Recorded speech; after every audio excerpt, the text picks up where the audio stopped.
2, 3, 4. Hey, test check 1, 2, 2. Hey, testing 1, 2. Mic check 1, 2, 3, 4. Hey, 1, 2, 3, 4. Check 1, 2. Hey.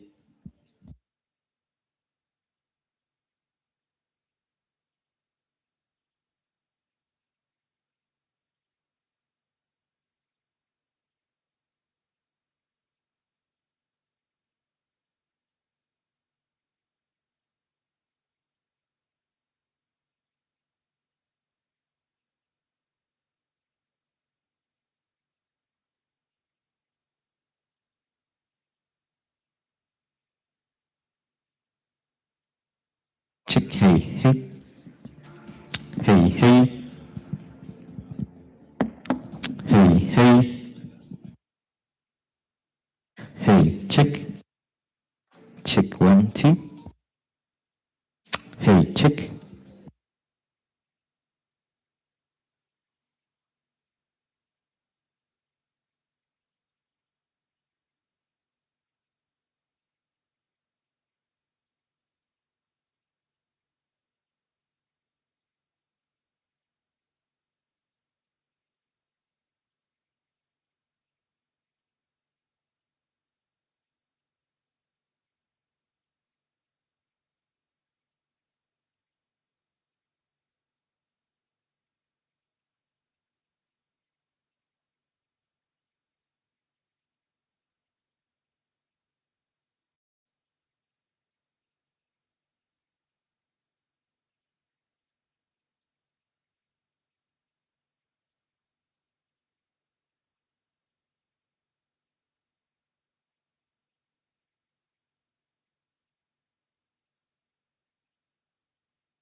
Very good.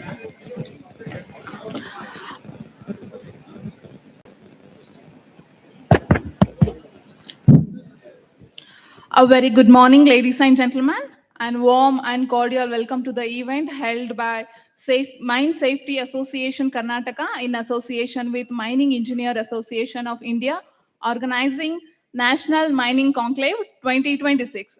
It is our privilege and honor to be your host for this auspicious inauguration ceremony on behalf of Mine Safety Association Karnataka and Mines Engineer Association of India. I'm Soumya, HR of ARM Group. I'm Megha, geologist from KSMC. I extend a heartful welcome to our respected chief guest, chairman, guest of honor, dignitaries, faculty members, distinguished guests, participants, media representative, and my dear friends. Your gracious presence has made this occasion truly special. Now please listen careful about safety briefing. Before we begin the proceeding, I would like to share a few important safety instructions. This hall has a seating capacity of 1,000 delegates. There are 6 distinguished entry and exit points available throughout the venue. In addition, there are 2 dedicated emergency exits located on the right and left side of the main stage. In the event of an emergency, please use the exit closest to your sitting location. Do not all move towards a single exit as this may lead to congestion.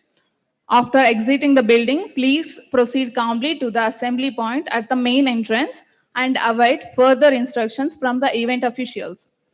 Fire extinguishers are strategically placed throughout the venue and are readily accessible. The nearest fire emergency service station is located at the Secretariat, approximately 1 kilometer from this venue. Please remain calm, follow the instructions of the event volunteers, and extend your cooperation if any emergency situation arises. Thank you for your attention. Wishing you all a safe and successful event. Now we are moving forward with inviting the guest on the dais. I request Ms. Megha and Ms. Vaibhavi to take over the stage.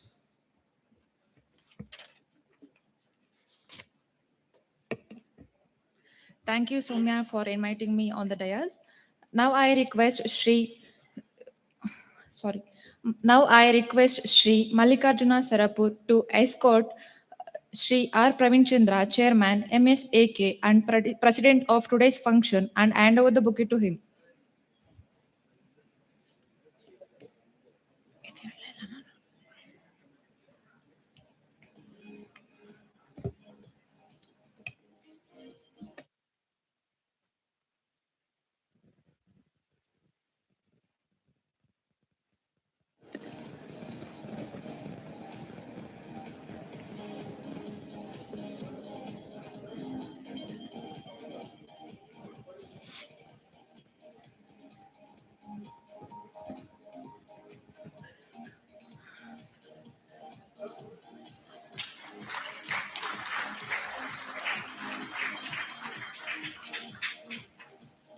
Thank you, sir, for escorting our chairman, Sri R. Praveen Chandra.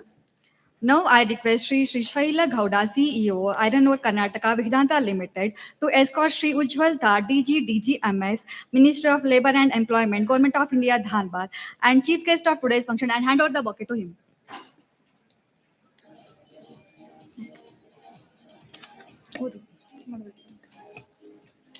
Sri Ujjwal Tha, Director General of Mine Safety, Bachelor of Engineering, Mining from IIEST, Eastvale BE College, Sidhpur in the year 1988, MTech in Longwhile Mine Mechanization from ISM Dhanbad in the year 1997, post-graduation in Ecology and Environment, post-graduation diploma in Computer Application, certificate course in Labor Management, FCC in Coal, holder of first class certificate of competency, FCC in Metal, holder of first class certificate of competency, Metal, PGPPM from IIM Bengaluru in the year 2017. Moving forward with his working experience, he joined SCCL after completing BE 1988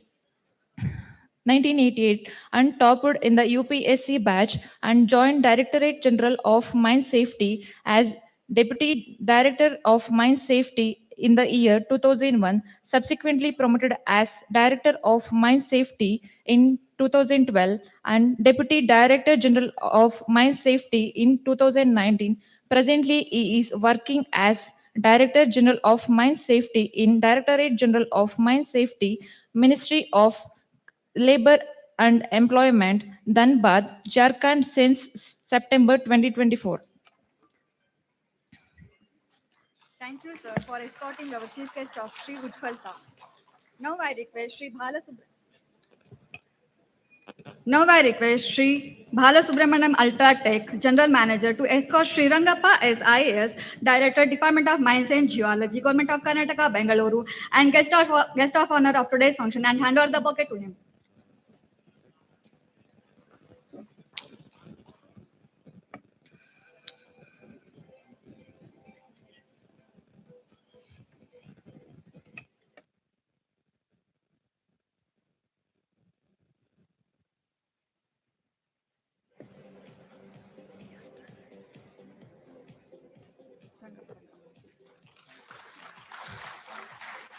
Thank you, sir, for escorting our guest of honor, Sri Rangappa S.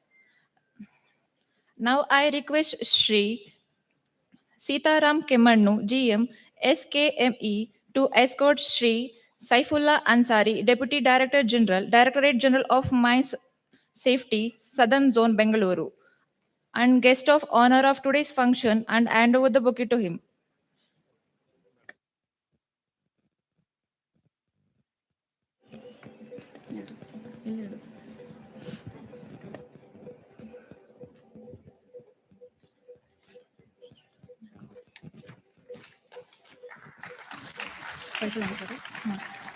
Thank you, sir, for escorting our guest of honor of Sri Saifullah Ansari.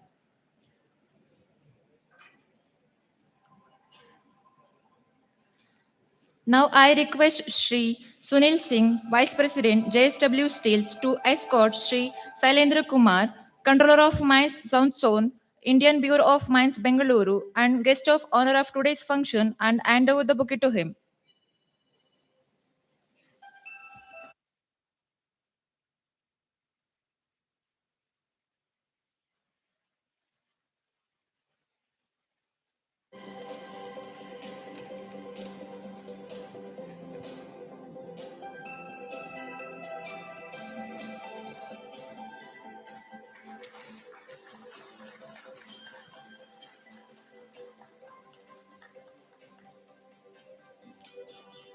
Thank you, sir, for escorting our guest of honor, Sri Shailendra Kumar. Now I request Sri Mohan Singh, Atti Gold Mine, to escort Sri Dhananjay G. Reddy, Vice President, MEAI and COO, ARM Group, and guest of honor of today's function and hand over the bouquet to him.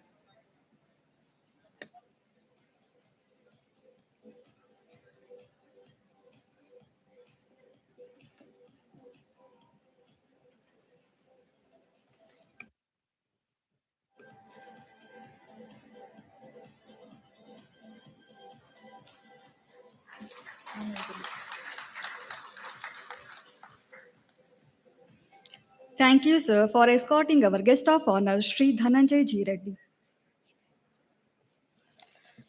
Now I request Sri Shanmukappa Mandal, West Coast General Manager, to escort Sri K. Madhusudana, Honorary Secretary MSAK and CEO MSPL Limited, and hand over the bouquet to him.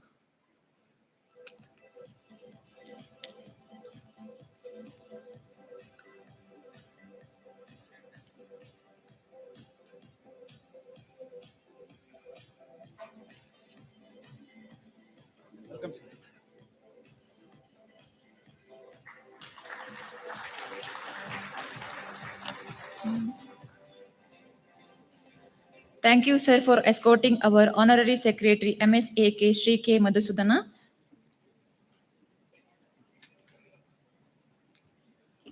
Thank you, Ms. Vaipavi. And I heartily welcome all the guests who are on the stage.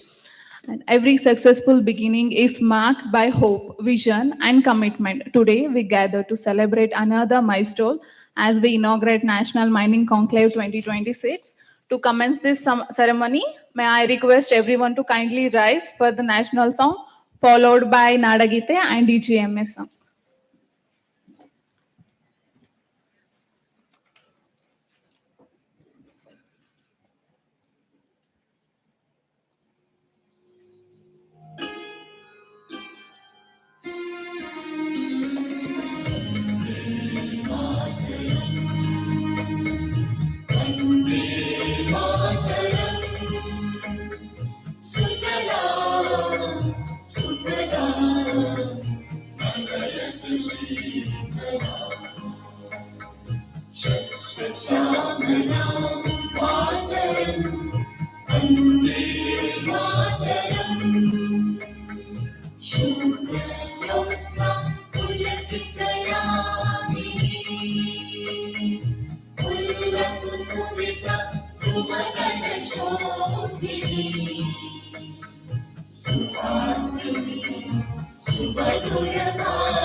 हम है महानिदेशालय, खान सुरक्षा का प्रहरी, राष्ट्र का मान बढ़ाना है ये जिम्मेदारी गहरी।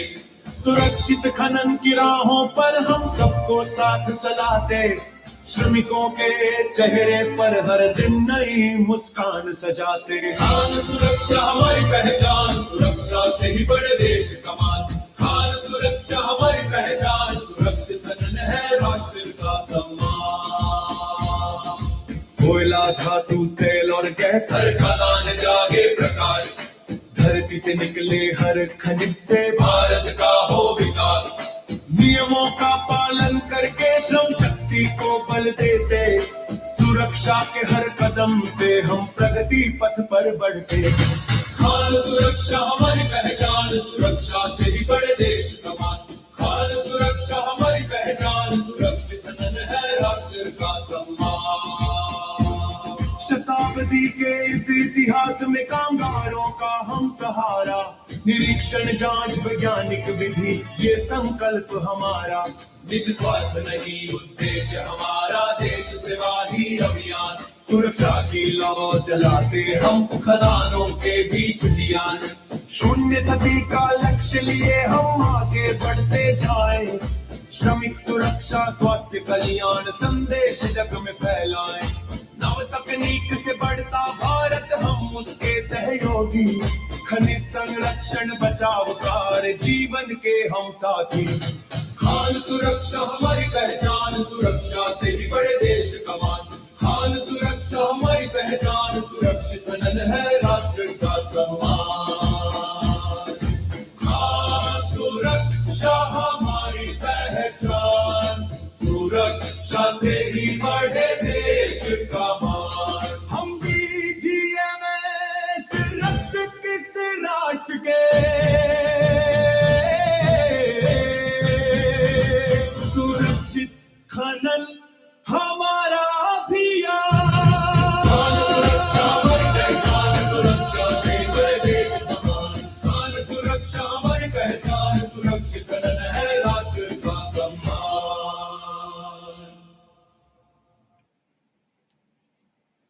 Thank you, one and all. Please be seated. Let us start this program by invoking divine blessing through an invocation song. Now I request Miss Pranavi DA to recite the invocation song.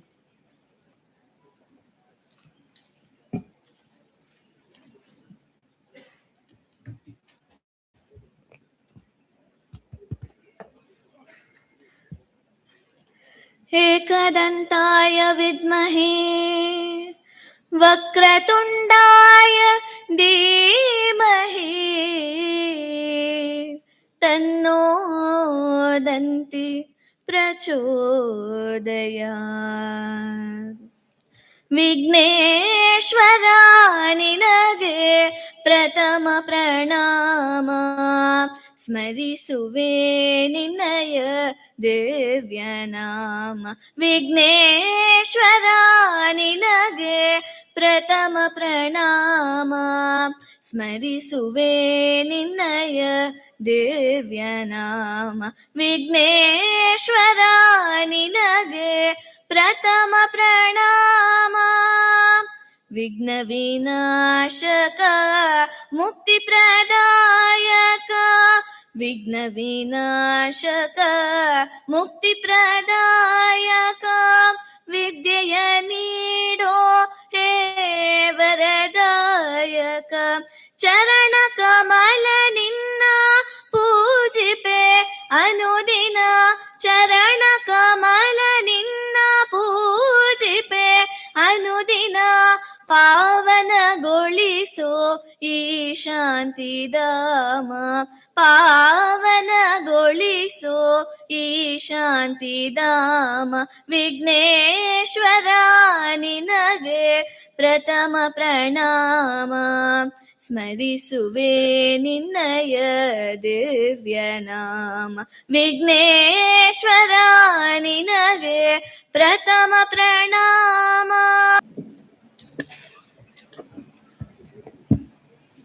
Good morning, everyone. Ellarki namaskara.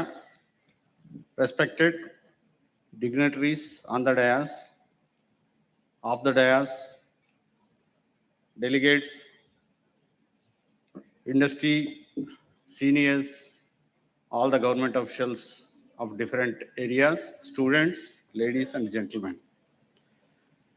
It is my great privilege and honor to welcome you all on this occasion on behalf of organizing committee of MSAK, Mine Safety Association Karnataka. And this is a privilege for me. More than decade, more than 10 times this MNC has been conducted at Bangalore since 1998. And we are continuing with the support of all the stakeholders. And it is my privilege as a Honorary Secretary to propose this. Welcome. I heartily welcome Sri Ujjwal Taha Sahab, Director General, DGMS Dhanbad. I heartily welcome Sri Rangappa Sir, Director, Department of Mines and Geology, for this function, sir. I heartily welcome Sri Saifullah Ansari Sahab, Deputy Director General of Southern Zone, DGMS. I heartily welcome Sri Sailendra Kumar Sir, COM, Indian Bureau of Mines, Bangalore. I heartily welcome our Chairman, Sri Praveen Chandra Sir, ERM Group Chairman. And I heartily welcome Dhananjay G. Reddy, Vice President 1, Mining Engineers Association, and COO of ERM Group.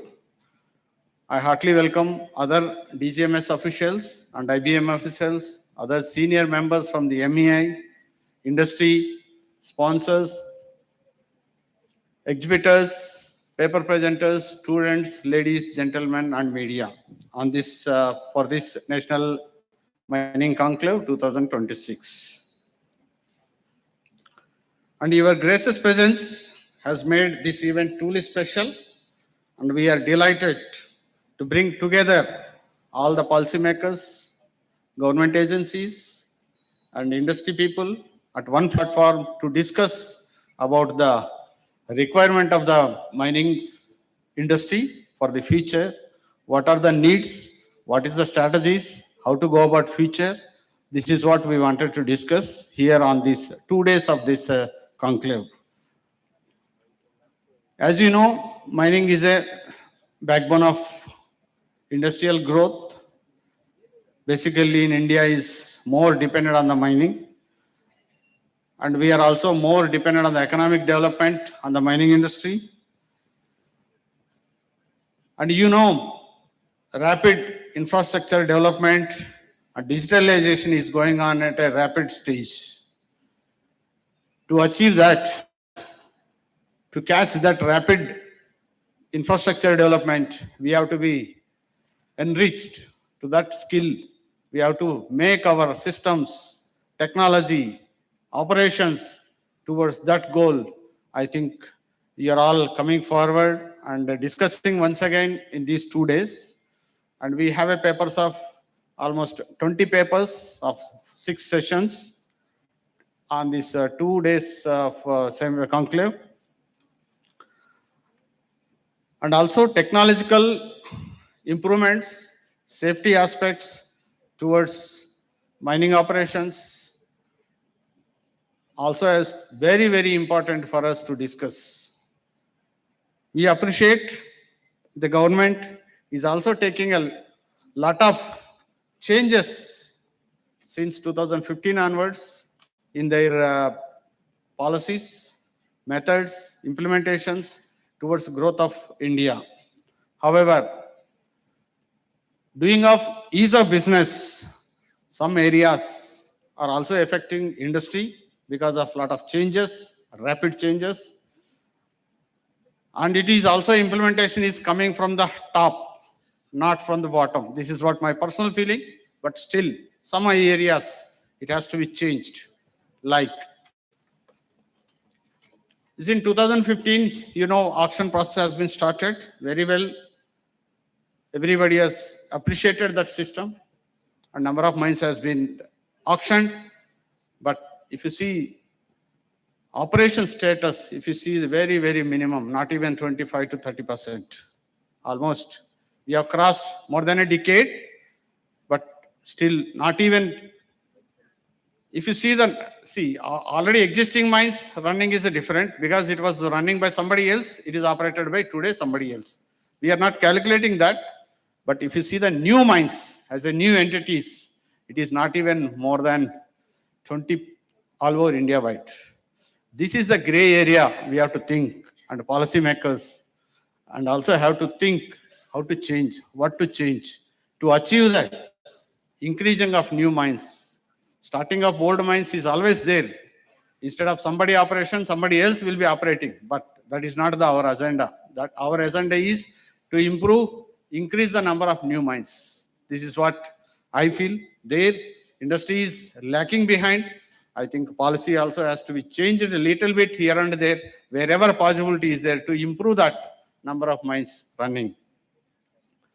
And one more point, during 2020, when number of iron ore mines were expiring at different states on 31st March 2020, all the mines which are expiring has been auctioned, and they wanted to make a production immediately to supply the steel plants. That is also important thing. They have taken a good decision, and they have allowed without any much interference, and with the old clearances itself they have allowed. They made it a compulsion that 80% of earlier 2 years production has to be implemented and it has to be continued. On that day, it was a very good right decision. It is a very good. But after decade also, still we are depending on 80%. Is a compulsion, is also affecting to the industry. That has to be, again, we have to review, and I think we have to give that also is a very important point. Because of that, lot of operations are affecting towards non-safety areas. Because of compulsion production, it is affecting safety also. That also we have to think parallelly. Win-win situation, production, safety has to go in both together. This is my one more feeling. Other than that, again, some other amendments has come. You have to produce quarterly. If you are not producing quarterly, whatever the production is there yearly, quarterly you have to produce in that pro rata basis. If you are not producing, again, penalty also as they have been implemented in the amendments. But any lessee, if the production is 1 year, you should give a free hand.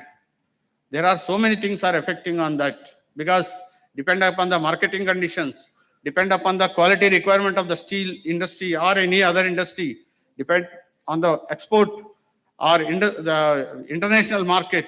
These are all lot of things will affect. Quarterly managing, it is a very difficult, it is affecting to the lessees. This is also a very major important thing we have to think and change that. If you see, in 1998 or 2000, MOF was giving a EC on a day basis. EC clearance was approving on a day basis. They have changed a lot because of industry problems. They have changed it to giving of yearly production. Now again we are going back and asking them to produce on a quarterly basis. Tomorrow we don't know whether they may ask even monthly wise. This is really affecting on a field practicality and safety and other aspects. That's why my submission is liberty should be given to the lessee by keeping off year production on a 12 months basis. And also recently one MCR amendment has come, maybe everybody knowing, 10th April 2026. This is also practically it is affecting on field by giving of compulsion, initial screening and stocking separate. That gives more operations effective and more fossil fuel. And every industry, see, government is thinking one side, we have to reduce the diesel consumption, petrol consumption, other fossil fuel consumption. The other side, amendment says you have to do this process, that is a doubling our, whatever the 1 million, if you want to handle, minimum 60 to 70% of rehandling is happening. That is also is going to affect on an industry. I think in this direction also, there are important things we have to think. And quarry operations, small quarry operations. See, when quarry operations present guidelines and other things, always says comparing with the major operators. That is not right path. We have to compare in some areas, but in other areas, what is the quarry operator, small quarry operator, what is operating, what are the problems, what are his requirements to achieve safety, 100% safety and 100% production. That also has to be changed little bit wherever the guidelines are, safety norms, or the requirements of environment, any other thing of statutory requirements has to be changed. With this, government is nowadays, they want money. Yes, royalty we have to pay, levies we have to pay, but it is not the main aim of that. It is not the collecting of only money. We have to think of how to improve sustainability of our operations, our mining operations. Today, whatever is there, resources, it cannot be produced again and again. Whatever is there, that has to be how best, how sustainability way we have to utilize in India. That is more important. With this few words, these are all my personal points, what I am facing by the taking a feedback from the industry. We have to discuss this. And all these points, not only this, there may be so many points, maybe all experts will have that. These are to be, it is an extremely opportunity to deliberate and discuss and make a takeaways and forwarding to the policy makers is more important on this aspect. I sincerely thank our chief guest and the guest of honors and our keynote speakers, technical experts and sponsors and exhibitors, students, all the my MSAK members and employees of all the mining companies for coming here and joining with us today, making of this. It's a big function. I also express heartfelt appreciation to the organizing committee for making their efforts, continuous efforts since 3 months. We have to give them a big applause. Please give them a big applause. They are the main persons who have worked for this making of this function up to this stage. I encourage all participants to actively engage in all the papers presenters. You ask whatever you want. Please give your inputs also. Whatever paper presentation he may be thinking different, you can add it to that so that we are all going to the one goal. Once again, I thank you all and thank you very much for giving this opportunity for joining with us. Thank you. Jai Hind, Jai Karnataka.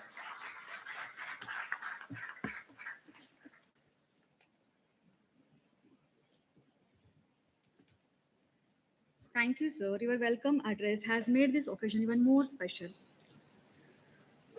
Now, I kindly request all the respected dignitaries on the dais to please come forward and light the lamp.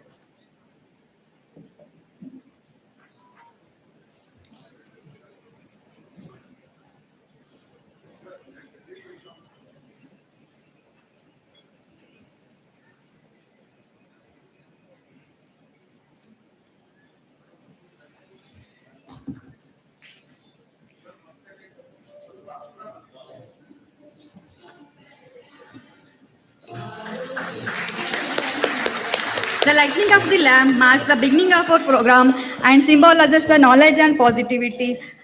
Let us start this event with this auspicious ceremony.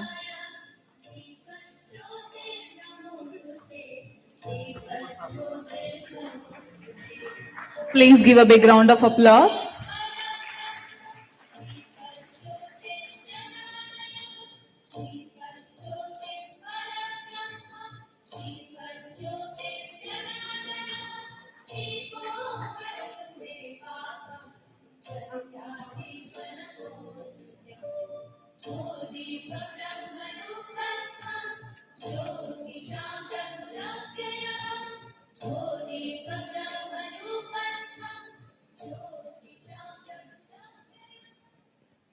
Thank you all the dignitaries. Please be seated.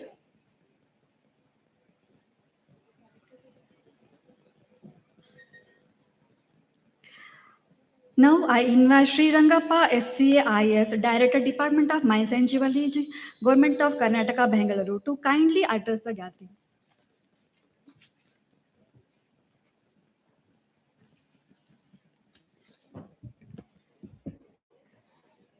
ಎಲ್ಲರಿಗೂ ನಮಸ್ಕಾರ. Main safety association of Karnataka with Mining Engineers Association of India, today you are organizing National Mining Conclave 2026. ವೇದಿಕೆ ಮೇಲಿರತಕ್ಕಂತಹ Shri Ujjwal Taji, DGMS, Ministry of Labor and Employment, Shri Saifullah Ansari ji, GMS, and Sri Shailendra Kumar, Controller of Mines, Sri DB Sundara Raman, President MEI, and Mr.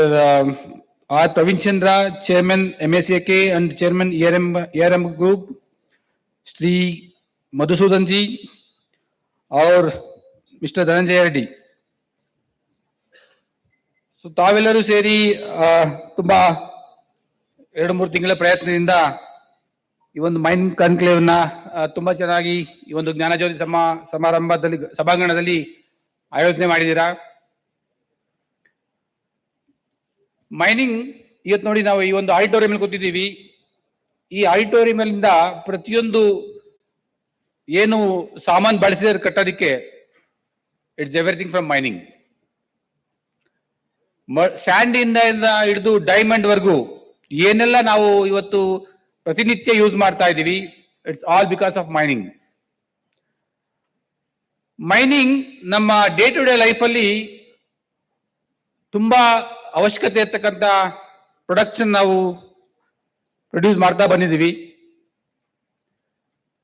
ಹಿಂದೆ ಈ ದೇಶದಲ್ಲಿ ಪ್ರತಿಯೊಂದು ಕೂಡ ನಾವೆಲ್ಲ out of countries ಮೇಲೆ depend ಆಗಿ ಇಂಪೋರ್ಟ್ ಮೇಲೆ ನಾವು ಮ್ಯಾಕ್ಸಿಮಮ್ ಡಿಪೆಂಡ್ ಆಗಿದ್ವಿ. ಈಗ ನಾವು ಕೂಡ ಸೆಲ್ಫ್ ಸಸ್ಟೈನ್, ನಮ್ಗೆ ಏನ್ ಬೇಕು ನಾವು ಅದನ್ನ ಪ್ರೊಡಕ್ಷನ್ ಮಾಡೋ ರೀತಿನಲ್ಲಿ ನಾವು ಇಡೀ ರಾಷ್ಟ್ರಾದ್ಯಂತ ಎಲ್ಲ top mining companies, top manufacturing companies ನಾವು ಕೆಲಸ ಮಾಡ್ತಾ ಇದ್ದೀವಿ. ಇಂಡಿಯಾದಲ್ಲಿ ಇನ್ನು ನಾವು ಮೈನಿಂಗ್ ನ ಎಫಿಷಿಯಂಟ್ ಆಗಿ ಇನ್ನು ತುಂಬಾ ಬಳಸ್ಕೊಳ್ತಕ್ಕಂಥ ಅವಶ್ಯಕತೆ ತುಂಬಾ ಇದೆ. ನಾವೇನ್ ಮಾಡ್ತಾ ಇದೀವಿ, ಬರೇ ಮೈನಿಂಗ್ ಮಾಡಿ ಎಷ್ಟೋ ಪ್ರಾಡಕ್ಟ್ಗಳನ್ನ ನಾವು ಬೇರೆ ಬೇರೆ ದೇಶಕ್ಕೆ ಎಕ್ಸ್ಪೋರ್ಟ್ ಮಾಡ್ತಾ ಇದೀವಿ. ನಾವು ಕೂಡ ಚೈನಾದಂತೆ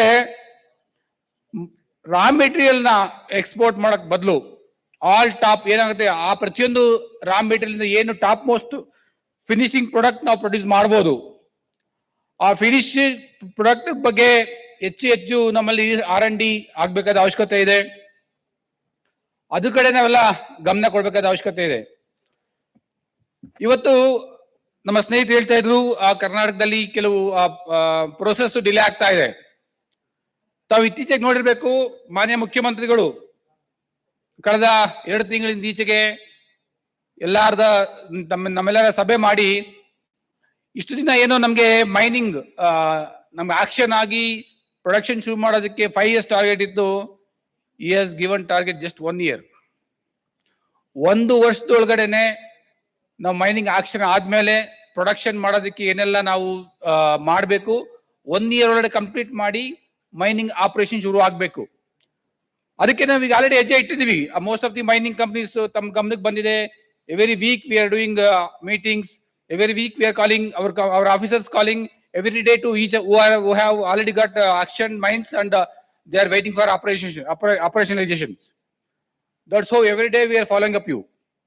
ಸೊ ನಿಮ್ ಕಡೆಯಿಂದ ಕೂಡ ಅದೇ ರೀತಿ ಇಲಾಖೆಯಿಂದ, department of mines and geology, government of Karnataka ಇಂದ ಎಲ್ಲೇ ಏನೇ ಅಡೆತಡೆಗಳಾದ್ರೂ ಕೂಡ we are with you.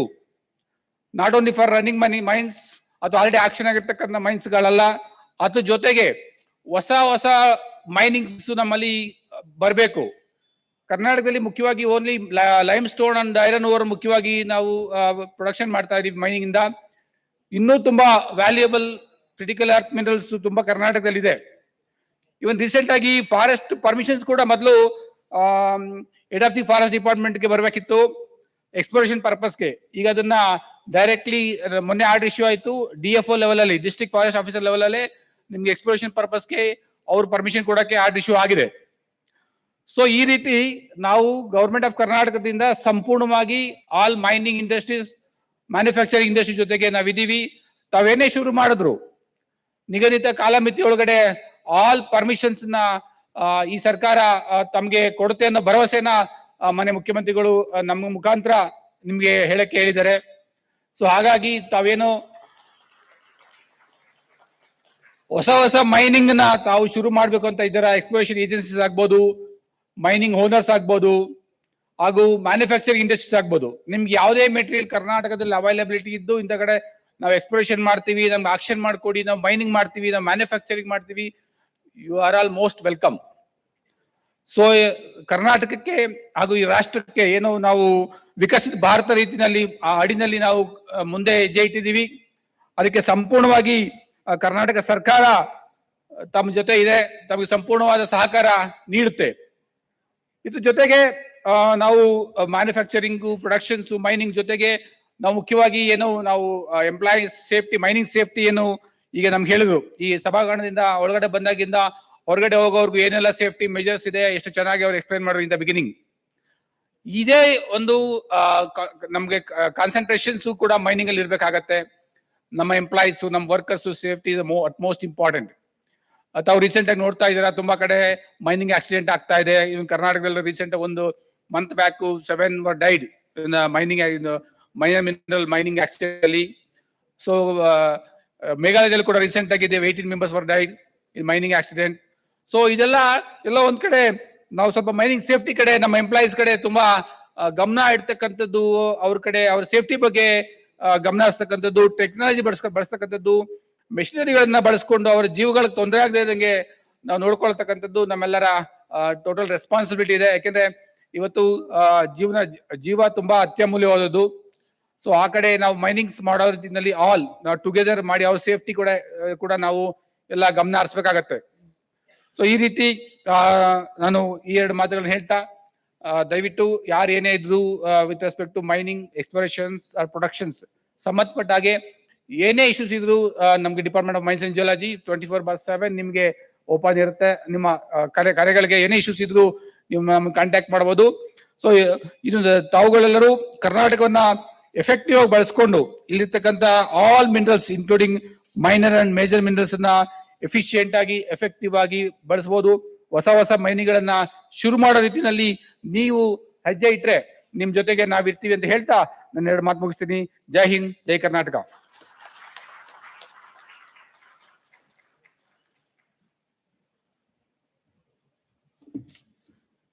Thank you, Rangappa sir.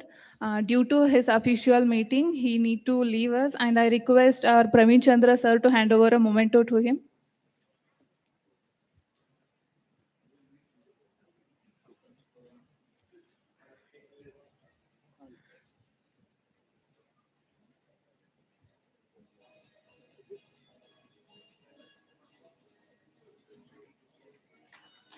Please give a big round of applause.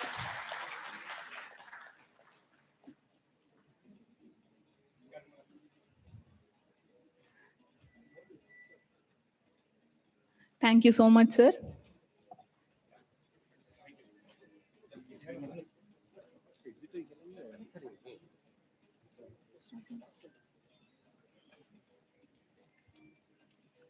Now I request Sri Dhananjaya G. Reddy, Vice President MEAI and COO ERM Group, to kindly address the gathering.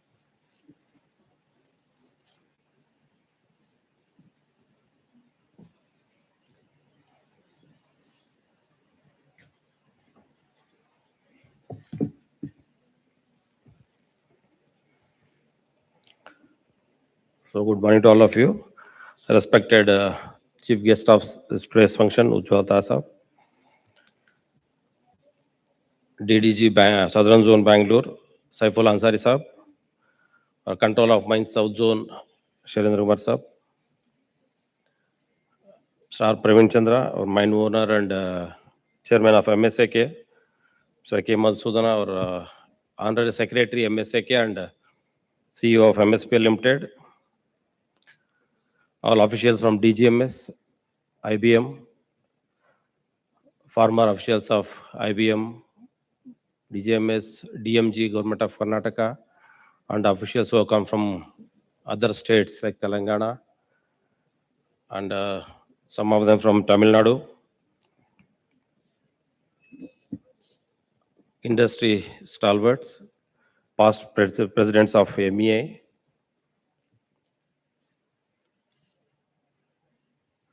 delegates, students, ladies and gentlemen. So you are all aware that this National Mining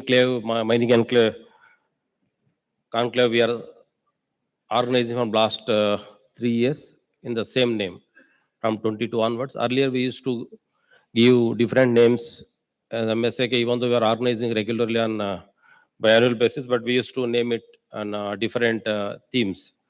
But then we took a decision in MSAK to name it National Mining Conclave on biannual basis.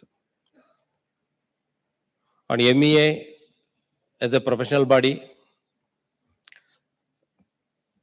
we are very much involved in technology,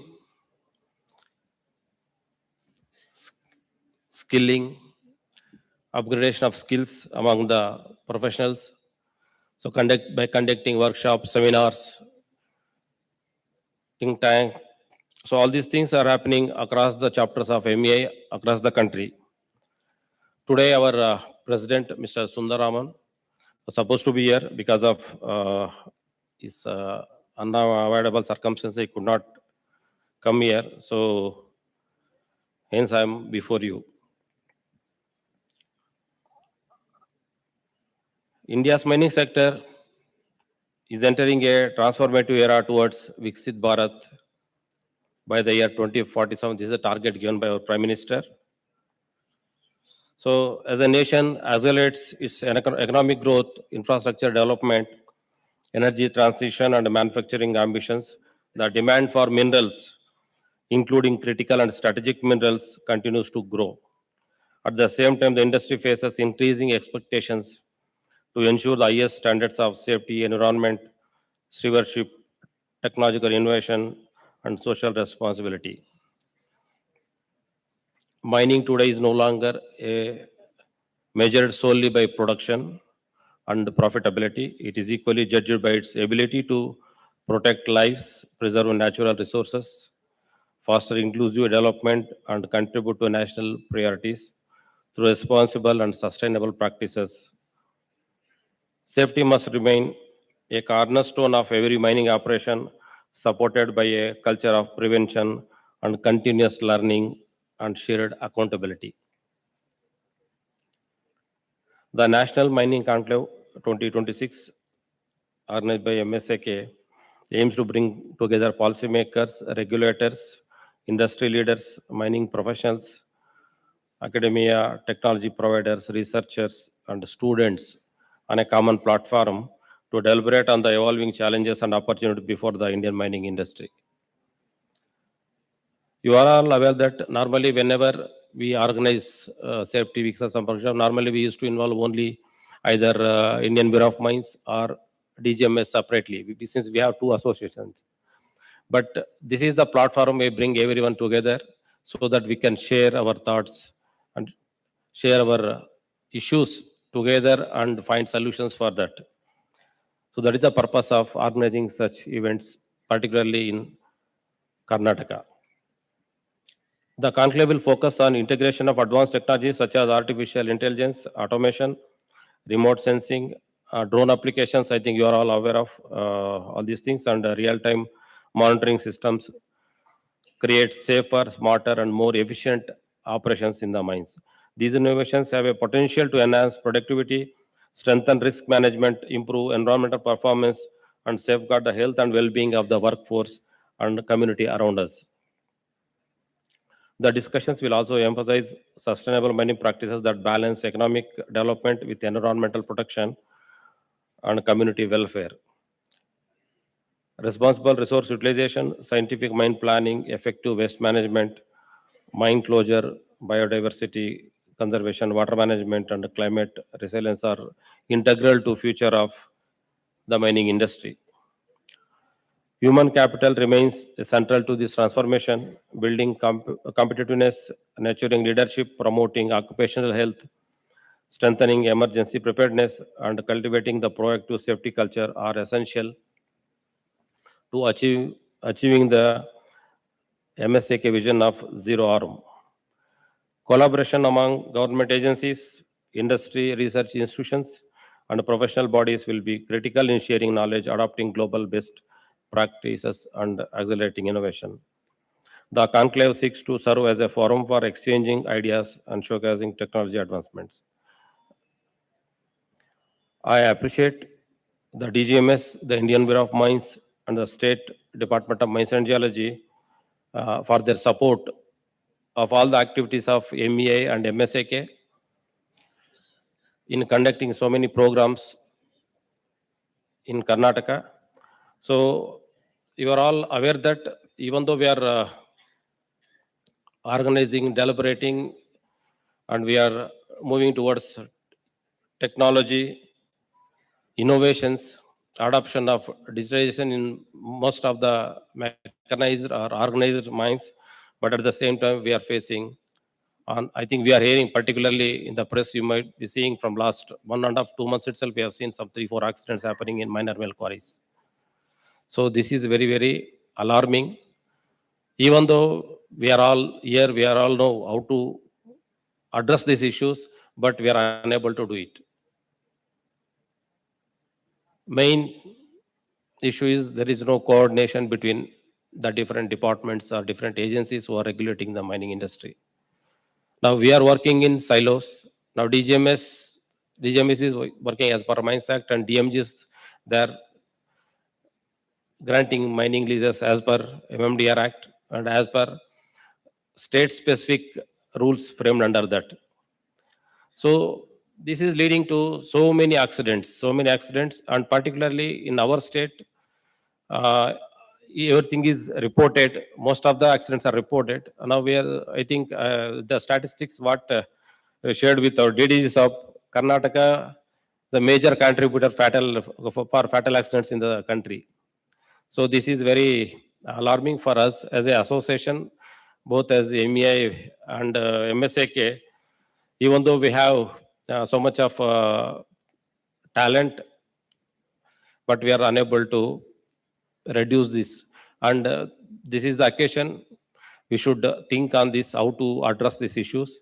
In last fortnight back also we had a workshop in Bangalore. That time also I shared this information with our DD Sub, and Director DMG was also there that day. So now somehow we have to make some bridge between these two departments, and as an industry we should also involve and see that such incidents are not repeated or reduced drastically. So then only we can say that mining industry is evolving and mining industry is developing. Otherwise, simply saying and conducting such conclaves or conference will not help the industry, or will be losing human lives on regular basis. So I think, sir, so I request the DGMS to take initiatives to collaborate with the state governments and communicate more with the state governments, so that we can avoid such loss of, but that too loss of very poor lives. So this somehow we have to do, sir.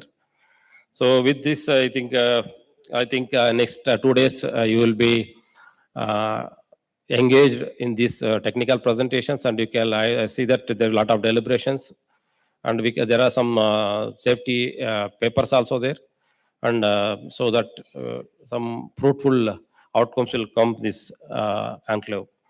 So then I thank MSAK and all of you for giving me this opportunity and to be with you. Thank you, sir. Thank you very much. And Jai Hind, Jai Karnataka.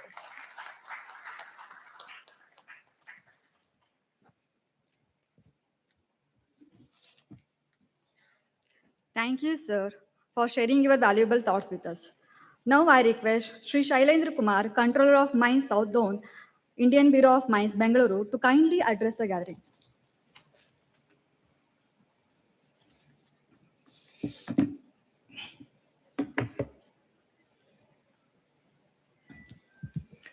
Distinguished Chief Guest, Sri Ujjwal Sahab, Director General of Mine Safety, Sri Saifullah Ansari Sahab, Deputy Director General of Mine Safety, Sri Praveen Chandra Sahab, Chairman of MSAK and ERM Group, Bengaluru,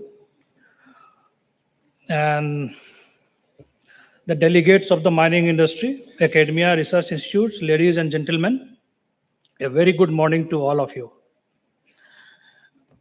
It's indeed a pleasure for me that I have been invited here to be amongst you, and for that I congratulate and thank the Mine Safety Association of Karnataka, along with the Mining Industry Association of India, which is organizing a conclave under the aegis of the Directorate General of Mine Safety, and bringing together all the stakeholders of the mining industry, policymakers, regulatory bodies, academicians, research, students, professionals at one forum, under one roof.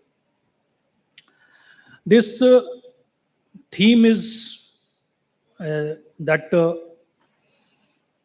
mining is the core of VIKSIT Bharat is not a new aphorism for us. From the ancient times, we know that without mining, the human society cannot progress. So you maybe heard about the Iron Age, Bronze Age, and all the ages. These ages were the invention of all the metals for the progress of in our industry, means the civilization. So for any country, consumption of mineral is being taken as the benchmark that how much this country is developed. Still, our per capita consumption of our minerals, if steel, the metals, ferrochrome, and all these things, so below world average. And the GDP of contribution of mining to the economy of our country is about 2.5%, which I am hearing from last so many years. So there is a lot of a scope to improve, because India, our country, is endowed with a lot of mineral wealths, especially the state of Karnataka, Odisha, Jharkhand. These states are endowed with a lot of mineral wealth. And जो हम लोग कहते हैं कि खनिज संसाधन और जो वन संसाधन, ये दोनों ही हमारा एक साथ ही ईश्वर ने दिया है. God has given all the two resources along with this. So there is a lot of dichotomy that if we mine it, we are going to destroy the environment. So you must be knowing that mining is done at 0.1% of the total land mass of our country. That is, the total land mass of our country is 340 million hectare, and our mining is being done in just 3.4 lakh hectare. So it is just 0.1%, but still we have been termed that mining is a business, mining is a process which is not favorable to the environment, and you may be facing a lot of hurdles in getting the environment clearance and the forest clearance. And one more thing I just wanted to tell, that we are going through the sustainable mining and ESG. It is our this thing, and two regulatory bodies, that is the Directorate General of Mine Safety, which is the authority regulatory body of the for safety, and the Indian Bureau of Mines, which is regulating the mining activities for the scientific, safe, environment friendly, and the sustainable mining. So without safety, there would not be any sustainability. Those two things are interrelated. Which is safe, it would be scientific, and which would be scientific, it will be sustainable. So the two regulatory bodies are doing the same thing, but some objectives are different. But our goal is one: to achieve a green mining, sustainable mining, safe mining, and the prosperous mining, which can do good for our society. And you may be knowing that the global carbon footprint of mining is just 4 to 7%. Mostly the carbon footprint is from the other industries, manufacturing industries like steel, cement, and all this. But still, they are correlating the mining industry with all these industries for the carbon footprint. And but all these things, we have to, these responsibilities depends upon us, the stakeholders of the mining industry, our the officials of industry, the organizations, the regulatory bodies, that we have to have a roadmap so that our data should be tell that how much mining is doing better for the country. So we have to have the benchmark, that how much carbon intensity your organization is generating for producing per ton of limestone or per ton of iron ore, or these things. Indian Bureau of Mines, in our 5-star rating module, we are going to change, which will motivate the industry to go for the green mining. So we are giving the points, and that draft has been circulated, and the meetings with the stakeholders has been done, and their suggestions and advice has been taken, and we are going to modify it so that the push for the green mining would be taken accordingly. Because our goal is to achieve the net zero by 2070, and for achieving the net zero emission, carbon emission by 2070, mining has to play a vital role, because a lot of diesel consumption and all this greenhouse gas emission is definitely harming our environment. So we have to be proactive. It's not like that 2070 is very far away. It's not far away. We have to be very, and the government of India is taking a lot of a step to push forward to the green totally, because you might have heard that one train has been inaugurated with the hydrogen fuel cell techniques. So that hydrogen fuel cell techniques can be adopted in the transportation of the ore in our country as well. So, and about the IoT digitization has got the potential to unlock a lot of valuation in the mining industry. We have just having a fledgling steps in the AI and adopting the digitization. Still, when I'm seeing the mining plan, still the resources have been calculated on the old cross-sectional methods. Still, we have not, the mining industry has adopted all these scientific mining plan with all the available softwares like SERPAC, Datamine, and by geostatistical method like kriging, like or other method. Still, I'm seeing that. So what I am, and the production plan is being generated by AutoCAD, not by the mine planning softwares. The use of vital optimization software is not being taken by, means 100% adopted by the mining industry. So there is a lot of scope still here that digitization, data analytics, IoT can be applied in the mining industry, and it will unlock a lot of value for our industry.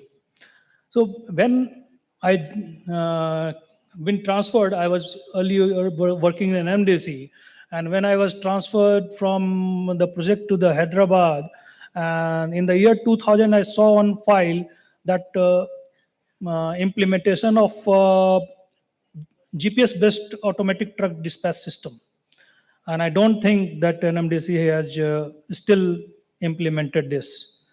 And I know that the small miners cannot invest in such type of things because their profit margin is very less, and the scale of economies of scale is not favorable in terms of having such type of capital investments.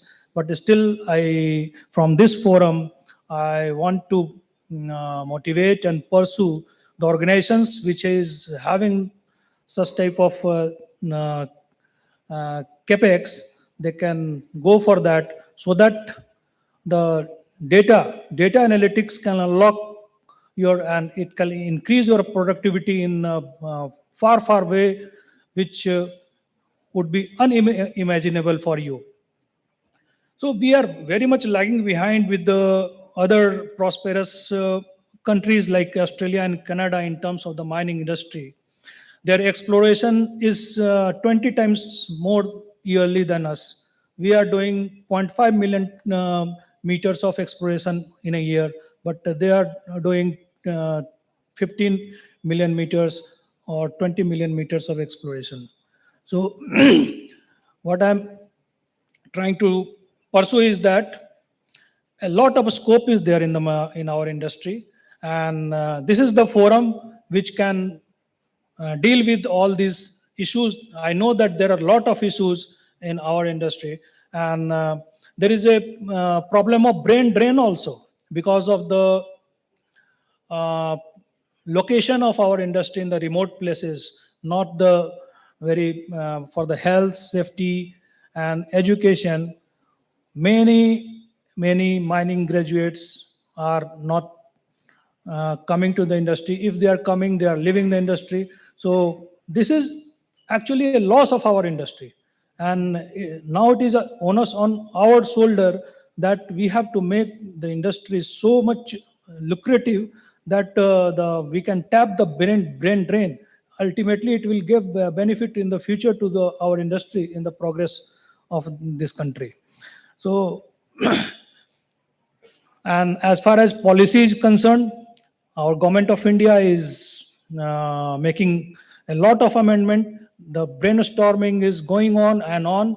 You might have heard that for the there is one Jan Vishwas Act has been notified, and for the having the confidence in our stakeholders, and the rules are being framed. It will be notified very soon. Mineral exchange rules have been notified to have a very transparent and clear price discovery of our the minerals. So Indian Bureau of Mines has been given the regulatory power for regulating the mineral exchange. So role of Indian Bureau of Mines is continuously going to take a different direction, because today mining is not the volume based mining.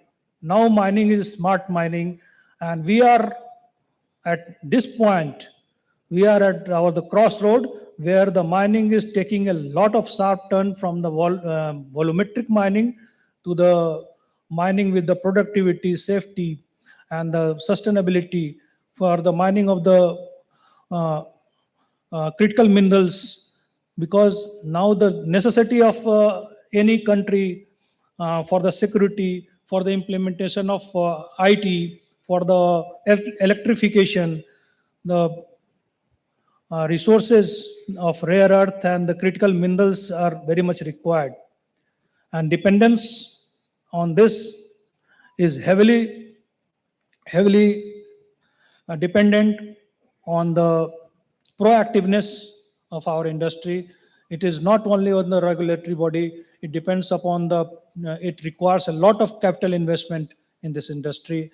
And you are the major player in defining the growth of India and growth of our country. If we don't have any, I know that in the terms of resources, China is very, very far away, but we can have our place in the supply chain with having the in the investment in the extraction technology, in the research and development, in other ways, so that we should not lag behind. And the resources of the critical minerals and rare earths can also be supplied to India in a very profitable way. And government is now going to open the beach and mining as well, as I have read in the newspaper, to the private mine players, so that the atomic minerals can be like thorium and uranium can be extracted from the beach sands, and that is very much necessary for the development and security and the aerospace and nuclear power. For the green energy, it is very, very much required.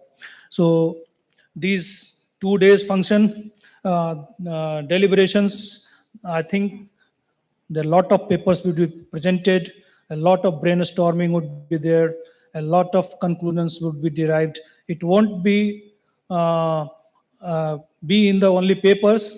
I think there may be very much good takeover, so that you will go and you will implement in the industry, and we will become by implementing all these necessary modifications and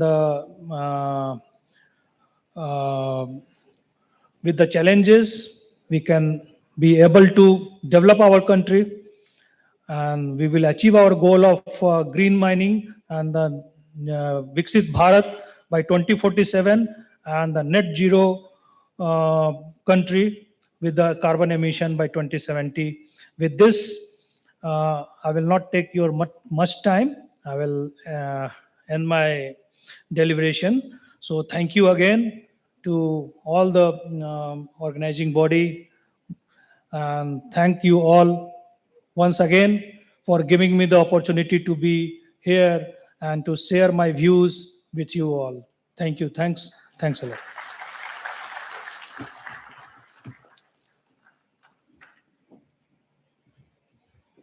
Thank you, sir, for your inspiring address.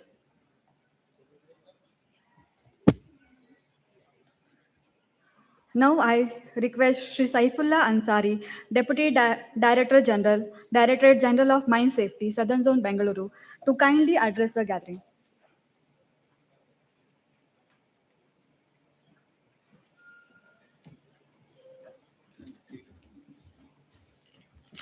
Namaskara. Shraddhe Shri Ujjwal Ta Sahab, Chief Guest of today's function.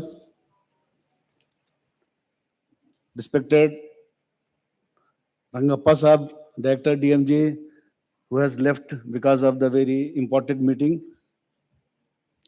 Shri Shailendra Kumar, Controller of Mines, IBM Southern Zone, Bengaluru.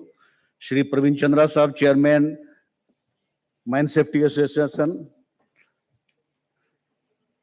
and other distinguished dignitaries on the dais and very senior mining engineers we are seeing on the forefront. All practicing engineers from the field, our distinguished colleagues from the directorate, ladies and gentlemen, namaskar. Friends, today's National Mining Conclave 2026, organized by this Mine Safety Association and Mining Engineer Association, we are very privileged that Shri Ujjwal Ta Sahab, Director General and Chief Inspector cum Facilitator Mines, has graciously traveled from Dhanbad to present with us today. Sir, we express our heartiest gratitude for your esteemed presence. Your participation is not only a source of inspiration, but also a clear reflection of your deep concern for the safety of mines in Karnataka and your resolute commitment to the strengthening safety framework across the nation. Friends, it is both privileged and matter of great satisfaction to address this august gathering at the National Mining Conclave.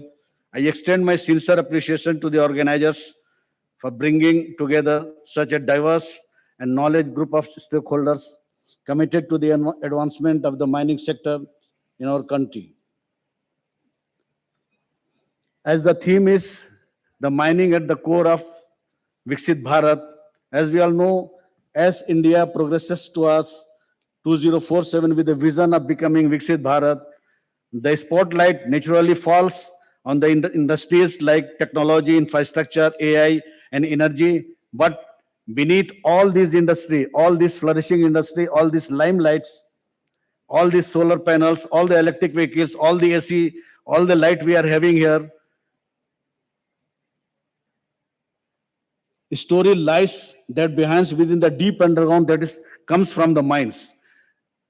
The share of mining in the GDP, mining and quarry sector is, we know that around 2.5%, but for the VIKSIT Bharat and vision VIKSIT Bharat by 2047, we had to increase it by 5%. So with this view, the mining and quarrying sector, there are a lot of scope, a lot of work to work in the mining and quarrying sector. And for this vision, we all, the industry, the policy makers, the regulators, and the persons from the academia and the research organization, we are assembled here to discuss on the issues.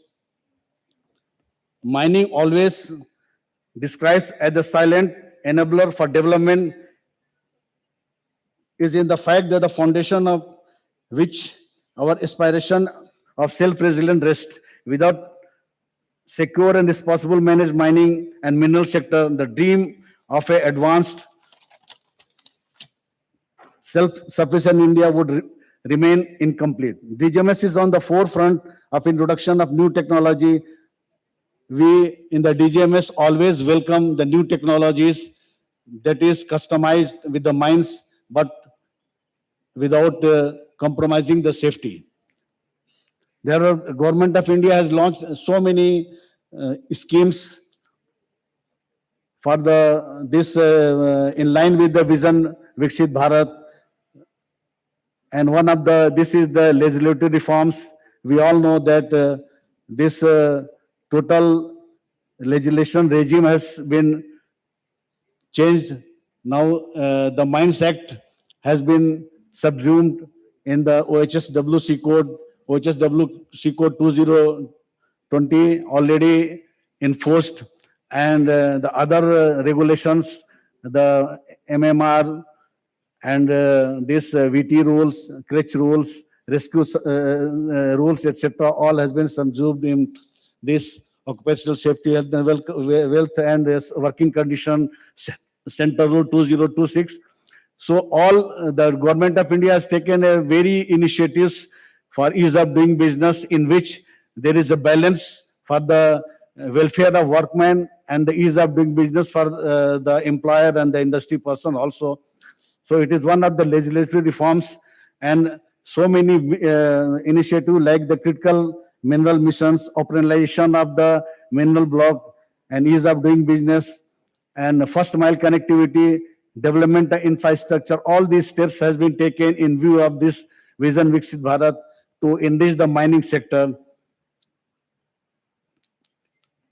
In DGMS over the years, because the DGMS we are serving the nation since 125 years. It is we have celebrated 125th Foundation Day on 7th June of 2026. So DGM has taken the several initiatives to promote the technology, the mining sector. We have the legacy of the mine safety in India, because after every incidences, after every accidents, after every disasters, there is a brainstorming session, and we look forward the best practices, and accordingly the rules and regulation has been framed and changed in due course of time.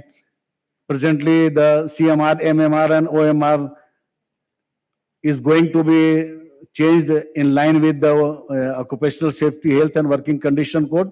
Maybe in a month or two, it will be will become in the industry, and we will be enforcing all these regulations.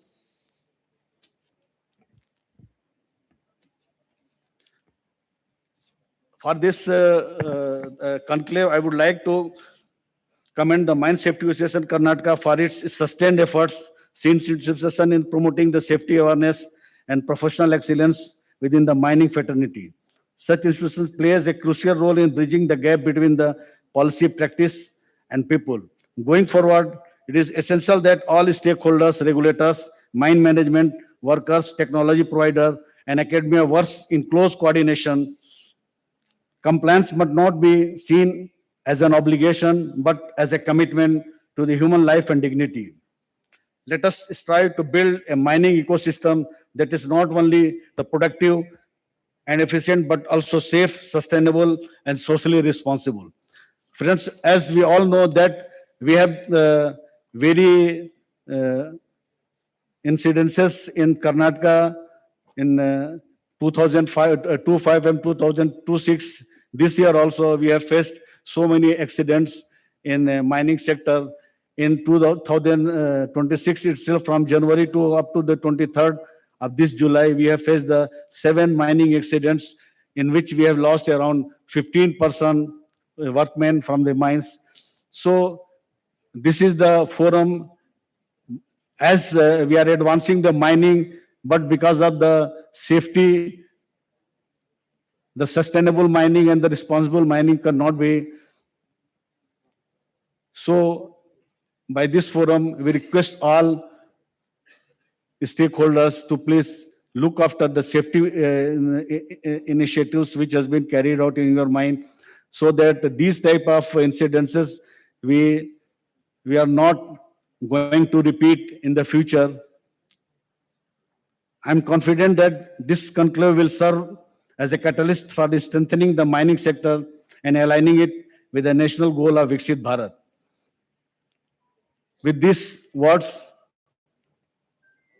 I urge to all the stakeholders, all the operators, mine operators, mainly in Karnataka, we have around 3,000 mines. Mainly the mines are in the unorganized sectors, where there are cases of unsafe practices by which the accident has occurred in recent past. So it is the time to relook and revisit all the things in the mines, so that this should not repeat in future. अंत में मैं यही कामना करता हूँ ईश्वर से कि mine में जो भी हमारे वर्कमैन या जो भी सुपरवाइजर्स वर्किंग सभी सुरक्षित रहें, सेफ रहें। माइन हर तरह से सुरक्षित हो, तभी हम एक सेल्फ सस्टेनेबल माइन की कल्पना कर सकते हैं। मेरी ईश्वर से कामना है कि सर्वे भवन्तु सुखिनः, सर्वे सन्तु निरामया, सर्वे भद्राणि पश्यन्तु, मां कश्चित् दुःख भाग् भवेत्। सभी सुखी हों, सभी निरामयी हों, सभी मंगल कार्य के साक्षी बने, किसी को कोई दुख न हो। Thank you.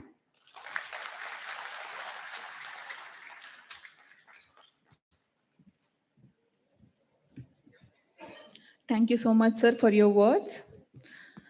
Now we are moving forward with, I request chief guest and other dignitaries to release the souvenir, followed by release of safety video prepared by MSAK.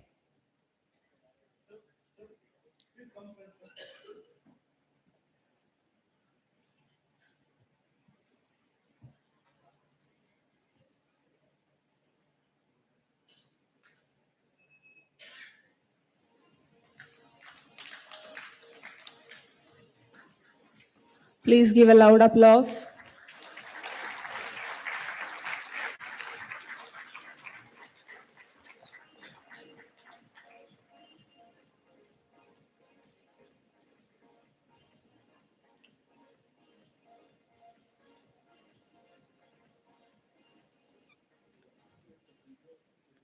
Now I request our chief guest, Shri Ujjwal Ta, sir, to address the gathering.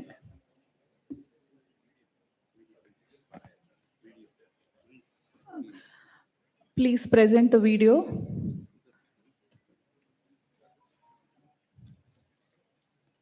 ವಿಕಸಿತ ಭಾರತದ ನಿರ್ಮಾಣದಲ್ಲಿ ಗಣಿಗಾರಿಕೆ ಪ್ರಮುಖ ಶಕ್ತಿ. Main safety association Karnataka ಆಯೋಜಿಸುವ national main conclave 2026 July 24 ಮತ್ತು 25ರಂದು ಬೆಂಗಳೂರಿನಲ್ಲಿ ನಿಮ್ಮನ್ನು ಆತ್ಮೀಯವಾಗಿ ಆಹ್ವಾನಿಸುತ್ತೇವೆ.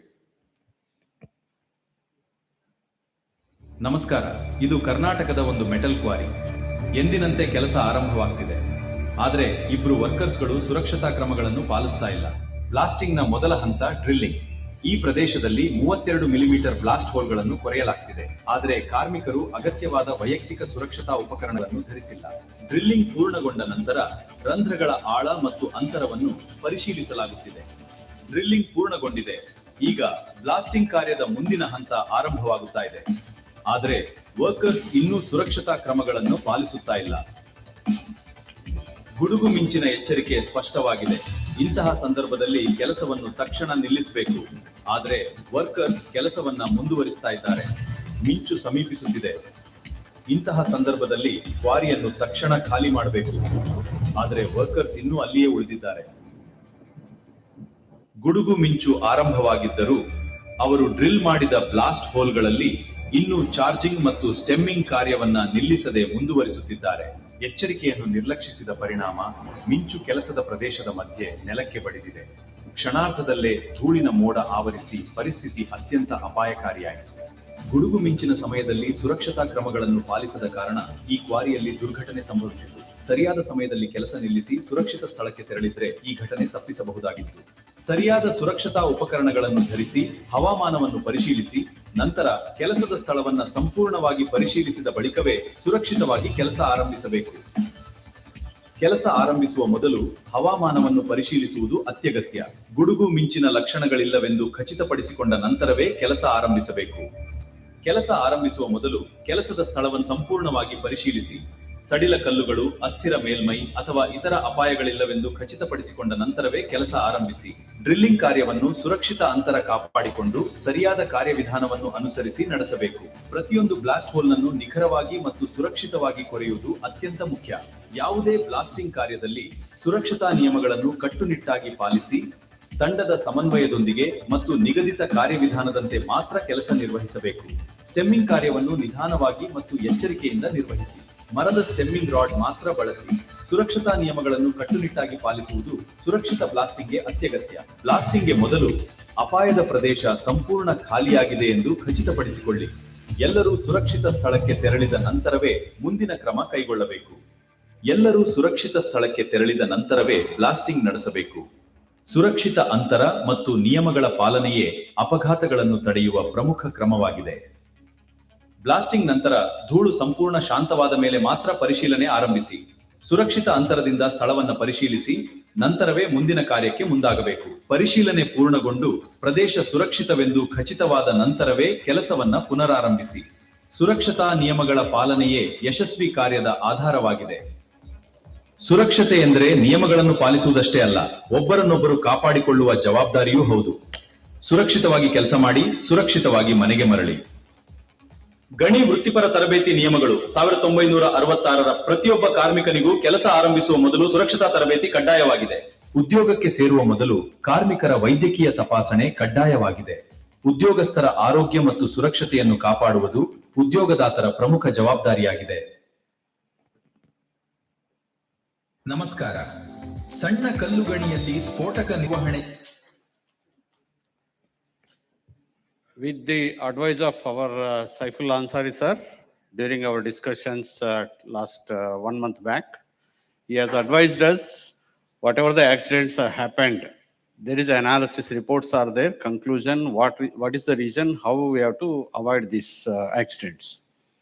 On the basis of that, we have collected some of the accidents and we have prepared, our team has prepared around five videos, safety videos of each accident, how it is. Now it is a sample we have given, and now other 5 also we will distribute or we will share with the links so that you can share with your employees and other people. Thank you, sir. Thank you for your advice. And other than this, it is not that today what we have done. We have done a safety films also last time. In 2012, we have made 4 safety films with the different accidents. And before that, in 90s also, we have done safety films. This is a work. MSAK is always continuously, wherever industry required, we are doing it. And further videos also we are making, and then we'll share with everybody. It will be useful to the all industry people. Thank you very much. Thank you, sir. Thank you, DGMS, for giving this opportunity. Thank you, Madhusudana sir, for your words. And now I request our chief guest, Ujwalatha sir, to deliver a gathering.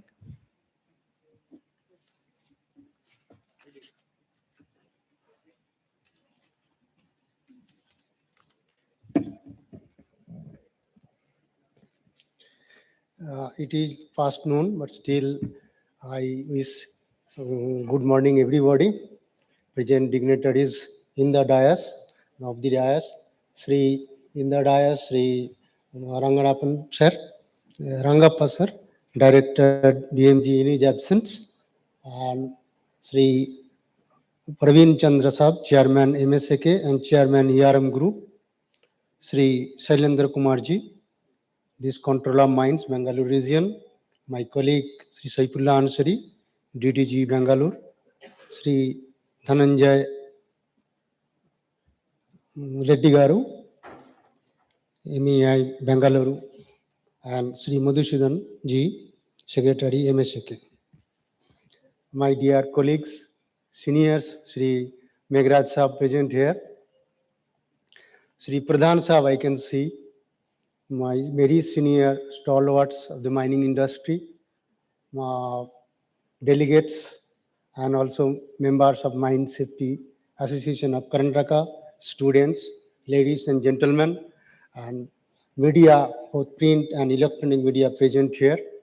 I am really privileged and honored to be with you in this August gathering and a prestigious forum which takes constant and dynamic role for the development of mining and mining institutes, and as you can say, mining fraternity. I have seen the dynamicism in this organization, MSAK, and association with MEAI. Every year they do something and always they are proactive and doing something. But unfortunate that in spite of that, we have witnessed in the recently, not in the very past, recently there is part, I think we shall overcome this difficulty. This is the temporary phase that's negativity we have to come across, and I think we shall see the better, bright future. That one thing, the chief guest, I think most of the things, I have the privilege also, I have the difficulties also, because most of the good speakers have already put forward their points, nothing much left, and all are eager to share their this today's and tomorrow's deliberation. Most dynamic, very good things will be deliberated.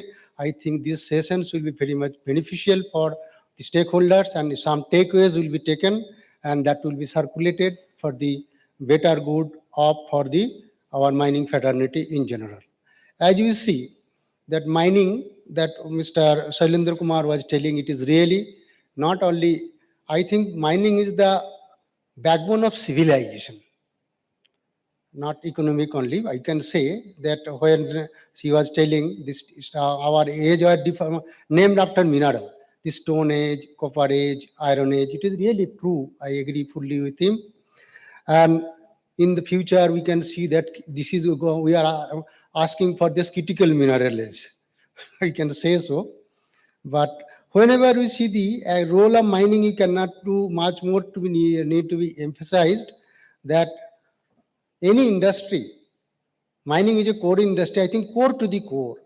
For infrastructure development, we can say steel, cement, whatever industry is there, and energy, that depends on mining. I think there is an advertisement that there is a little bit of sale in everybody's life. I can remodify it that there is little bit of mining in everybody's life. Now, we are telling our previous speakers are telling demanding many things, that mining, sustainability, economic sustainability goal, smart mining, green mining, but fundamentals we should not, there are many tools have coming, scientific innovation are there, but fundamental we should not forget. Mining, how mining is there from planning to execution, from to mine closure. There are fundamental principles we have to follow systematically. Mining, I think, is for the people and by the people. But in this process, we are missing, we say the stakeholders analysis, we all are present here, academician, researcher, my practicing mining engineer, planner, regulatory, policymaker. But are we only the stakeholders? We have to see beyond this. I think that stakeholders are many more in the process.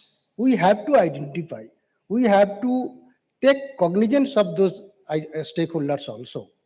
Why? Because I'm telling, the sustainability comes from this analysis. In my opinion, from this analysis.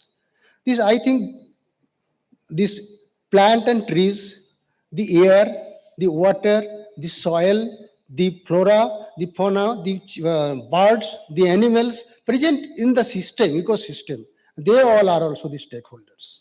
Harming any of these things, I think, will harm the this totality. If we lose their perspective also, then economic sustainability goal or green mining will not be achieved. This is my personal opinion and idea that mining really India, VIKSIT Bharat, the theme. This is very, so many years this theme is going on. It's very dynamic and very time related. Why I am telling you that we earned independence in 1947. And we aim to be a developed, VIKSIT Bharat, that means developed nation by 2047, that is within 100 years. Since so many years, India has been suppressed, oppressed, depressed by many ways. And our journey actually started from scratch on negativity in 1947 when we won freedom. And from that journey, our policymakers, taken a very pragmatic roles for which we can claim since long back that we are now a developing nation. From country, poor country to developing nation, our old generations, our old leaders, they are very much visionary, so that we can achieve, came out of this poor nation stigma to be developing nation. Now our aspiration is to be developed nation. But I think with this we have to keep it in mind, to be developed nation, There are another mechanism, two mechanisms we had to include in this, in my opinion. One thing is this Atmanirbhar. If we cannot be self-dependent, we cannot be that developed nation. And another thing, in my opinion, if we are not inclusive, we cannot be VIKSIT or developed nation.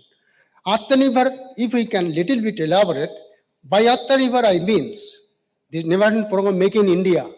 I see that most of the instruments, machines, we are using from importing from different outside countries. We have to have the manufacturing hub. We have to have that even in critical items like safety, health, and welfare. There are safety, particularly life-saving equipment. Also, we are mostly dependent on developed countries where there is no mining. But here we are doing so much of mining, but we don't have that facilities. Everything we have to depend on these European countries or some other developed countries. So there is very much scope. That's why this conclave, I think so that we have to bring this attention.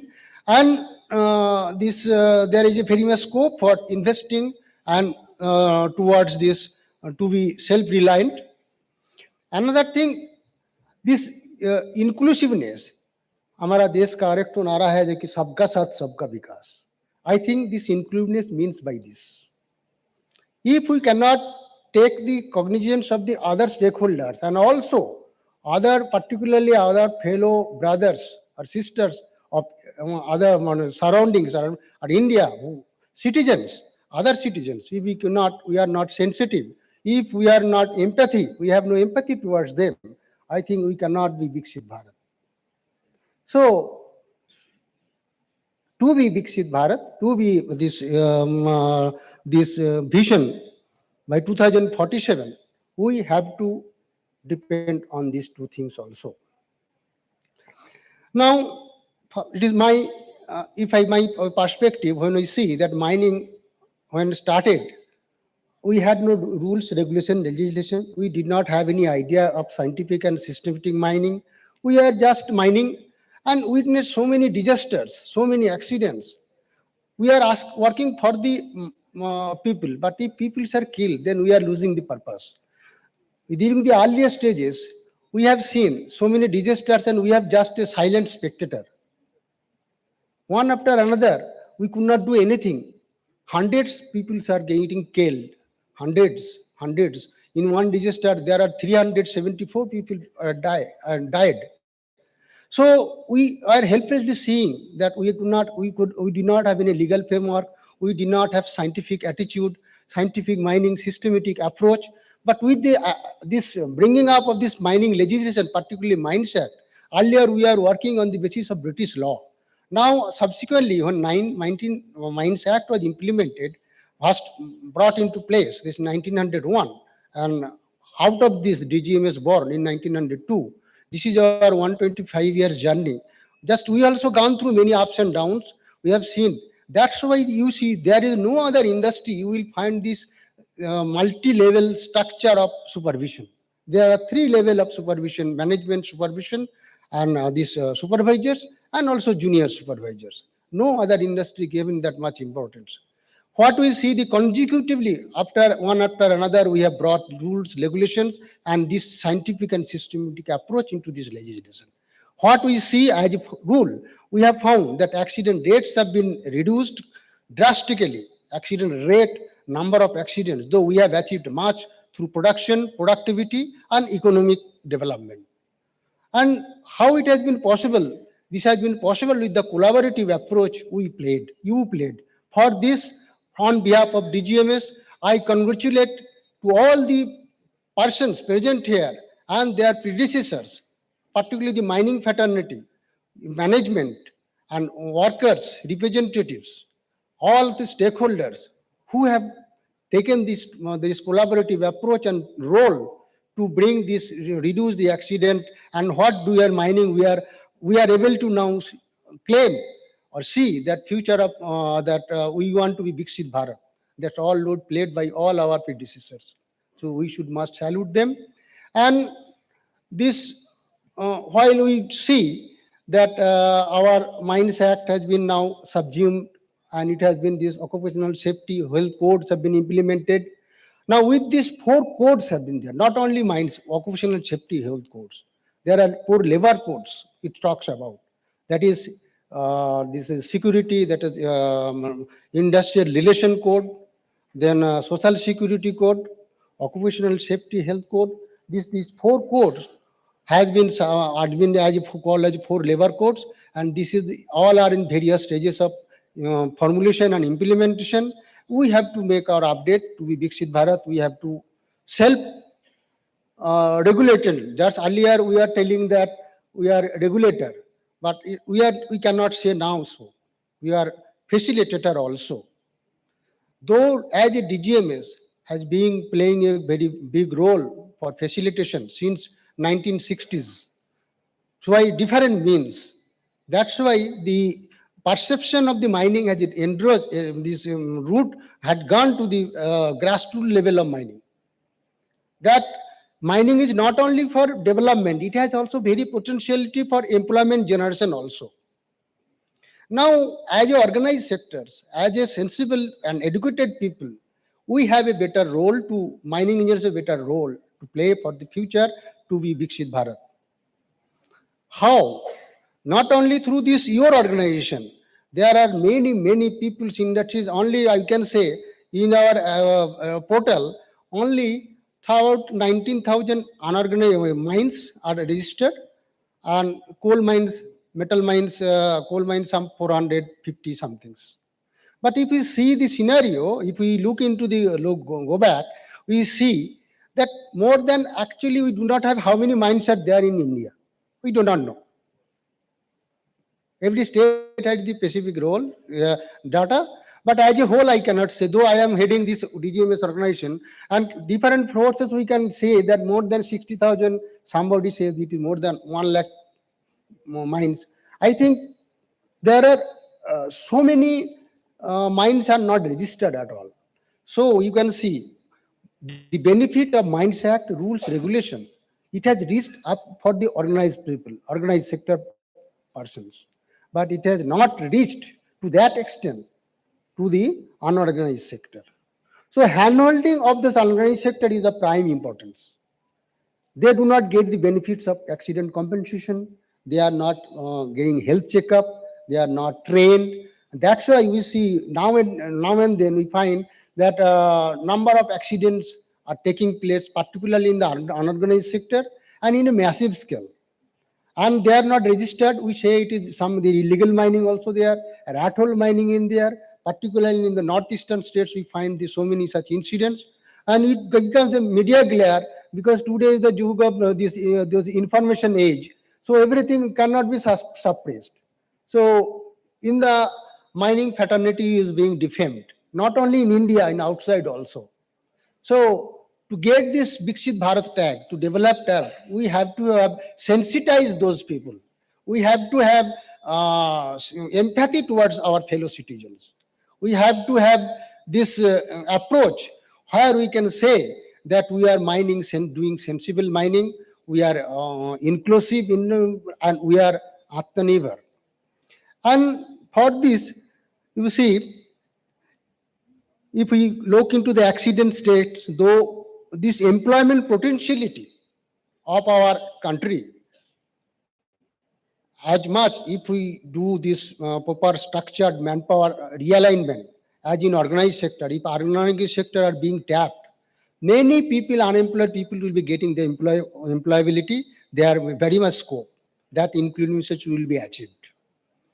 And the facilities, this provided through these labor codes will be extended to those people, so it will be inclusive. So we have, as a mining engineer, as a mining fraternity, we have a greater role to play to achieve this goal. This few days, yesterday only, you see, when we come, one incident had happened in Sikkim. There was tunnel being constructed, and 22 people have died. So far, it is came to know. And in the tunnel, you see, it was not confirmed report. It was because of this methane gas explosion. the gas explosion. Though it is not a mine, though it is not a coal mine, but it happened that methane gas can happen anywhere. So we have to follow the rules regulation. We have to, as the DGMS is following this facilitation role, self-regulation, we have to take that. Why that our Saifullah Sahab was telling that not only compliance, we have to go beyond this. Why we have to wait for others to say you do this, do that? We have to have this scientific spirit of self-regulation. We need not to be overseen by others. We are the inspector, we are the facilitator, we are the observer for ours, and we are the corrective action takers. So with this approach, we can go a long way. But if we achieve this VIKSIT Bharat, what we will achieve actually? Why want to be VIKSIT Bharat? I think VIKSIT Bharat aim is that happiness index, what we say that we should be happy. But to be happy, we have to have this good health. To be happy, we have to have our welfare good measures, social security, or our financial quality should be good. And another, to be there, we have to be safe. That is safety, health, and welfare. And these three parameters are very much the foundation stone of our occupational safety health code at present. Earlier it was Mines Act. So to be VIKSIT Bharat, to have this VIKSIT Bharat, mining, you need not to emphasize more that mining has the prime role, but in this prime role, you are the key player, catalyst. This mining fraternity is the work as a catalyst towards this goal. And after achieving, we can have our three fundamental cornerstones to be happy.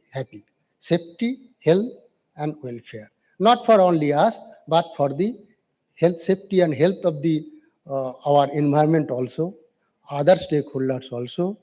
With this, I thank you all for inviting me and giving me this opportunity to share my views.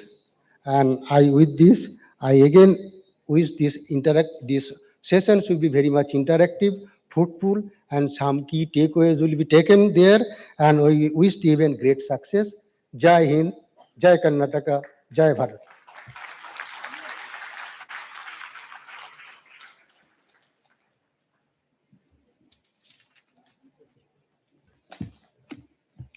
Thank you so much, sir. As a token of our gratitude and appreciation, we would like to felicitate our esteemed chief guest. May I request the whole MSAK team to honor our chief guest, Shri Ujjwal Sir. Shri Ujjwalta, Director General of Mine Safety, he has done his Bachelor of Engineering Mining from IIEST, Eastwhile BE College, Sidhpur in the year 1988. MTech in Long While Mine Mechanization from ISM, Dhanbad in the year 1997. Post-graduation Diploma in Ecology and Environment, Post-graduation Diploma in Computer Application, Certificate course in Labor Management, FCC in Coal, holder of First Class Certificate of Competency Coal, FCC in Metal, holder of First Class Certificate of Competency Metal, PGPPM from IIM Bengaluru in the year 2017. Moving forward with his working experience, he joined SCCL after completing BE 1988 and topped in the UPSC batch and joined Directorate General of Mine Safety as Deputy Director of Mine Safety in the year 2001, subsequently promoted as Director of Mine Safety in the year 2012 and Deputy Director General of Mine Safety in 2019. Presently, he is working as Director General of Mines Safety in Directorate General of Mine Safety, Ministry of Labor and Employment, Dhanbad, Jharkhand since September 24.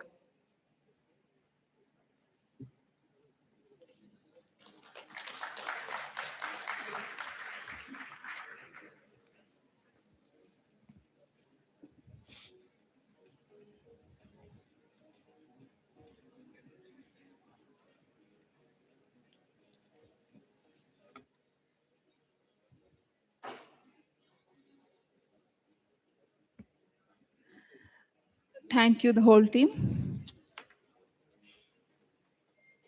Thank you, Karnataka State Safety Association of Mine Safety Association for such overwhelming and felicitating me. I do not think I deserve this, but this is your greatness that you thought to felicitate me on behalf from my personal end and also from my family's end and from my this. And I really overwhelmed and I am very much grateful to you all.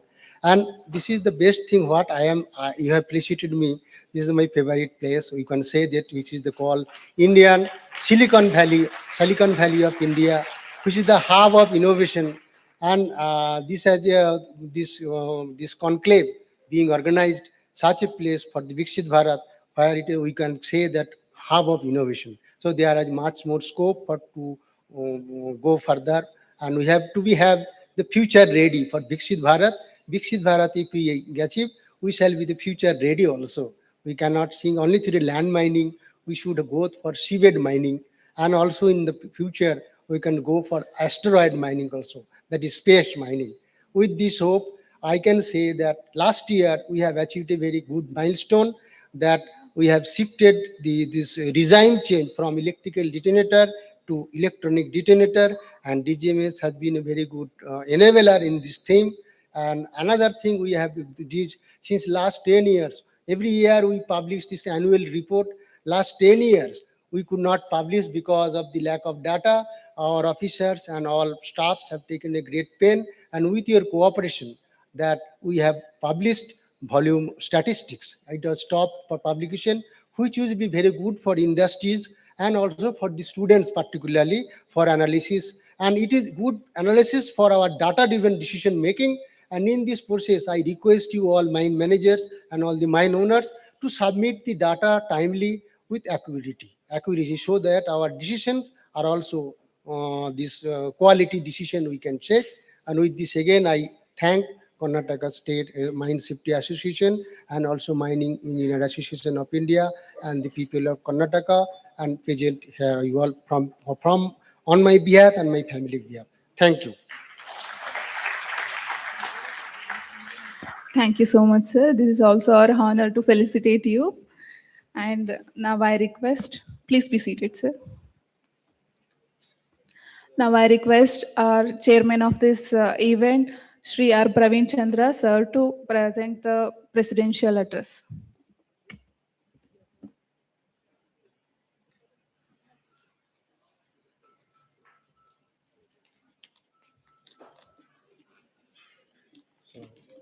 A very warm good afternoon to all.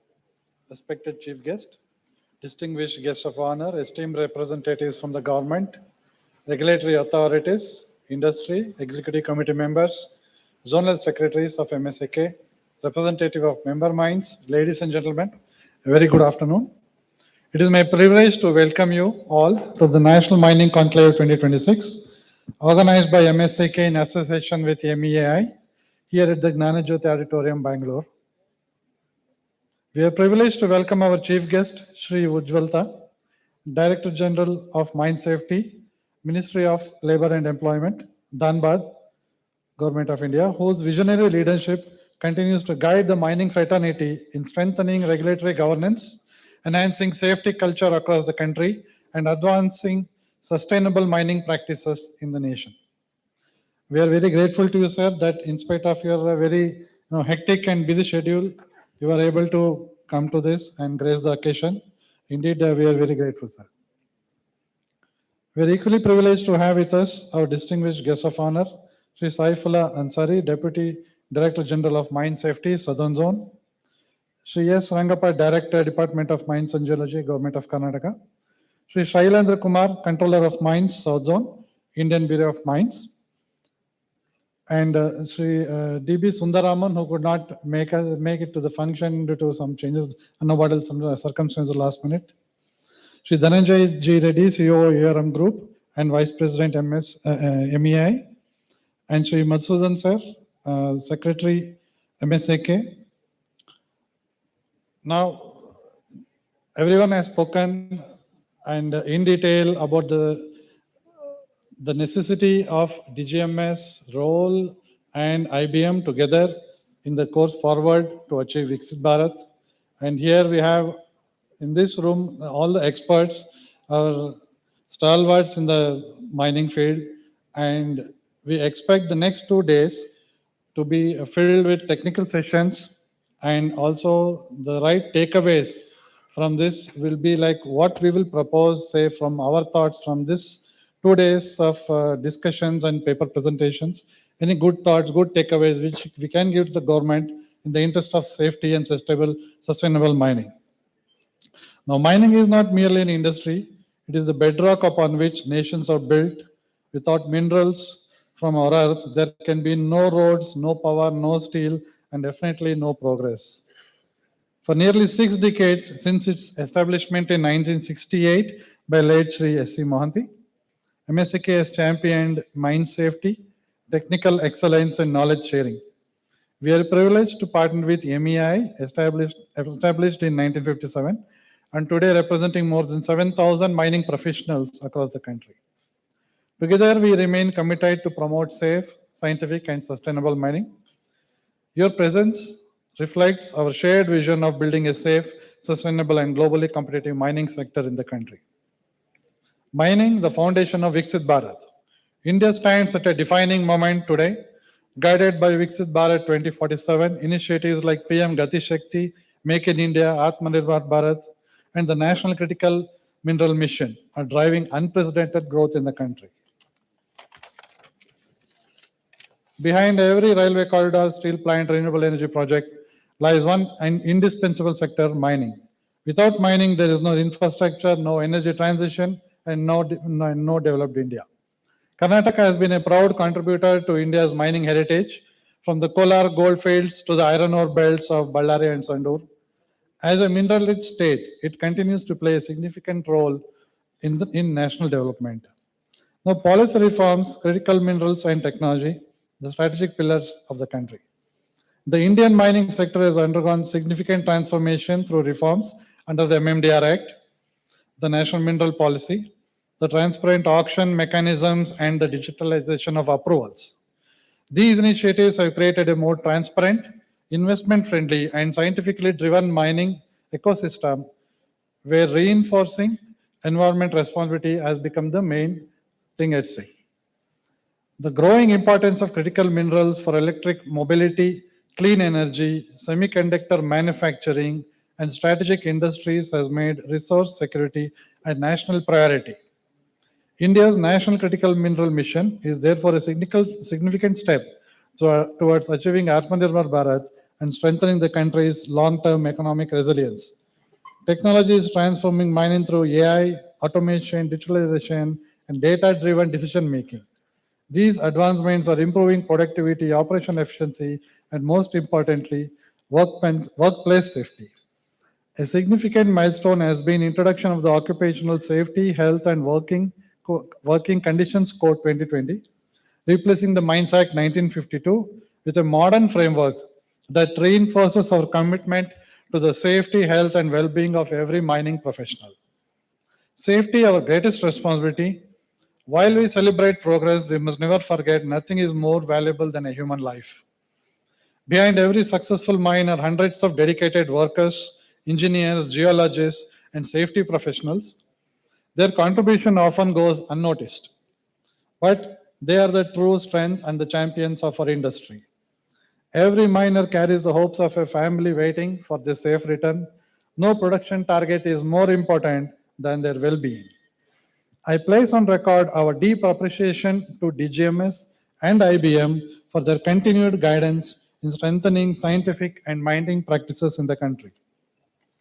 At MSAK, safety is not just compliance, it is our culture. Our goal is simple and absolute: zero harm.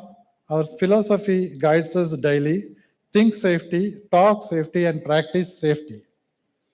As India increases production of all the minerals, our commitment to safety must grow stronger. Now, sustainability and our shared vision. Economic growth and environmental stewardship must go hand in hand. Responsible mining demands scientific planning, environmental protection, community engagement, and a transparent governance mechanism.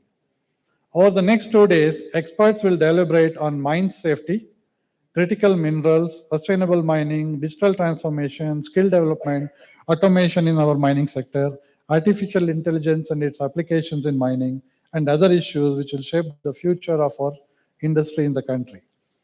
I am confident these discussions will generate impactful recommendations to shape our sector, which will become the key takeaways from these 2 days of deliberations. Together, let us build a mining industry that is safer, smarter, greener, and globally competitive. In conclusion, I express my sincere gratitude to the Director General of Mine Safety, the Minister of Labor and Employment, the Ministry of Mines, the Government of Karnataka, Indian Bureau of Mines, the Department of Mines and Geology, the Mining Engineers Association of India, our sponsors, partners, delegates, and every member of MSAK for their invaluable support in making this National Mining Conclave a reality. I wish the National Mining Conclave 2026 every success and hope that the deliberations of the next 2 days will contribute meaningfully towards building a safer, smarter, and more sustainable mining industry for our nation. The true wealth of a nation lies not only in the minerals beneath its soil, but in the wisdom with which it develops them and the care with which it protects the people who mine them. Thanking you all. Jai Hind, Jai Karnataka.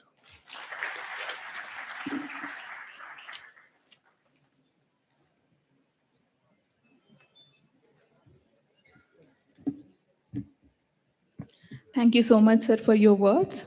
Now I again request Shri R. Praveen Chandra, sir, to hand over a mementos to our dignitaries.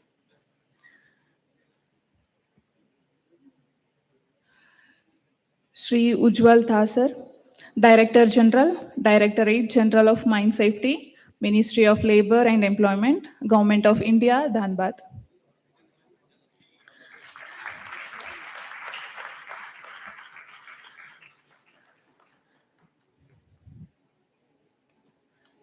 Shri Saiful Ansari,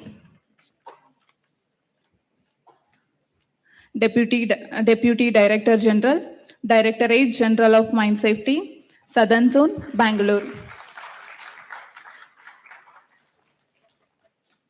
Shri Shailendra Kumar sir, Controller of Mines, South Zone, Indian Bureau of Mines, Bengaluru. Shri Dhananjaya G. Reddy sir, Vice President, MEAI and CEO of ERM Group. Please give a big round of applause.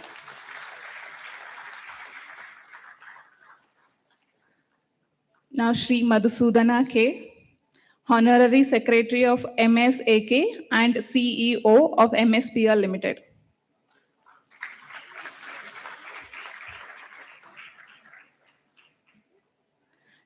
Thank you, sir. Now I request Ujjwal Tha sir to hand over the memento to our Shri R. Praveen Chandra sir.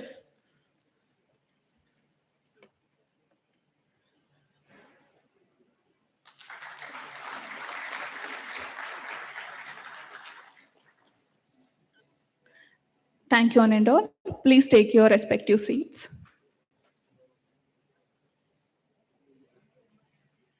So please come forward for the group photo.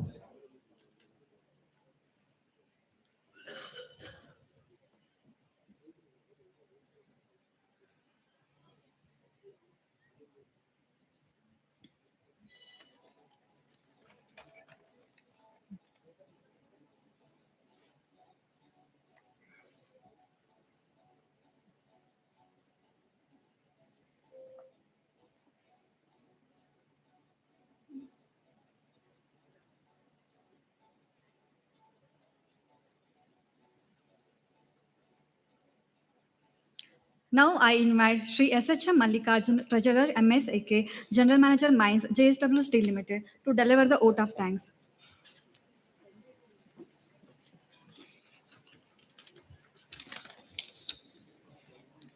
Respected dignitaries on the dais, distinguished guests, delegates, members of the Mine Safety Association Karnataka, Mining Industry Association of India.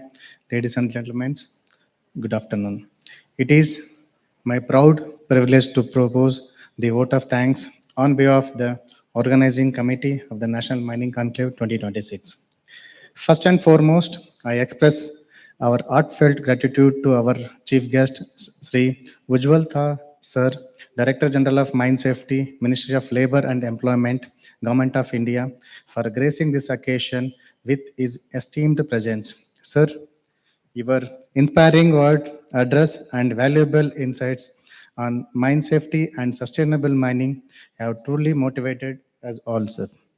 I extended my sincere thanks to our guest of honor, Sri Saifullah Ansari, sir, Deputy Director General of Mine Safety Southern Zone, Bangalore, and sharing your expertise and encouraging the mining fraternity towards achieving the highest standards of safety. Thank you, sir. Sri S. Rangappa, sir, FCA IAS Director, Department of Mines and Geology, Government of Karnataka, your continuous supports and guidance to the mining sector. Sri Shailendra Kumar, Controller of Mines, Southern Zone, Indian Bureau of Mines, Bangalore, for your valuable presence and insightful thoughts.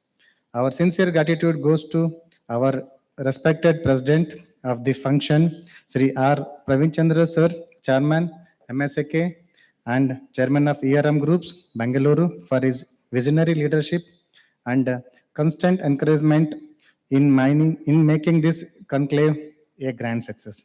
I also express my heartfelt appreciation to our convener, Sri K. Madhusudana, sir, Honorable Secretary, MSAK, and Chief Executive Officer, MSP Limited, whose meticulous planning and tireless efforts make this event possible. Thank you, sir. Also, I take this opportunity to thank Sri Dhananjay G. Reddy, sir, Vice President 1 MEI and COO ERM Groups, for this constant support and guidance in organizing this, coordinating this event.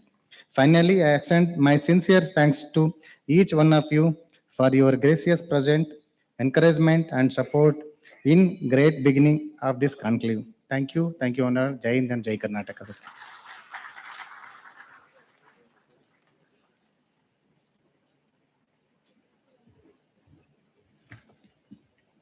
Thank you, sir.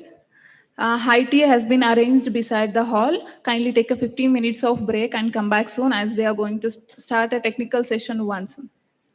Thank you.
ಇದೆ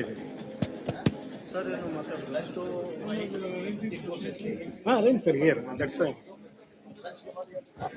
All are requested to join for a high tea, right side of our auditorium.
Please select me audio.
Sir ಇದು clicker point ಮೇಲೆ okay ಅಲ್ಲೋ ಕರಿಗಲ್ಲ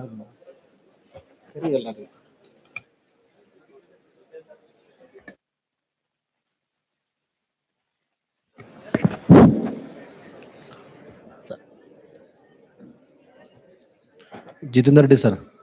I request to send all the delegates inside, sir, please. Venu. Sir, appointed. Ide.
session is going to start soon. Please enter the hall.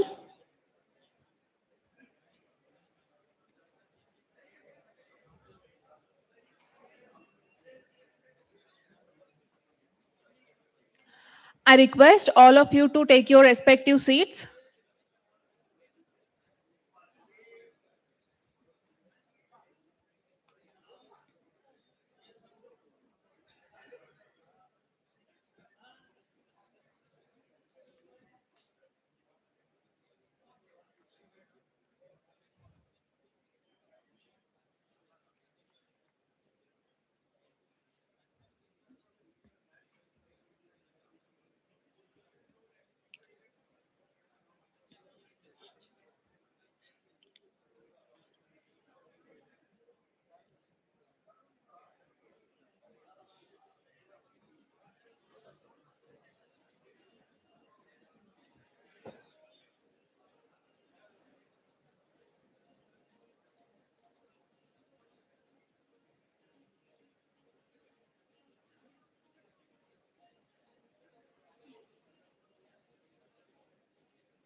More session.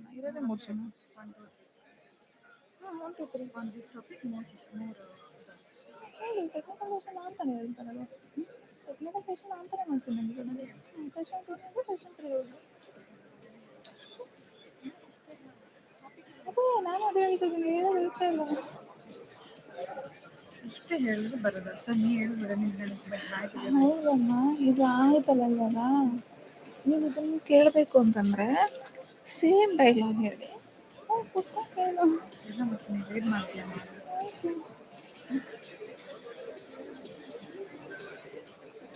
ಇವರು chairman ಕೊಡ್ತಾರೆ, chairman ಕೊಡ್ತಾರೆ.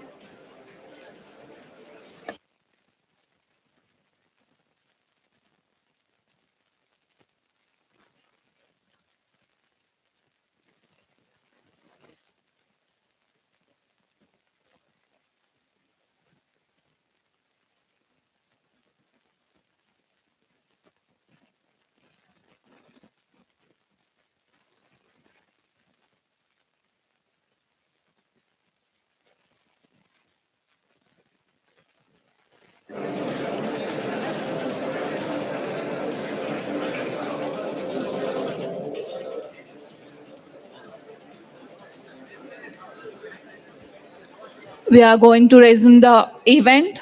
Kindly enter the auditorium.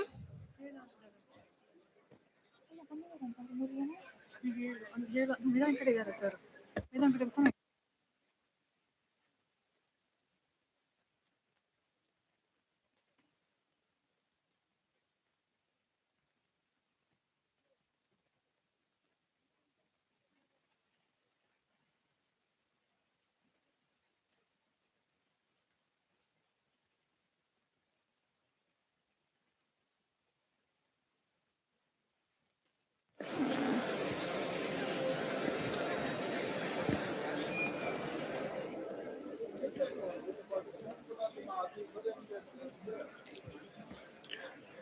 Now we will start a technical session 1 on occupational health, safety and well-being, building safer mining workplace.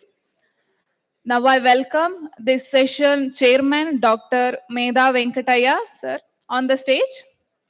And the co-chairman of this session, Mr. Ashok Megharaj, on the stage.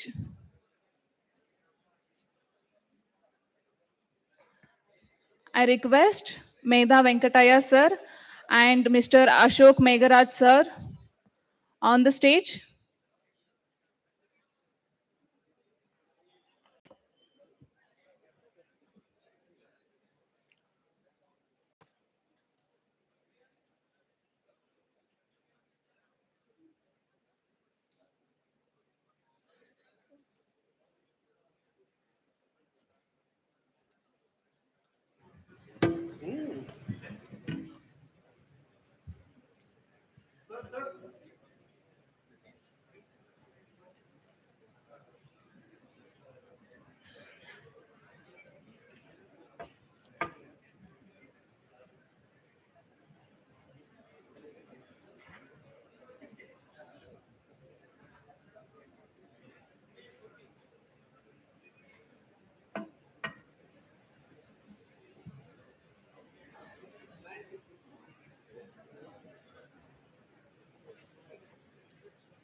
Handing over the stage to you both, sir.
Good afternoon. I think we are starting a technical session number 1.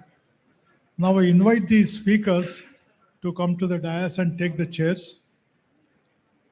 Mr. Saifullah Ansari, TDG.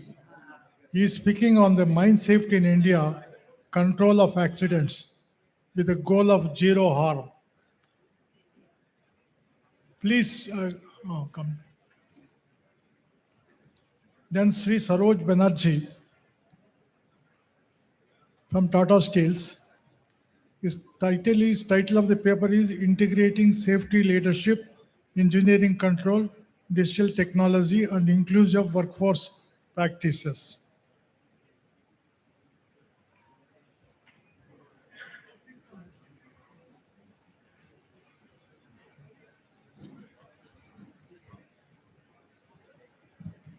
Then the third paper is from Vijay Singh AR, Overview of Occupational Health, Safety and Working Condition 2026. Now, as you know that we are already delayed, and actually this is lunch time, but now we are starting technical session number 1. Now I request all the authors to take maximum 15 minutes, not minimum, maximum 15 minutes, and some few question answers may be there. I request all authors to stick to the time so that we can at least join lunch at 2:30. Now I request Mr. Ansari Namaskar. I request all the backbenchers, please come forward little bit. पीछे से थोड़ा आगे आइए. From the last row, please. Namaskar.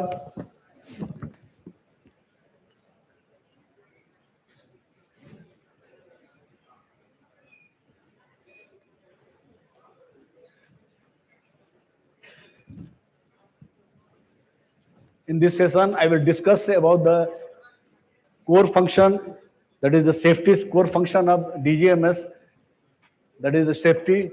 And one of the core function is the accident analysis and what the accident are occurring in the mines and how it is analyzed and what is the actual scenario, what type of accident are occurring very frequently and in which position we are here. And what are the control measures, what are the initiatives taken. It will start with a little bit history of mining.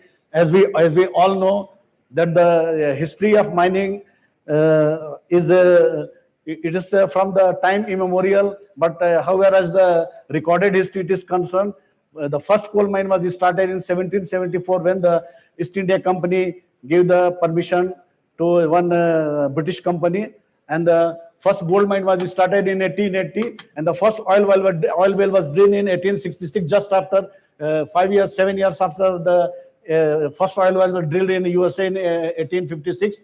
Presently, we have around 400, 500 coal mines and 160 oil mines and around 20,000 metalliferous mines operating in India, directly employing above the 1 million person on daily average basis.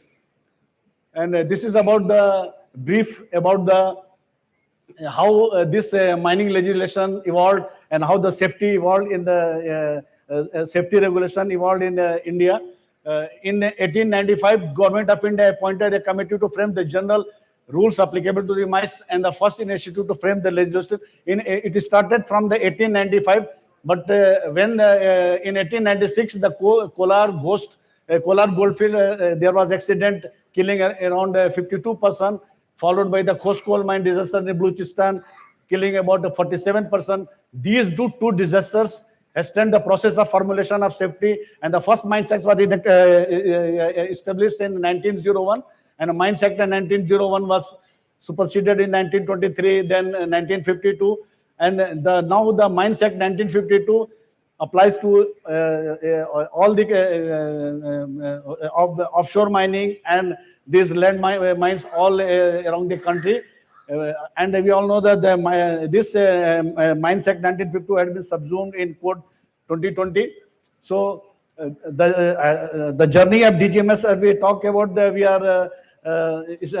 DGMS established in 1902, and we have the 125th years on 7th January of 2026. We have celebrated we are serving since 1902. These are the history, because and these are legislations. As we have discussed, the act has been subsumed in OHS Code 2020, and still the CMR 2017 MMR and the oil mine regulation 2017 is still enforced, because the new regulations in the code has not been framed. It is already in pipeline, but all the rules which were in the Mines Act 1952, that is the MMR 1950, this and vocational training rule, rescue rule, crutch rule, pit head bath rule, all has been subsumed in Occupational Safety, Health and Working Conditions Central Rule 2026. All these which deals about the health, welfare, training,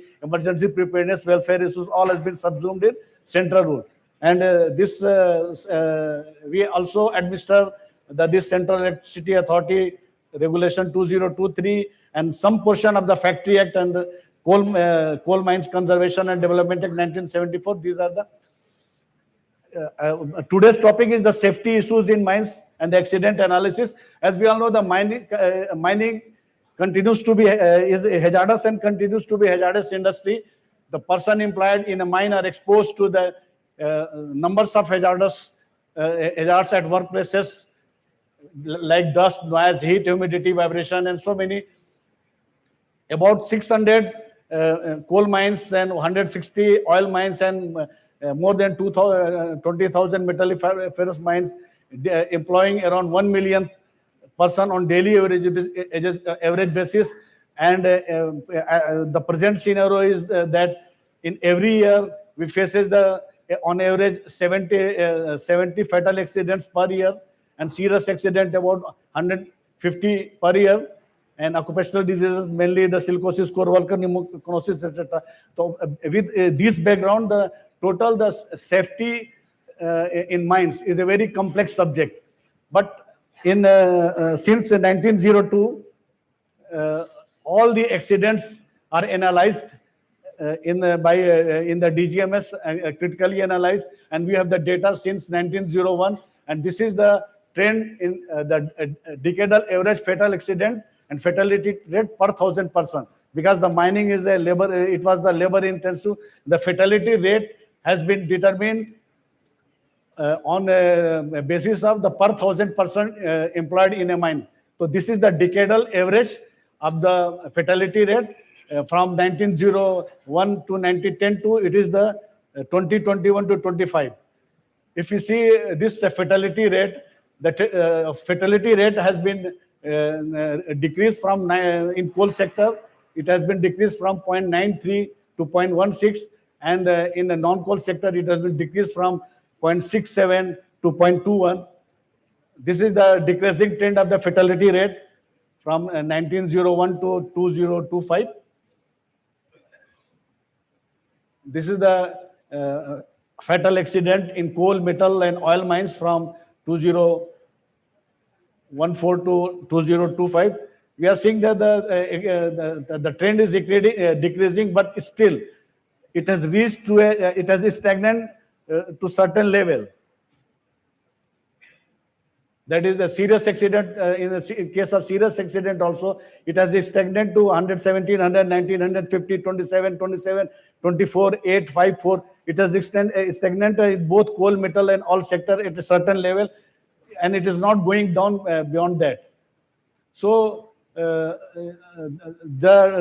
total this scenario, the accident we are facing every year, around 30 to 40 fatal accident in coal mines, 30 to 40 fatal accident in metalliferous mine, and 5 to 8 fatal accident in oil mines. Although the fatality rate has reduced from considerably, but still there is a level where we are not going down, and it is a stagnant. The fatal accidents are stagnant, serious accident is stagnant. So at this junction, it is the time to think all the stakeholders, whether from the regulator side, we are the DGMS, from the mine operator side, from all the stakeholders, from the vendors, from the who are the giving the technology, who are giving the equipment, machinery. Why the accident are not decreasing? Because we have the ambition of zero harm. At least it should decrease as low as to the acceptable level. This is not acceptable level. Every year we are facing these much of fatal accidents. So in my paper, there is an analysis of last 27 years from 1999 to 2025, the fatal accident and serious accident in coal sector and metal sector. We will see how the fatal accident occurred and what are the gray area, what are the area where the maximum accident occur. In this study, we will see that there are the 3-4 causes where the accident has occurred. The share of accident is very much around the 70% accident share of accident are in only 2 and 3 causes. So these are the analysis. We are doing all the analysis in DGMS. We have the department. All the data has been retrieved from the mine statistics from the DGMS. So this is the analysis of fatal accident and land in the coal sector. We will see the three major causes. That is the ground movement, transportation machinery, and machinery other than transportation machinery. These are the which contributes about the 70 to 75% fatal accident.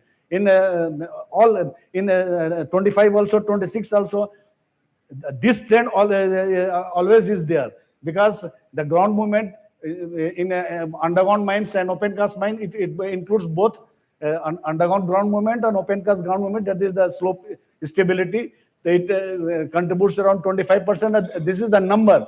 In 27 years, 484 number of fatal accident has occurred.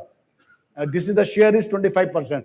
So in the metalliferous mines also, non-coal mines also, the three major causes contribute 70 to 75% fatal accident. This is the fall other than fall of ground. This is the fall of object, including rolling object, fall of person from height to depth, fall of person on the same level. This is the very silly cause. The person is going in the mine and they fall and there is a fatal accident. So we analyze that as very, very silly mistake or silly causes is there, which contributes around the 25% of fatal accident. And the ground movement, 22%, transportation machinery. We all know the dumpers, transportation, rope haulage, wagon movement, wheel trackless machinery, trucks, tankers. All these are the 25% share in this accident scenario. And in the case of the analysis of the serious accident, there are the two major causes which contributes around 65 to 70% in the serious accident over the 27 years. The fall far than the fall of ground and transportation machinery, the non-winding type. These are the two major causes which contributes around the 70% fatal accident in the coal mines. And in non-coal mines also, the two major causes contributes 50 to 60%, that is fall, and machinery other than transportation machinery 14%. So these fall in mines, there are so many cases: fall of person, fall of object, which occurs a serious accident or fatal accident. Very silly mistake. Person are going there, slip and fall. Or in workshop itself, the person is working at a height and there is no SOP followed, and the fall and the accident occurs, whether it's serious or fatal accident. These are the scenario over the last 27 years. The 2 and 3 major causes. If we control or we consider all these causes, we curtail, we see what are the SOPs, how it will be strengthened, what is the supervision level, what is the technology we can introduce to reduce these accidents. So all it can be implemented, these accidents can be prevented. This is the case of, because we are sitting in the Bangalore, this is the case of the Karnataka, fatal accident in Karnataka state only in 23, 24, 25 and 27. You see we are increasing in Karnataka state.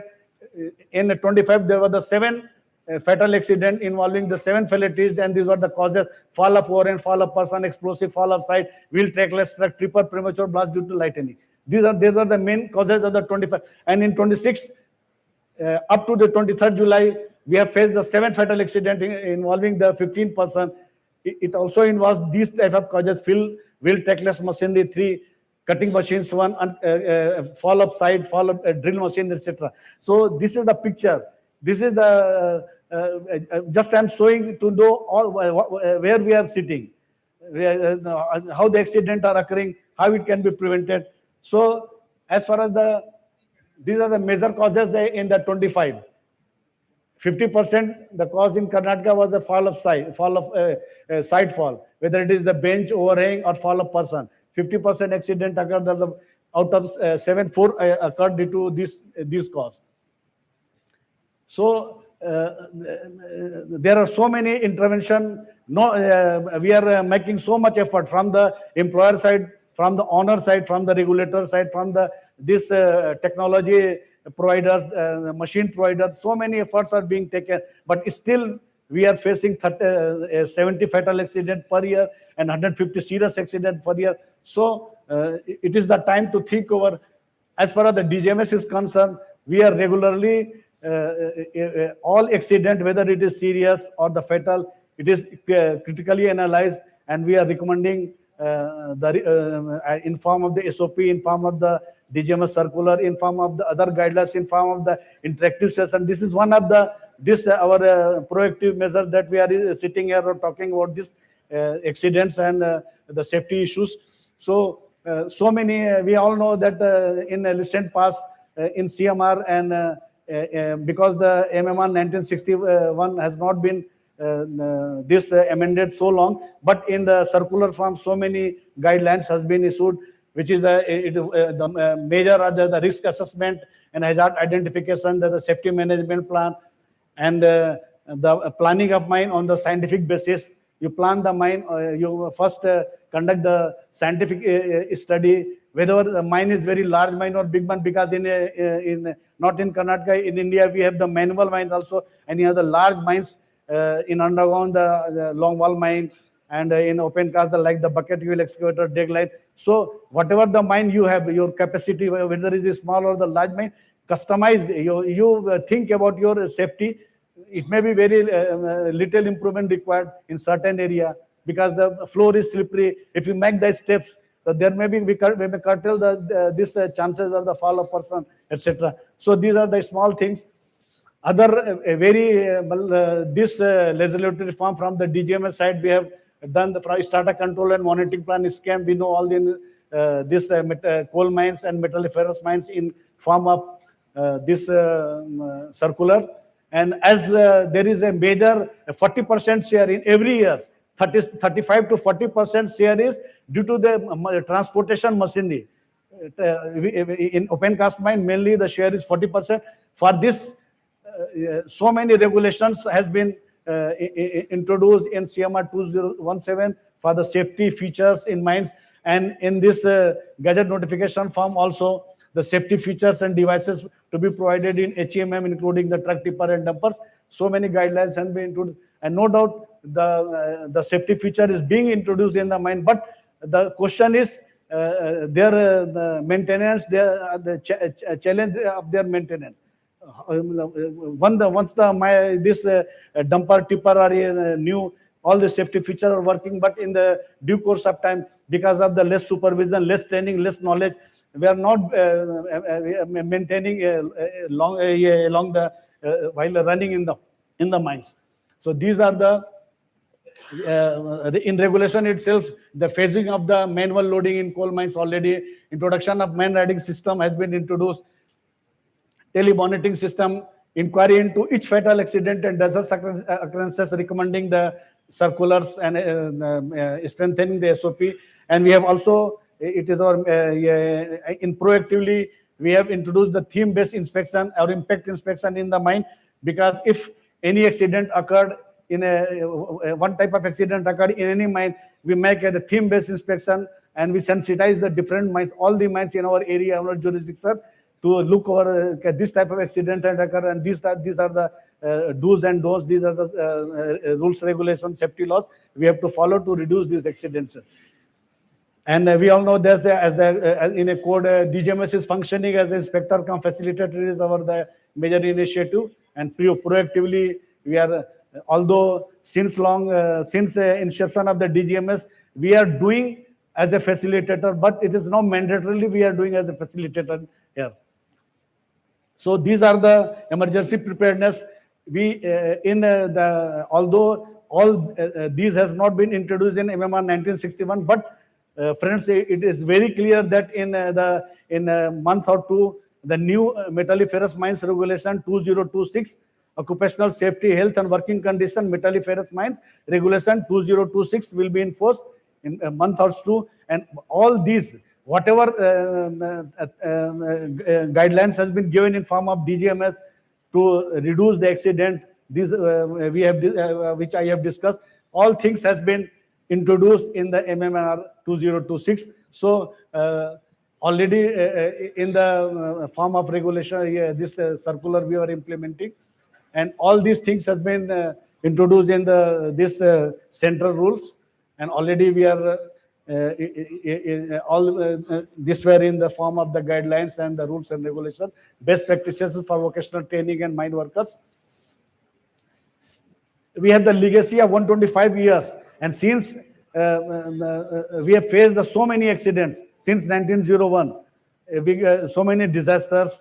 So in each accident, we got the learning, and accordingly we intervene and the frame either in the circular or regulations. So these are the major things to curtail the principal hazards.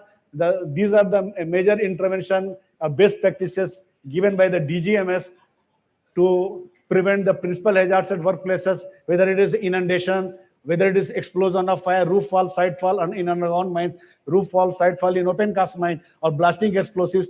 All all these has been introduced in form of the circular or legislation or guidelines. So these are the major intervention and best practices to prevent these principal hazards in mines. Because the time is only 15 minutes, we are going through these slides very fastly. And I have given the full paper of the accident analysis in this souvenir. Please go through and think over where we are standing, why the accident are occurring so much. Friends, as far as this safety analysis, DGM is also protecting the national properties and conservation of mines in form of, like, we have the implementation appropriate measure to safeguard the railway, national highway, state highway, public roads, river beds, power lines, oil pipelines. We have because there is a guidelines how to protect, how the blasting will be done, what will be the safe distance. So not only safety of person, but we are protecting the national property also, conserve the coal. Because of since inception of the DGMS, we have, if we only think about the coal mines, from very thin mines to very thick mines, we have developed so many mining methods conserving the coal. How the coal will be coal will be extracted, conserving the total coal property. So these are providing technical guidelines, provide the statutory and competent person. As we know that the DGMS in a year we are conducting this statutory exam twice in a year to gap the statutory person, because there is a gap in industry to gap this to fill up this gap. We are conducting the statutory exam twice in a year. So Sir, another 2 minutes. Just we are concluding. So this is the conclusion. If we see all the analysis over whether it is 10 year, 25 year, 26, always there is a very, very silly thing, very little things which can be. So we are saying that the accident can be prevented. We have to think only about this. What not in a large way, but think customized to your mind. What are the lapses in our mind? Maybe very small things in your minds, but like the poor implementation of safety management plan. Whether it is a big mine or large mine, we are not critically analyzing what are the risk in mind. You analyze the risk in your mind and accordingly plan, prepare the safety management plan. We have seen that although the safety management plan has been prepared, but it is generally kept in the almirah of the manager or anywhere in office. It is very poorly implemented. So this is the things, and less than adequate awareness and training, lack of awareness or training among the work person, less than adequate competency level of the operator, less than adequate training facilities available in the mining companies, basically in the small mines or organized sector mines. Issues with the non-compliance are discussed to feature in the HEMMs, because always the 40% share is for the HEMMs in accident. Less than adequate haul road design, because the leases are very small. We are 1 hectare, 2 hectare, half hectare leases, and there is no how the scientific mining can be planned, or because there is no place in the mine to form a uniform haul road. The total configuration as mine is not scientifically designed. So less than adequate space for the haul road, and this large HMM are plying on this haul road, just plying a ghost on in a dark place, and when any time it can topple down, because this is not designed for this steep 1 in 2, 1 in 3, 1 in 4 haul roads. There is some limitation of each and every machine. and the berm is not provided. So there are so many safety barriers. If the all barrier fails, then only accident occurs, because the God is always with us. If any one of the, if the design, the hollow design is not good, but there is a adequate barrier in form of the this berm, protection is there, then if any topple, the berm will protect. If all fails, all barrier fails, then only accident occurs. Is that true? Analyze in if you fail in all way, then this accident occurs. The increase of contextual operation, because there is increase of contextual operation in form of MDO, in form of the higher pitches, and there is a shortage of the skilled manpower. There is a frequent change of the manpowers, so they are not knowing about the mines, etc. So these are the conclusion. The few causes, जैसे roof fall, dumper trucks, and rope haulage in the coal mines, and side fall of the person and dumper truck in non-coal mines contribute to through risk assessment and framing an effective SMP customized with mine. You customize with your mine, not copy from the very large mine, the SMP from the large mine and copy it. You customize SMP in your mine and accordingly frame your SOP. Implementation of SOP in true spirit using a combination of technology. Always DGMS welcome the technology, but it should be customized to your mine and critically examined, and what should be the SOP for the introduction of this technology, and management including the awareness, development and involvement part that is responsive to the changing conditions. This will ensure that the hazards identification and risk assessed are eliminated, controlled, minimized to an acceptable level, further leading to zero. We always say, if we're not zero, then at least we should think over the as low as practically possible to reduce these accidents. So these are the few, I will request to the organizers from DGMS that these are the few points we will discuss with the DMG or state authorities, because of the accident was occurring. The lease area is very less. In the national conference, 12 nations conference itself, it was recommended that the lease area should be feasible to the scientific, at least the 10 hectare lease area should be given, and over the period should be more than 15 years, and grant and cancellation expiry of leases linked to the lien. It should be linked to the mine safety sums with the portal, and there are the small hillock, and in a small hillock and in a hill, there are the multiple leases given. In top side there is one lease, in bottom side there is one lease. There is no coordination between the work between the top and bottom, and there is a chances of overhang and accident occur. So it was recommended in the National Safety Conference itself that the total hillock should be given to a single lessee, or you make a grid from top to bottom, give the lease to a single person, so that from top to downward it can be extracted, the mineral can be extracted safely. So these are the few takeaways to be discussed with the state authorities. We will discuss it in the. Thank you. And last में मैं यही बोलूँगा कि all these accident, all जो भी ये बाधा आ रही है, इसको हम लोग सभी मिल करके दूर कर सकते हैं. We are from the DGMS side, from the mine operator side, all stakeholder. If we कदम से कदम मिलाकर अगर हम चलते हैं, तभी इसको जो भी बाधा है इसको हम लोग दूर कर सकते हैं. So इसमें अटल बिहारी वाजपेयी की एक बहुत अच्छी कविता है. बाधाएं आती हैं आए, घिरे प्रलय की घोर घटाएं, पांव के नीचे अंगारे, सिर पे बरसे यदि ज्वालाएं. बाधाएं आती हैं आए, घिरे प्रलय की घोर घटाएं, पांव के नीचे अंगारे, सिर पे बरसे यदि ज्वालाएं. निज हाथों में हंसते हंसते आग लगाकर चलना होगा, कदम मिलाकर चलना होगा, कदम मिलाकर चलना होगा. If our approach is this type of collaborative, then no doubt this accident can be prevented. Thank you. Thank you. Thank you, sir. Actually, there is no introduction required for him, but I will say one thing. He played a pivotal role in drafting the occupational health and working conditions regulation mining standards under the OHSWC Code 2020. Thank you once again. Any question, please?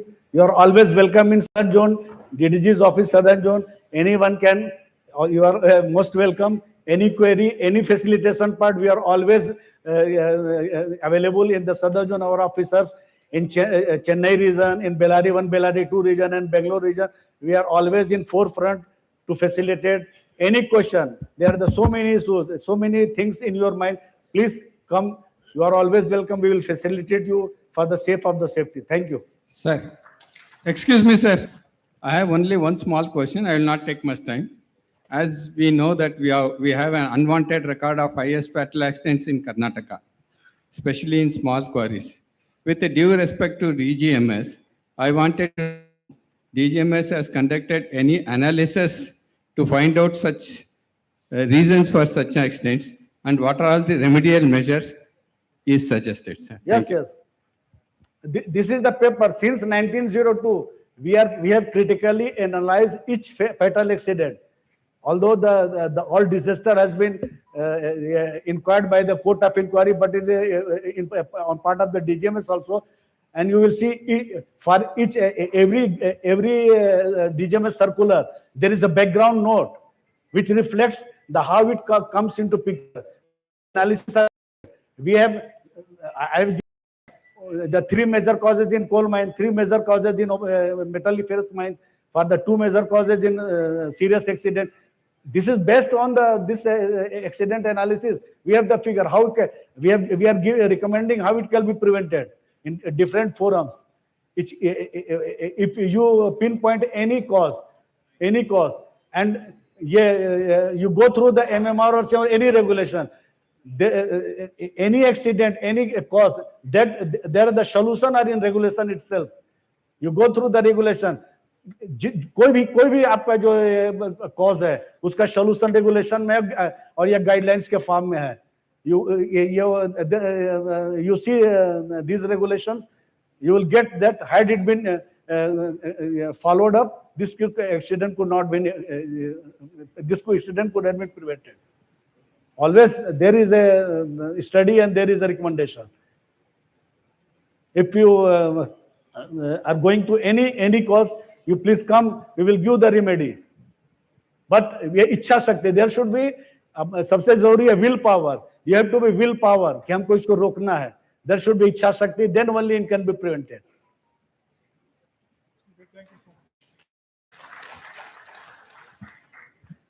Now, next paper is by Sri Saroj Banerjee on integrating safety leadership, engineering control, digital technologies, and inclusive workforce practices in Tata Steel. Director of the Tata. Introduction about Saroj Banerjee's. He is a managing director of Limited and having experience of 32 years. Mr. Saroj Kumar Banerjee. Please remember 15 minutes maximum. Am I audible? Yes, sir. We will not take more than that. I know that between lunch and all the participants. Thank you very much, sir, for giving us an opportunity. Ujjal Tasa, I know you, sir, very well when I was in Normandy Mines. And you may be seeing that my designation is managing director, but I became managing director in the month of February. Before that, I was worked around 20-25 years in all raw material mines of Tata Steel, Normandy, Joda, West Bokaro, FMD, Jharia, everywhere I worked. I worked in sustainability also. Then this is the new position offered to me. Sundar sir was kind enough to tell me that you have a very good experience. Why can't you join this program? And thank you very much for giving me this opportunity.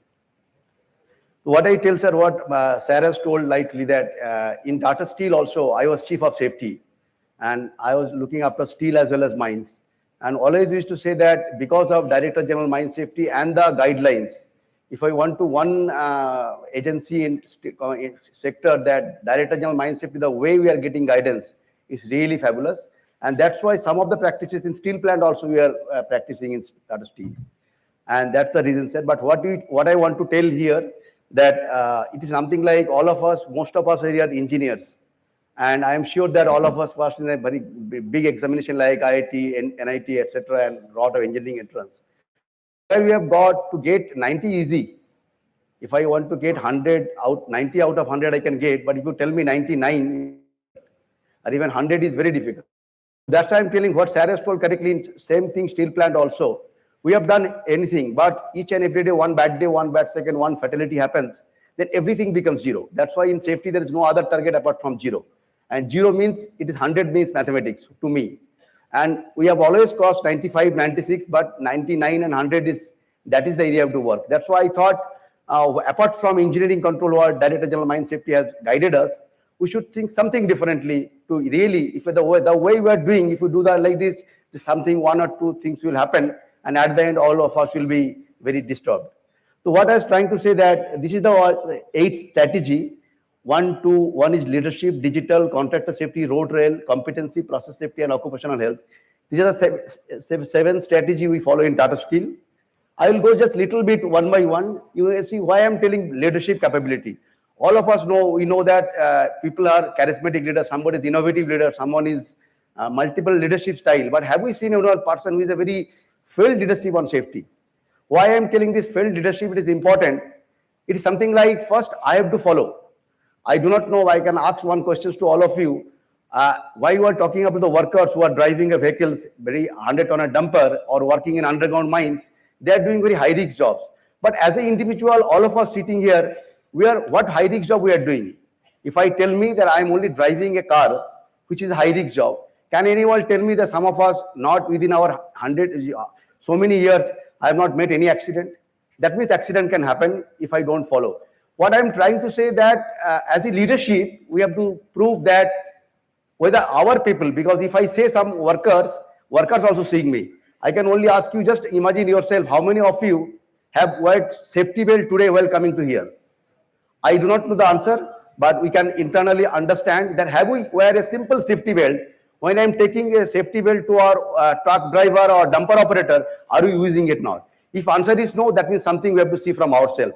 That's why when we taken the DuPont consultancy, they told all the senior leadership teams, first has to accompany, then only the workers will follow. It's not like that workers will follow if I don't follow.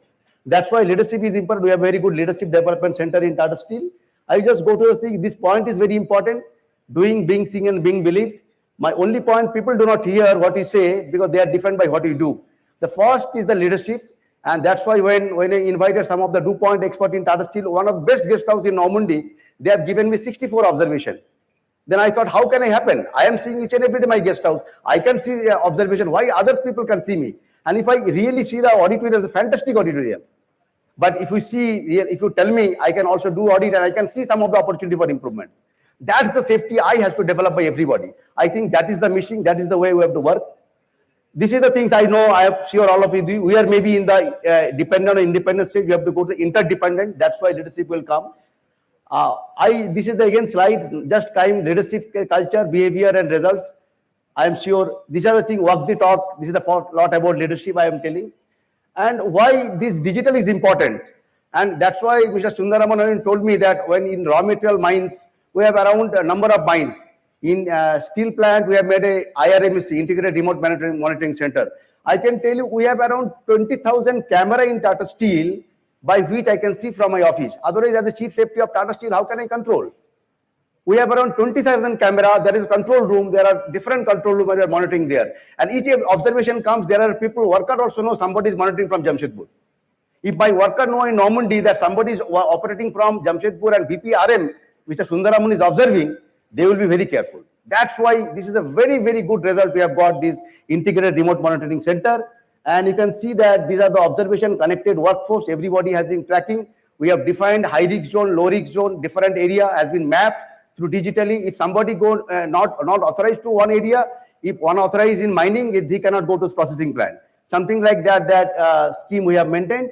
And this is the CCTV surveillance I am telling you. I am sure this is a full one-day presentation. I cannot just make the justice, but I have shared the slide to everybody, and we can, and safety is concerned, we are very open. And anytime if you feel that anything we can contribute for the safety of the, as such, we are getting a lot of support from Director General Mine Safety. We are also, we can support whoever is interested. I am telling these things, you can see 192 FRCP, what Sarah Bose told, dangerous occurrences. It's not dangerous occurrence. It is something like unsafe act and unsafe observation. Dangerous occurrence means it has already happened, which we call red risk incident. I don't want that. We want that FRCP means fatality risk control potential. Who are the fatality observation? You can see 192 FRCP, 1174 observation has been observed through the camera.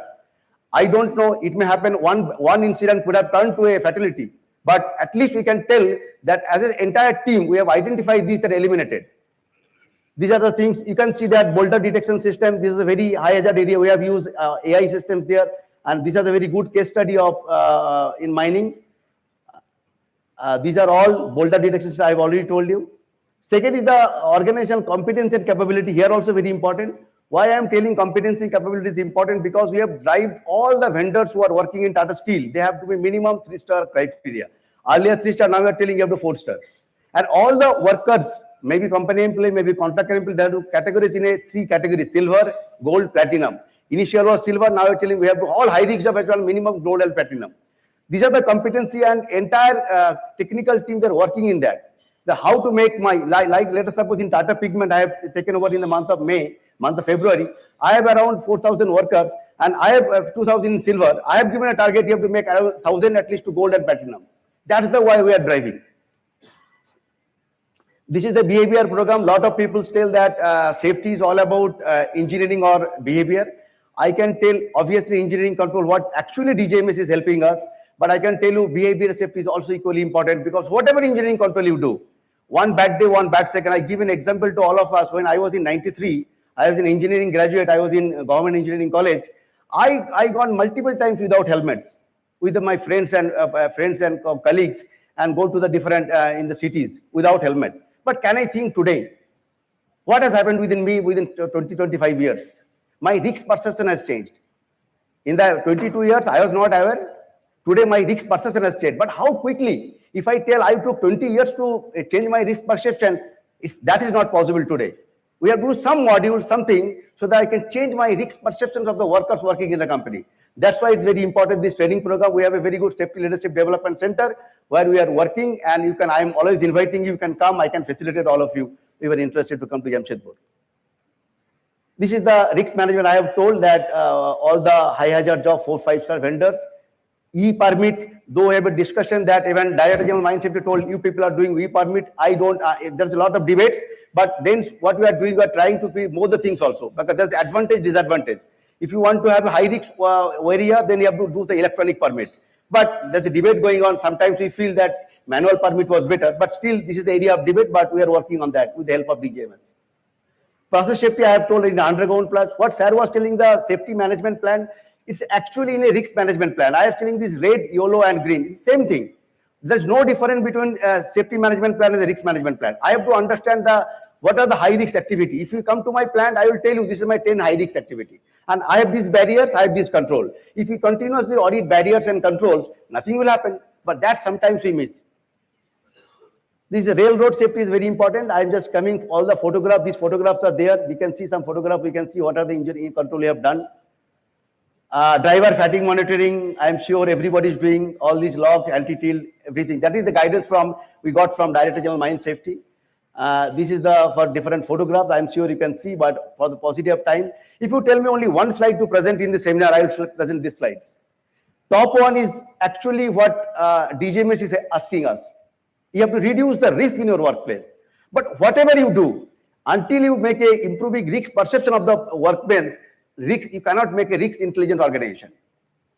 Risk intelligence organization need of the day. Whatever SOP, whatever engineering control I have, some bad day, some bad second, some people will do some mistakes, and every efforts done good will be finished within 1 second. That's the thing I am telling, that how to create these are both the things to make a risk intelligent organization. And these also things, I know that people talk about left bench, this behavioral safety, and this is the one thing we have started, just the recent we have done. This is the KYT. This I think is a very important. What is happening, it is something like all of us has to go to for a morning walk. Some will tell, some of the people may tell, risk is only slippery fall. Somebody tells some car can come and dust me. That means all of us have a different risk perception. KYT helps normally in toolbox talk, which is a one-sided talk. KYT is a different thing. We are practicing, it is Japanese technique where all people half an hour they discuss and everybody come to the singular risk perception, so that it should not differ. I can tell it will happen, he will tell. At the end, everybody agree that if I go to slippery fall, my top risk is fatality. But if you ask somebody, he will tell, no, some vehicle can come, some I can maybe slippery fall, I can tumbler, etc. But at the end, It can so much happen, the road accident also happen. I have to see that my eyes should be accordingly, that something big can also happen. What is exactly telling that see the highest things which could happen. And accordingly you have to design. I think this is a method. This is a round 1, round 2, round 3, round 4. I am really, after doing 20, 30 years in experience and working 5 years in safety directly, I think this is the only tool which can help us to have zero fatality, apart from all other what we are doing. Because ultimately we are not able to touch to the ground level workman. At the end, ground level worker is different. Something in the conference we are discussing, people are not aware in the system the way they want to be. And I fully believe if I understand the hazards and understand the risk, I will not something happen to me. Why I am giving an example, everybody know that in Joda area, there is a very bad road. And now we have made a very beautiful road. If I see analysis, when the road was bad, incident was very less. Why? Because people know there is a road is bad, I have to be careful. But when I made a highway, people are having a lot of accidents. That means people have to understand, while I am absolutely okay with engineering control, but risk perception of the employee training capability is the most important thing for today's date. So this is the things I think, this is a different approach I can think, but I will try to play this video if... 3 more minutes. I can, you can see this video.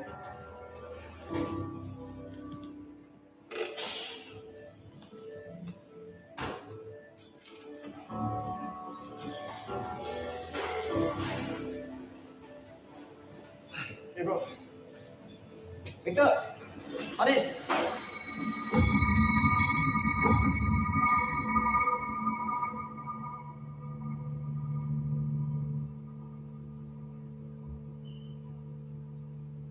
Let's take a break. You forgot to put on the wheel chop.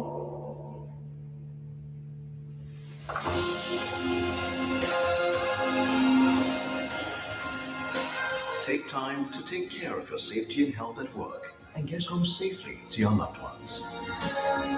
So that exactly tell the DJMS five step, pause, etc.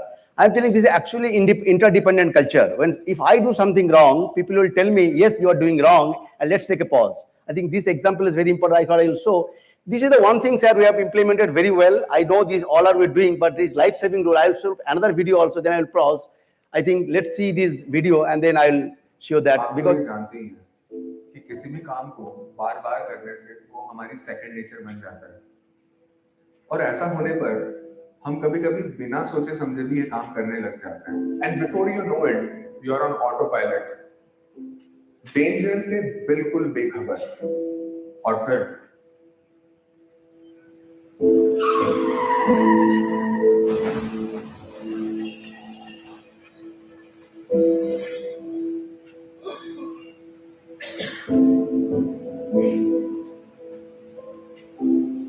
इस तरह की घटना हमारे साथ काफी लंबे समय तक रह सकती है। हम उन परिवारों के बारे में सोचते हैं जिनके सदस्यों के साथ यह घटना हुई और हम अपने परिवार के बारे में सोचते हैं। जैसे जैसे टाइम निकलते जाता है हम इस बारे में सोचना कम कर देते हैं, फिर से हम पुरानी रूटीन में चले जाते हैं और फिर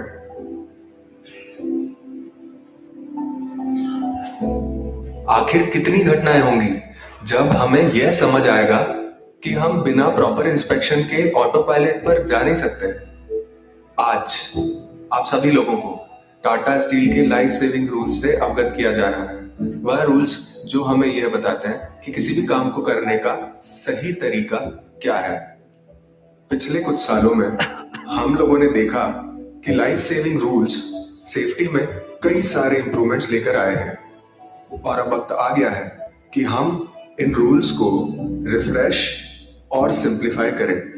यह हमारा कर्तव्य बनता है कि हम ज्यादा से ज्यादा लोगों को इन लाइफ सेविंग रूल्स के बारे में अवगत करें।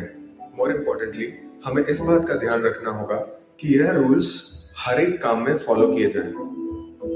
Think it like an airline crew जो भले कितना ही एक्सपीरियंस क्यों ना हो, लेकिन अपनी फ्लाइट के टेक ऑफ से पहले वो लोग प्री फ्लाइट इंस्पेक्शन जरूर करते हैं।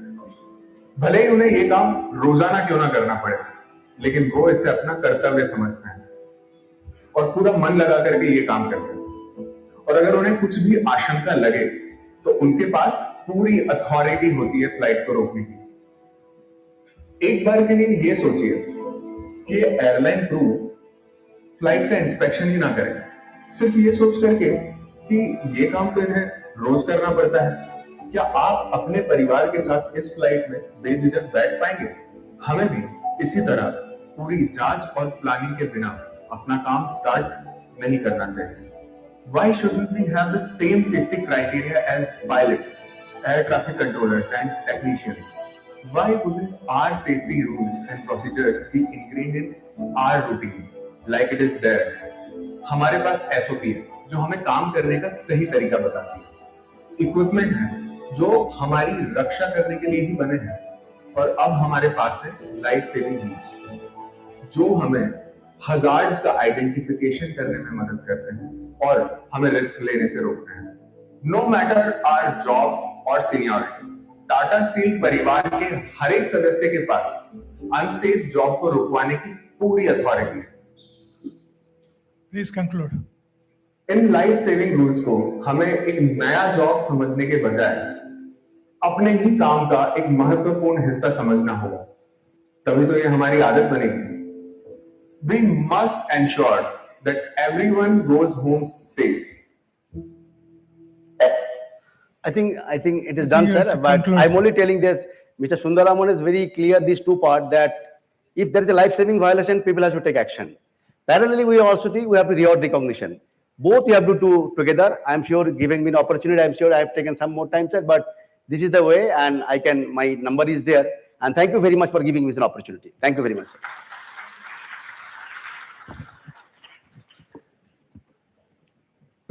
Now I invite Mr. Vijay Singh, who is a mining engineer and also chartered accountant.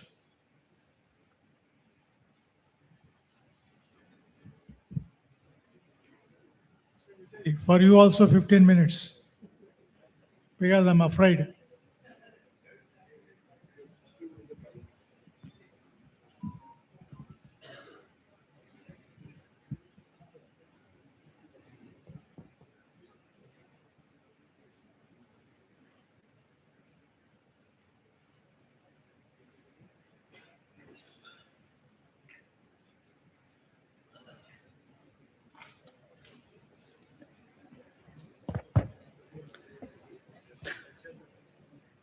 I'll have to quickly get into the subject proper.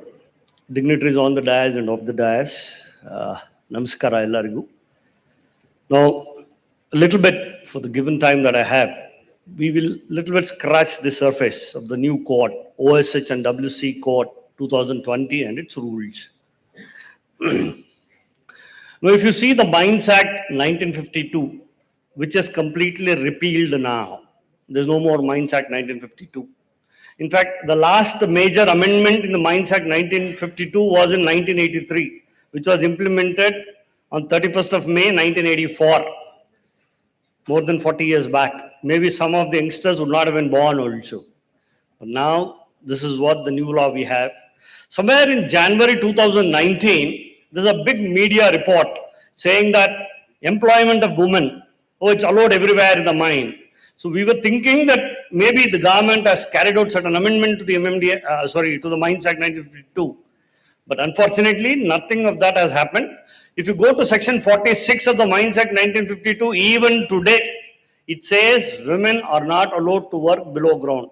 Now, what the government has done in 2019 is, they exercised power in section 83, subsection 1, wherein they came up with a notification, they gave some relaxation. And then they said, we will allow women to work below ground only in the daytime, between 6 to 7, that is all. But of course, now in the new code, women are allowed to work 24 hours subject to certain safeguards. Whatever safeguards we had earlier, the same safeguards have been continued even now. So with this background, I'll move forward. Now, what the government has done, they are trying to subsume 29 labor laws into these 4 codes. Now, if you see, there are 4 codes here. Number 3 is what is relevant for us. Now, all of this code, the first code on wages, it was notified in 2019. Then subsequently, the other 3 codes in 2020. But all these 4 codes are implemented only now from 21st of November 2025. Now, why the government took 5 long years, maybe a little more than 5 years, nobody knows. There are no answers forthcoming. Of course, as of now, this OSH Code 2020, it amalgamates 13 laws. The Factories Act, Plantation Labor Act, the Mines Act is at number 3, and so on and so forth. 13 lakhs are subsumed in the OSH Code. That means there is a chaos. When you read the OSH Code 2020, as a minor, even I was part of you once upon a time, as a minor, when you read, there are 14 chapters. There is only one chapter having 7 sections which says this is only for mines. Now, everything else, when you read, you should call out what is applicable to mine and what is not applicable to mine. As I know, it's definitely an Herculean task. And I also know the field people, they find it very difficult. In 2015, when MMDR Act was amended, only a few people, probably somebody who was in the top level, they were a little concerned. But this code, it will hit every first class manager, every second class, every mining engineer, I would say. So first of all, they have to know, definitely it will not be an easy task. You have to analyze. Because every section when you read, you can't say this is not applicable to me, it is not applicable to a mine. It doesn't work that way. Earlier, Mines Act was very simple. Those sections you read, that was good enough. But unfortunately, that's not the case today, because everywhere issues are there. And now, there's a lot of fun. I would say even the field people are roped in now. It was just a few people earlier, but not anymore. Everybody is involved. So I would say welcome to the club. That's all I can say for the field staff. Now, why do they call it as a code and not an act? They could have called it as OSH and WC Act 2020, but they are calling it as a code. The difference between act and the code, as I see, act is something, a decision, something new, which is made and passed into a law. Code is nothing but the collection of acts already passed into law. If you go to the preamble of the code that we have, it clearly says it is an act to consolidate and amend. It's an act to consolidate and amend. What they have done, the entire Mines Act they have brought in with little changes here and there. Otherwise, more or less, it's the same. The only challenge is to cull out the provisions that are there in all the sections. Now, what are the salient features? They're slowly moving towards complete digital filing, e-filing, e-compliance, because today partially we do hard copy, partially e-filing. Transgender employees, we never had it, but now there's importance given. Calendar year retained. I wanted it to be financial year, but anyway, it's calendar year, continues. They want to usher in self-governance. Then there is thrust on interstate migrant workers, which was never there before. Then there is reference to pandemic, because we have learned lessons from the COVID. So that's the reason. Now, what is in store for us? The content, if you see, there are 143 sections in 14 chapters, and there are 3 schedules to the Act. And if you go to the rules, which is already notified from May 2026, if you see OSH and WC, central rules, the letter, C means central. Now, I've already said this code caters to 13 industries, not only the mining industry.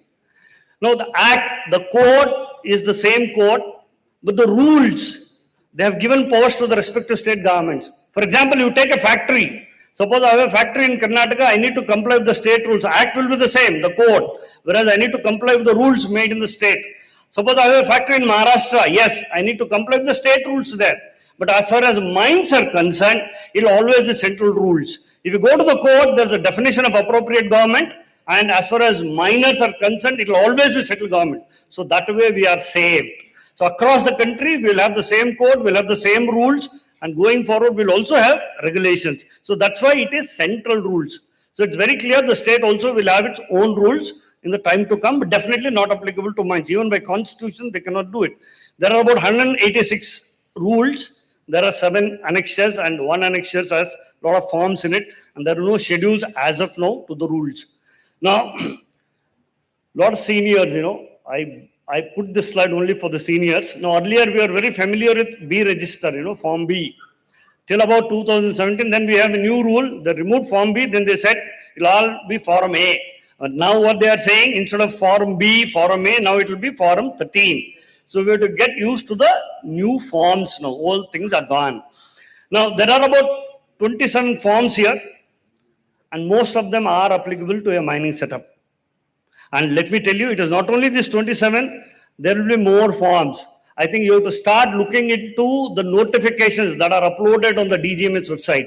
For example, notice of medical examination, that form, it is there by way of a notification. Second examination, it is there by way of a form. It is not in the rules. So imagine now where we are heading to. So that means updation is a must. It is not like the Mines Act 1952 and the rules we had. No. Like MMDR Act, even this you have to be updated. Otherwise, you know where you stand. Now, the first thing is non-applicability. It says it shall not apply to the offices of central government and the offices of the state government and any ship of war of any nationality. The government, they do not want to swallow the bitter pill. They are saying we'll leave it to the industry. They themselves have framed the law, but they do not want it to be applicable to their own offices. When I say office of the government, it is, for example, Ministry of Mines, Ministry of Labor and Employment. It is not the PSUs, mind you. PSUs, definitely this is applicable. Whether you take NMDC Limited or MOIL Limited or the state, PSUs, definitely the code is applicable. It's not applicable only to the offices of the government, state or central. But they also say it applies if those officers, central government or state government officers, they have contract labor. So that's a change. You go to Vidhan Saudha, more than 50% you find people on contract basis only. So that's the reason it's been made applicable. Now going forward, Chief Inspector has been redesignated as Chief Inspector cum Facilitator, and also, of course, we have the DG sitting here. There is already a notification, 13th of May, they've already notified DG as Chief Inspector cum Facilitator. Now, similarly, inspectors, going forward, you will be calling them as Inspector cum Facilitator. There is already a gazette notification. Now, if you take the South Zone, right from DDG and below, DMS, DDMS, all of them, you will be calling them as Inspector cum Facilitator. Now, the question was, sir, you have replaced the designation. The government has clarified. They say, will replacing inspectors with Inspector cum Facilitators not weaken the enforcement? This was the question before the central government. Now the central government says, no, Inspector cum Facilitator will make aware about the provisions of law. I think rightly they have said, and it's high time the officers definitely have to make us aware, otherwise it's not easy to follow the new code. Now, we look at a few definitions. Now, the first definition I'm taking up is a competent person. It's more or less the same. Only thing is, since it caters to the other industry, they're saying competent person means a person or an institution. So even an institution also can be considered the competent person. You see the proviso, it is exactly the same that was in MMR Regulation 2, Clause 9. Only thing is they have removed that above 21 years of age. The only problem here is they say, in case of mine, the competent person includes anybody and everybody, and it says, last line if you see, it says it includes a shot firer or a blaster. I have a problem with the term shot firer, because shot firer is not a certificate issued by DGMS. It is a certificate issued by the Department of Explosives, now what we call it as a PSU, under the Explosive Act and the rules. Now, if you go to the Explosive Rules 2008, it clearly says shot firer means a competent person recognized and certified by the controller for carrying out blasting operation using explosives in areas not coming under the Mines Act. That means a shot firer, you cannot have him employed in a mine. But unfortunately, in the code, they have brought in. It was earlier, the segregation was very clear. Only a blaster can do blasting in a mine. A shot firer can do blasting other than a mine. But unfortunately, there is a little mismatch here. It's high time they correct. Now, another definition, again, they've introduced for the first time employer. It was never there before. Now they say, you can't say employer and the gani. It doesn't work anymore. If you see the last line, it says, in relation to a mine, the owner of a mine, agent or a manager also. Whenever they use the word employer, you can't just say the leaseholder or the mine owner. It includes a owner, agent and the manager.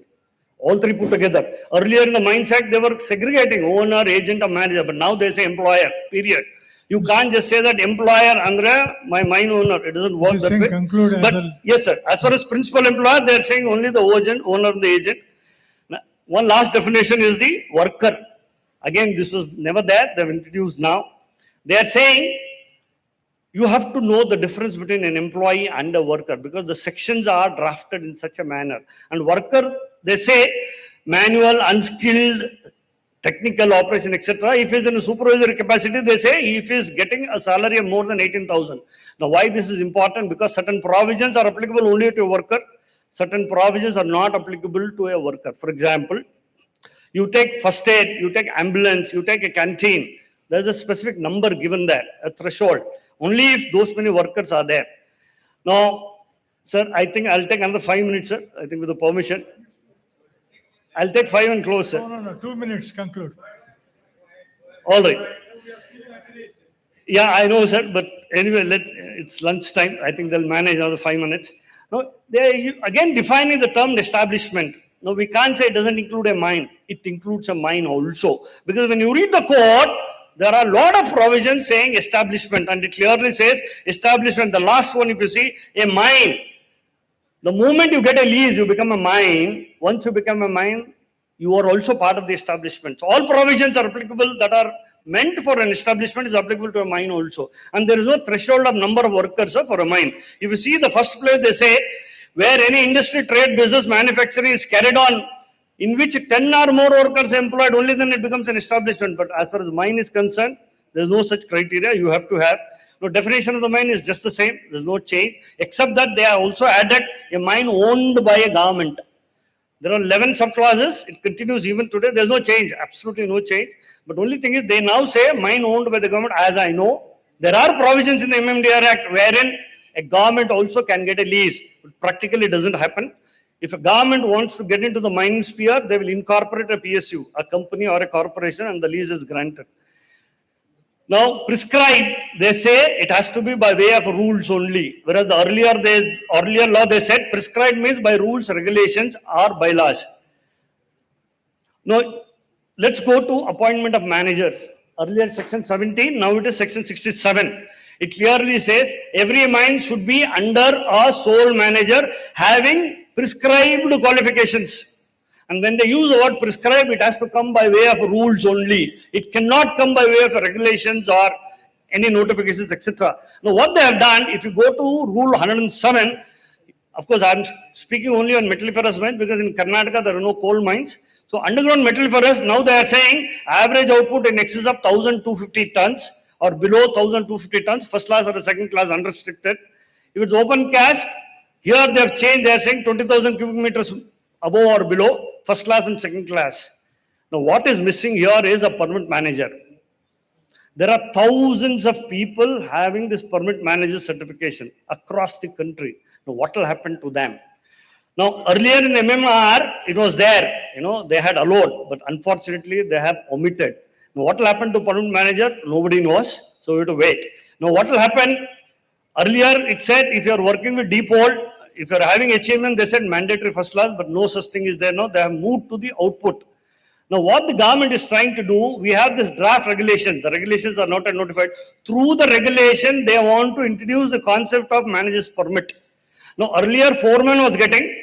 Now also, they are redesignating. Foreman will be called as a mining supervisor. Mate will be called as an assistant mining supervisor. So, the name of foreman and mate will go. Through backdoor, they want to bring. In my opinion, you may not agree. In my opinion, the government cannot do this. They have to amend the rules or they have to amend the act only. They cannot, in my opinion, through regulations, you can't say, I will allow a foreman to be a permit manager. So, of course, I can go on, but there's no time. Sir, I think I'll conclude here. You definitely need a little more, teaching or whatever I would say. There's so many things. I'll stop here. Registration is mandatory. And then, now it's mandatory. It was not there earlier. Notice of opening, everything is just the same what it was earlier. Then nowadays it is mandatory to give an appointment letter. Small mines, bigger mines, there's no problem. But small mines, now it's mandatory. They're also specifying the parameters. 15 parameters are mentioned in Rule 6. So you have to give. And then, one last thing is the notice of accident in case of a death. They are now saying apart from DGMS, DMS, DDMS, what we are doing in the district magistrate, now they are saying you have to intimate to the officer in charge of the jurisdictional police station, which was never there before. You have added another authority. So on and so forth. So that's all. I will conclude. Thank you for your patient hearing. Thank you. Thank you, Mr. Vijay Singh.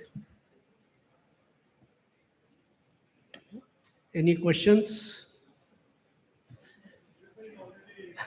Yeah.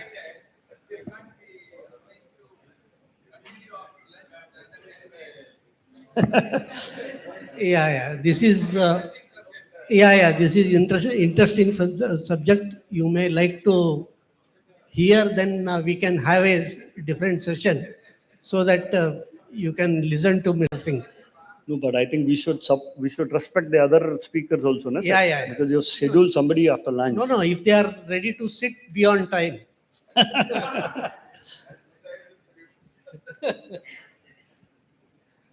No, maybe MSAK, maybe along with DGMS, you can conduct one session. Yeah. No, it was. Yeah.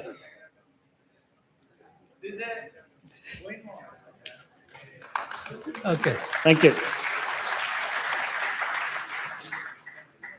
Thank you.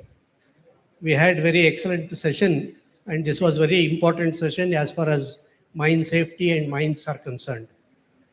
Firstly, Mr. Saiful Ansari has spoken about control of mine accident and zero harm in mines, what are causes, remedial measures, and he has analyzed what are Indian statistics and as well as Karnataka statistics. Secondly, Mr. Saroj Banerjee talked about practices that has been made in respect of integrating mine safety, engineering control and management control as well as leadership. It was also an excellent paper. And thirdly, Mr. Vijay Singh dealt about an overview of occupational health safety working condition code, which he can, all the three speakers can speak for hours. And because want of time, we have just given a gist. And last time we had one seminar about last month where Mr. Saiful Ansari and Singh spoke about. And today is a larger gathering. They are also interested. Maybe MSAK can organize a workshop so that this can be dealt in detail. And all the three authors have done justice and excellent paper they have presented. We'll give a round of applause.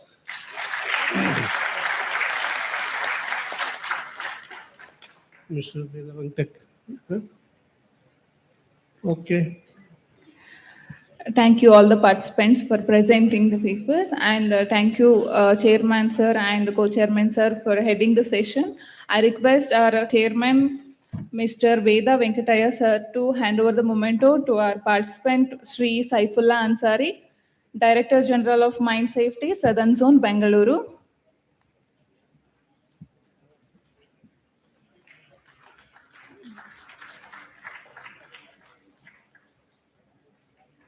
And Mr. Saroj Banerjee, Managing Director, Tata Pigment, Tata Steel Limited.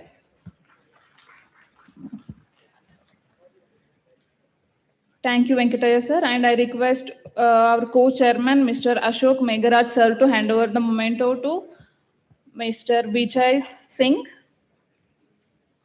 Consultant, Chartered Accountant, Bangalore.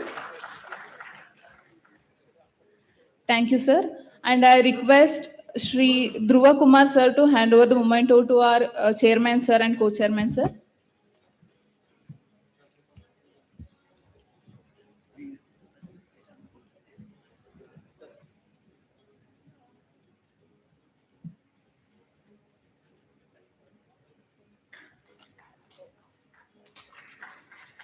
Please give a big round of applause.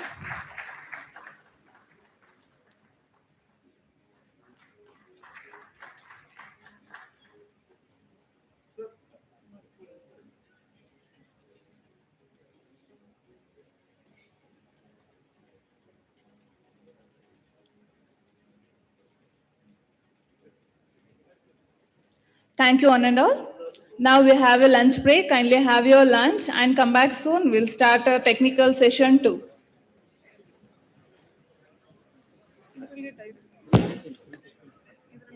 I request all the DGMS officials to go to the right-hand side, and all the officials and some of senior members on the left-hand side, because there is space constraint, that's why. And all others, I request go to the back side for the lunch.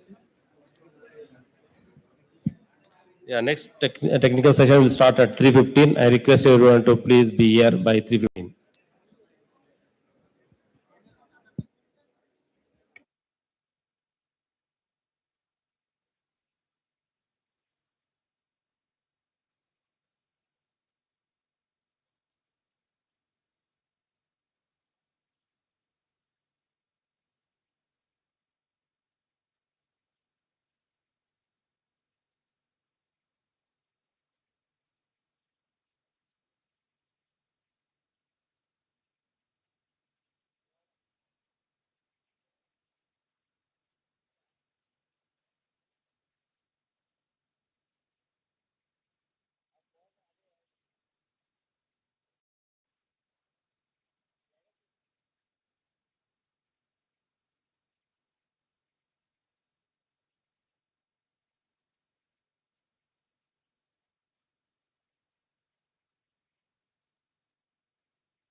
Consultants sir, ಸುಮ್ಮನೆ ಕತೆ ಹೇಳಿಬಿಟ್ರೆ ದುಡ್ಡು ಇಸ್ಕೊಳಲ್ಲ ನಾವು.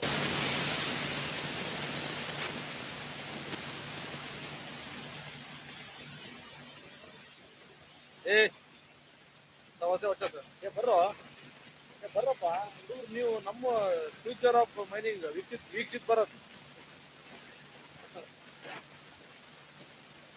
ಬನ್ನಿ sir, ಬನ್ನಿ.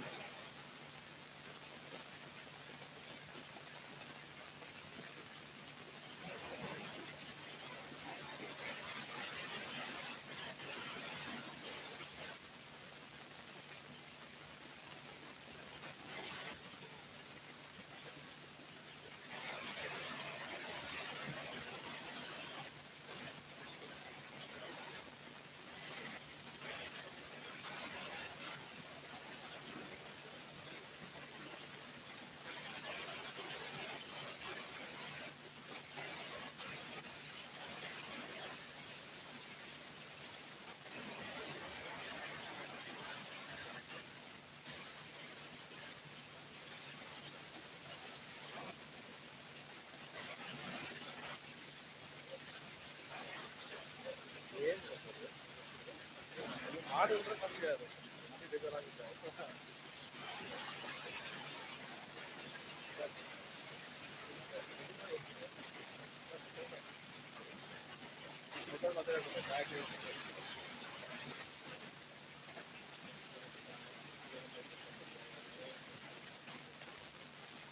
ಊಟಕ್ಕೆ ಎಲ್ಲೋಗಿದ್ದೀರಾ?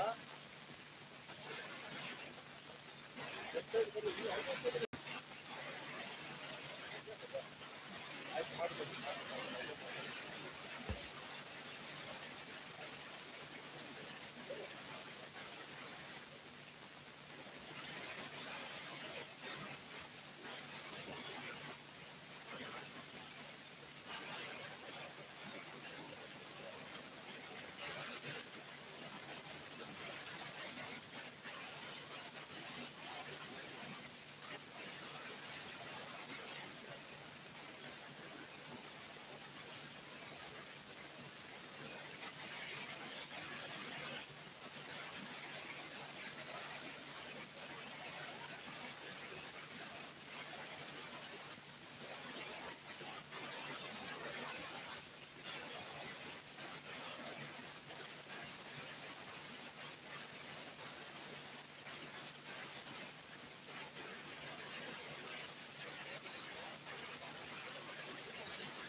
Welcome back, everyone.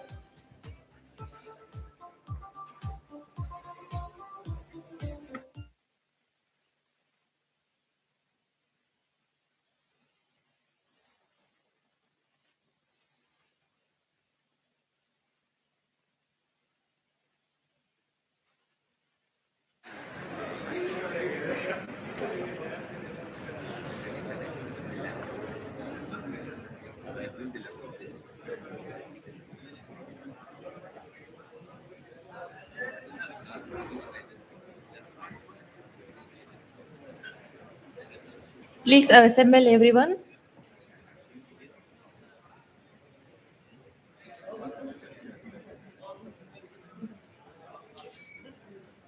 Welcome back, everyone. Now we will begin technical session 2, topic on exploration, green mining, and value addition and economic growth. Now I request technical session chairman Sri Muralidhar Bedri and co-chairman Sri T.K. Rath on the stage.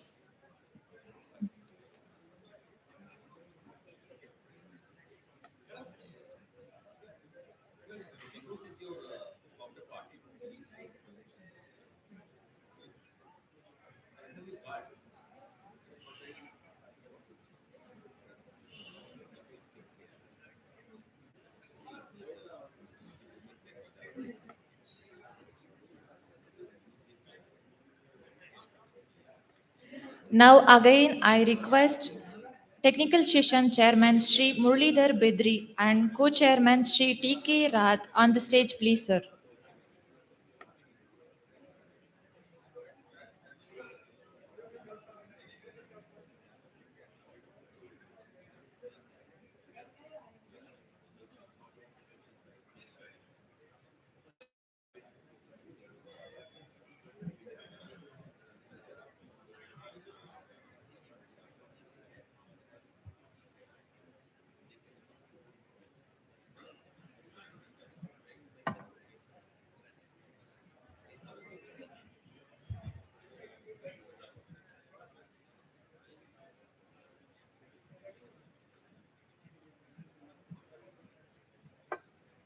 Handing over the stage to you, sir.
Good afternoon to everybody. Now we'll start the post-lunch first session. Okay.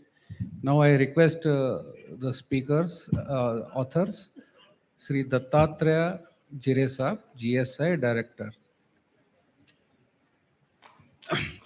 Give him a big applause, please.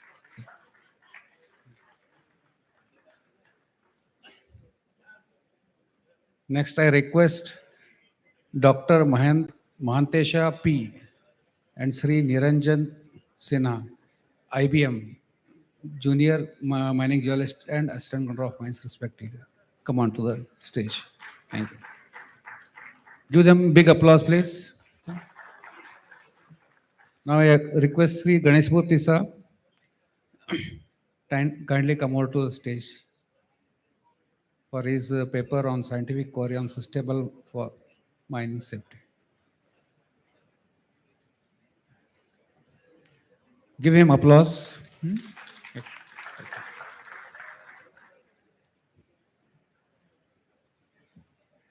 I know the post-lunch session is very little bit drowsy, but another one session also is there, and we need to complete within the time frame. I request all the authors, paper authors and speakers to stick to their allotted time so that we can start next session timely. Okay. Now, straight away, without wasting much time, I call upon Dattatreya Jiresab to kindly present his paper.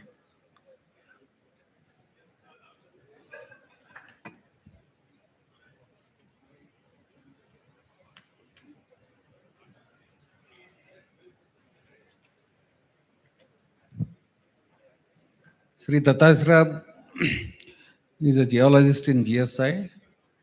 He has acquired MSc in Applied Geology and extensive experience in mineral exploration and geological mapping. Began his career with MSPL Baldota Group and TML before joining GSI. At GSI, he worked on thermic mapping, engineering geology, and exploration of bauxite and other base metals. He also gained international exposure in mineral targeting through Geoscience Australia. He is currently associated with remote sensing and aerial surveys unit GSI Bangalore.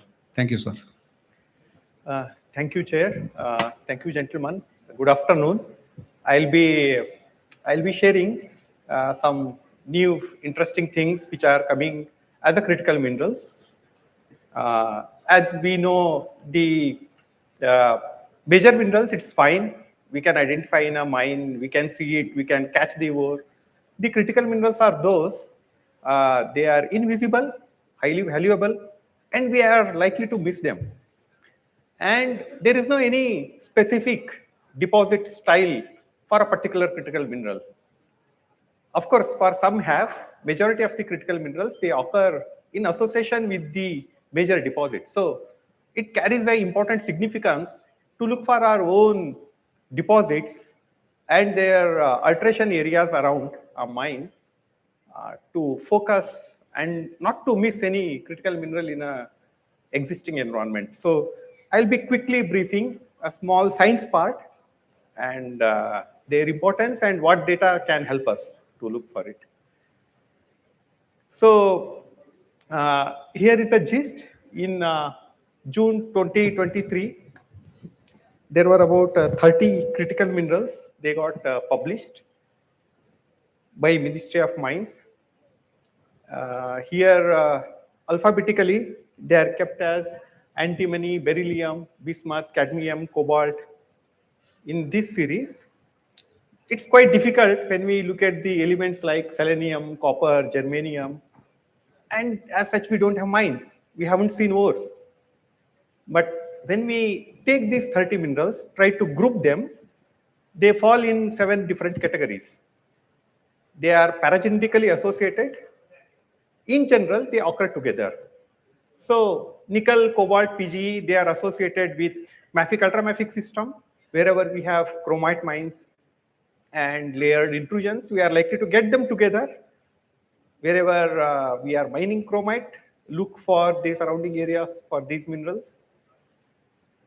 Copper, molybdenum, when we go for copper, certain copper occurs in a diverse mineral system environment as a porphyry, as a epithermal, as a iron oxide, copper, gold. So when we mine out copper, invariably it will have an association with molybdenum in case of porphyry, rhenium, selenium, and they occur together. Maybe they are along with the ore body, or they are slightly away from the ore body, or within the environment, depositional environment.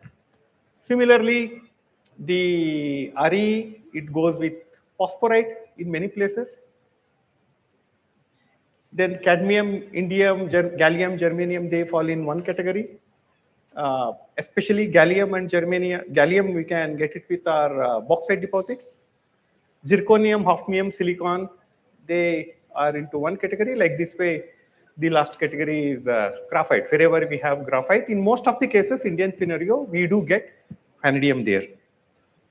So the mineral systems, here what it means is all geological factors that controls the formation of a deposit. And higher concentration zones, we look for the known deposits, but the areas around main deposits, there will be lots of alterations, lots of transitional elements, lots of other associated minerals like byproducts. They are into it. The first slide here, this speaks about at the initial stage, wherever we have exposed areas, hillocks, or the hill ranges, we used to look for a deposit. As we keep understanding geology better, it's not only the exposed areas. We do get it in the covered terrains. The deposits can be there in a covered terrain, in a desert, having about 400-meter sand cover like Olympic Dam deposit in Australia. So this is a model. It speaks about 30% of the deposits in a deep crustal erosion, they passed out like epithermal, copper, silver deposits. Another 30% deposits we are right now mining. The remaining 30%, they are still beneath. We haven't seen them. We did not see them because their surface manifestations are covered. So there are different techniques like magnetotelluric survey. Then within that, long period magnetotelluric survey and deep seismic reflection survey, they picture, they image the subsurface to see any concealed deposit. Such things are very important in our Rajasthan-Gujarat belt. So if we look at it in defining a mineral deposit and defining a mineral system, the two different aspects are mineral deposit is a small scale, high concentrated in a one place, and mineral system is a very broader area where it has got sources, pathways, drivers, and depositional gradients, they are there. In India, we have diverse mineral systems present. So we can say there are about more than 20 mineral systems which are responsible for all metal production in the world. We have 5 cratons. All 5 cratons are fertile. They have proven fertile because we have deposits in them. Intercratonic area, certain mineral deposits and mineral systems are very prevalent. Intercratonic area, certain mineral deposits are very prevalent. Like we call them fold belt, they are orogens in the global geoscience term. In orogens, we have a different setup. So every mineral system in a tectonic domain will have different understanding. So we can keep all mineral systems into 6 categories: magmatic, magmatic hydrothermal, basinal hydrothermal, then the sedimentary, and the last one is regolith hosted. So all our deposits, mostly they fall into this area, and as such, our country is really good for all fertility. So if you look at it, so whatever deposits we have, except the Deccan Trap cover, 5 lakh square kilometer, and the Indo-Gangetic, about 6 lakh, they are all masked, the fertile cratonic and intercratonic belts. Except that, we have deposits everywhere. Because they are outcropping, we have surface manifestation. So when we look at magmatic deposits, there are different categories like comatitic copper. Comatiites are ultramafic flows, arcane ultramafic flows. Invariably, they have pentlandite, like they have nickel and a copper. And we have lots of comatitic flows in our country. The nearest one from Bangalore is Ghatti Hosalli. And even Nelamangala, very close to Nelamangala, there are some flows.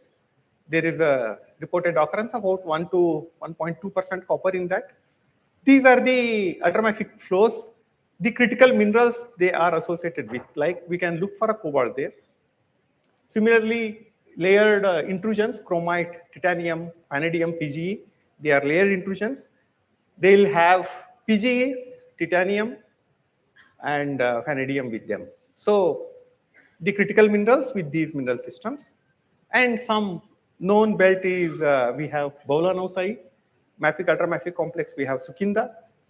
Then near Sivana is one ultramafic plug, carbonatites. We have REs. And the last one is Amareshwar near Raichur, the lithium-bearing pegmatites. So these are the mineral systems. The last column speaks about the 30 critical minerals which have been listed by Ministry of Mines in the year 2023. So when we look for a major mineral, always there is an association of critical mineral with it. We need to look for it. Similarly, when we go to magmatic hydrothermal, there are 3 important mineral systems here. The volcanic hosted massive sulfide, VMS, Betul Belt, Central India, and Deri Ambaji. There are many VMS deposits in our country. And these VMS deposits, apart from main zinc or lead or some amount of copper with it, we are likely to get cadmium, indium, and tellurium.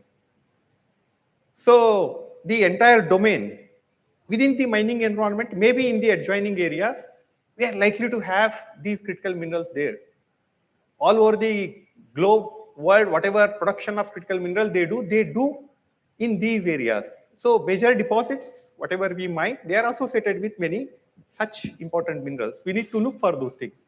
Similarly, for porphyry, copper, molybdenum, and some gold, we may be knowing lots of research articles like Malajganti is one very old Precambrian copper porphyry in India. Some people, they put it as a modified copper porphyry. And this porphyry deposit environment where there is a subduction and the dehydrating slab, it comes up. In that dehydration process, there will be lots of granitic stalks, vertically they sit. And in those fractures, we have a copper-rich fluid. Along with the copper-rich fluid, the other important metals are there. So in and around Malanchkhand become an important area to look for these commodities. They can be with ore, they can be with on the either side, maybe hanging wall or footwall, or maybe slightly outside. So these are all, and the another one important mineral system is iron oxide copper gold. Olympic Dam, which is the largest producer of copper, second largest gold, and third largest RE. It's in Australia. So in India, we do have 2 important IOCG deposits. The one Khetri, and the another one Singhbhum. These two are highly established as iron oxide copper gold deposits. So IOCG deposit, wherever we have in that mineral system, we have certain associated critical minerals. They are going to play another important economic role for a mine or to a country in terms of and decreasing the import dependency. We can, another two mineral system, the hydrothermal and basinal. Similar examples I have quoted. We have orogenic gold. Karnataka is known for orogenic gold, or Hatti, all Kolar, Ramgiri Penakacharla, Hungun Kustagi, they are all orogenic gold systems. And orogenic gold systems, we are likely to get antimony and tungsten. They are likely to associated with it. So looking for analyzing these elements in the known belts is very important because they are invisible, unlike our major commodities. Even gold we can visualize with a lens, maybe with good important sulfides, but these things even trained eyes can miss it.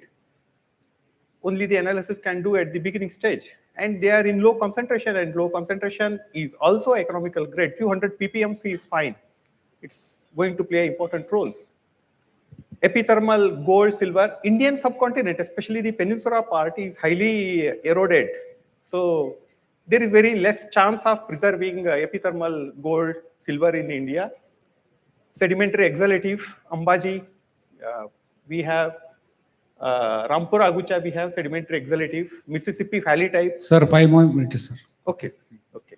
So the mineral systems, wherever we have a mine, it's important for us to look for the associated commodities, and similarly for sedimentary and regolith hosted. All these mineral systems are present in our country. I'm quickly moving faster. As we look at it, almost all our deposits, whatever we see, they are all in the exposed areas. These are the covered areas. So because they are covered, we are unable to see anything on the surface. We are unable to explore and get new deposits. And this is one small portion of a K3. You see all the points, they are exposed areas. We have base metal deposits, copper, lead, zinc, and these are the covered terrain by wind-blown sand. In the magnetic image, same geology we can see. So there is a likely chance that we are going to discover the same IOCG setup even in the covered terrain. And I have listed some important mineral systems. They are prevailing in India and the associated geophysical and geochemical anomalies. We need to apply geophysics and geochemistry for bringing out anything. For our country, the fertilizer minerals, the potash and phosphorus, they are also important critical minerals.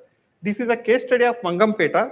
We have a Mangampeta sitting here with some signature, but there are so many signatures in the gravity. As barite is dense, we are getting those in the gravity signatures. Lots of new areas are there. And this is one Penakacharla belt in Kadapa. Below limestone, there is a high gravity magnetic signal. We are likely to get orogenic gold or maybe an ultramafic mineral system there. So there are lots of areas. This is about Karnataka, 80,000 square kilometer, all greenstone belts. And the data what we acquired from this Bangalore office, RSAS, and the gravity survey, there are many hidden areas. They are bringing out many new informations. And this is about Rajasthan. Its whole area is covered, 90% area, many rings. Every ring is important to look for RE deposit. One ring is Sivana. So there are about at least another 4 rings we need to drill, get those minerals. There is a lots of scope when we explore, and these are the data coverage of all whatever gravity, magnetic, and so with new technology of AI, ML, mineral system modeling, pull all the data from the NGDR. These data is freely available in the National Geoscience portal. Running the model, we can carry out a prospective analysis, and that will bring out many new areas. All the data set is freely open, accessible. At the end, this is my end slide. So here I would emphasize, we need to understand prevailing mineral system in a mining environment. Whatever critical minerals are associated, analyze and look for those. Instead of dumping it out, look for it. Maybe a black shale, ferruginous shale, red shale, they are likely to give you a good Re values or maybe gallium values. The color of a rock is mainly decided by a rare earth element. And listing possible critical minerals in your mining area, then geochemical sampling and analysis is the only way. R&D to recover the deposits and byproducts. In aluminum, we get byproduct, copper, we get byproduct. So looking for byproduct can be possible only when we know its presence in the ore. And looking for concealed areas are very important by using the data which is freely available. So with this, I conclude. And thank you, sir. Thank you for giving me your time. Thank you, Dr. Jiri, sir. Any questions, please?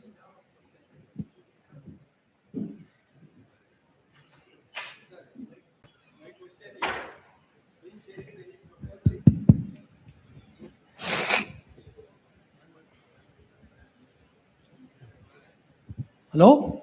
See, in Gattuselli belt, we have commodities basalt and tolates are there. Correct.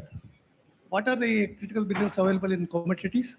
Sir, comatite, we are likely to get nickel, cobalt. Only two. Vanadium. Vanadium also can be associated with the magnetite. Chromite?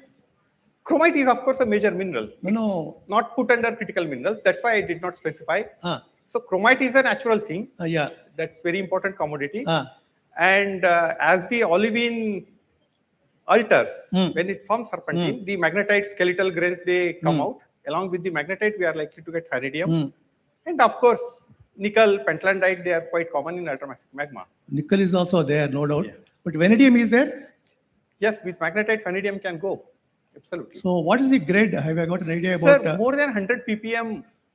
100 ppm, 100 gram per ton. No, I'm talking about cobalt and nickel. What is its grade? Do you know? Nickel, in general, if it is regolith hosted, more than 1%. And in case of hard rock, it should be more than 1%. No, I'm talking about comatites. Oh, comatite. No, I haven't checked it. You have no idea about Gattuselli, it? no, sir. You have no idea about it, is it? Gattuselli, I did not do it. I did it for Sindhudurg, the same Dharwad Craton in Western Maharashtra.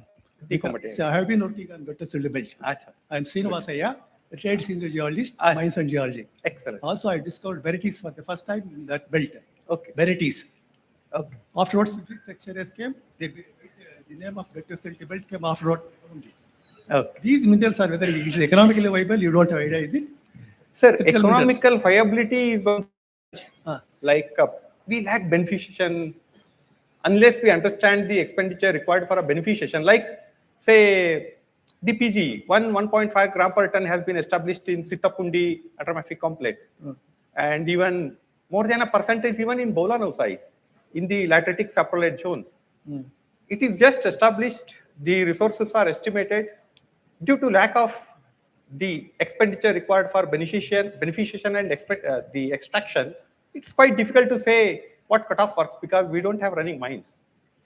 Do you find commoditic basalt also in commoditic basalt? These critical minerals, commoditic basalt. Commoditic basalt, slightly more iron. Sir, critical minerals are even, say, the flood basalts like Deccan trap basalts, the similar to Noryl, SK, Russia. They are all tholitic basaltic magma. The large nickeliferous mineable deposits are there. So it's quite difficult to say they are not going to have. Mafic lava, mafic magma, absolutely the chance is very high. Because we cannot see it, we are missing it. Okay, thank you. Okay, thank you, sir. Due to paucity of time, if any questions are there, it can be sent through email. Okay. Thank you. Now I call upon next author, Dr. Mantesha and Sri Niranjan.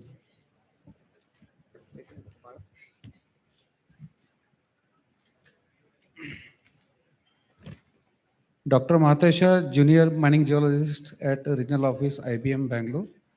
He holds MSc and PhD in Geology from University of Mysore with a doctoral thesis focused on cobalt mineralization and critical minerals.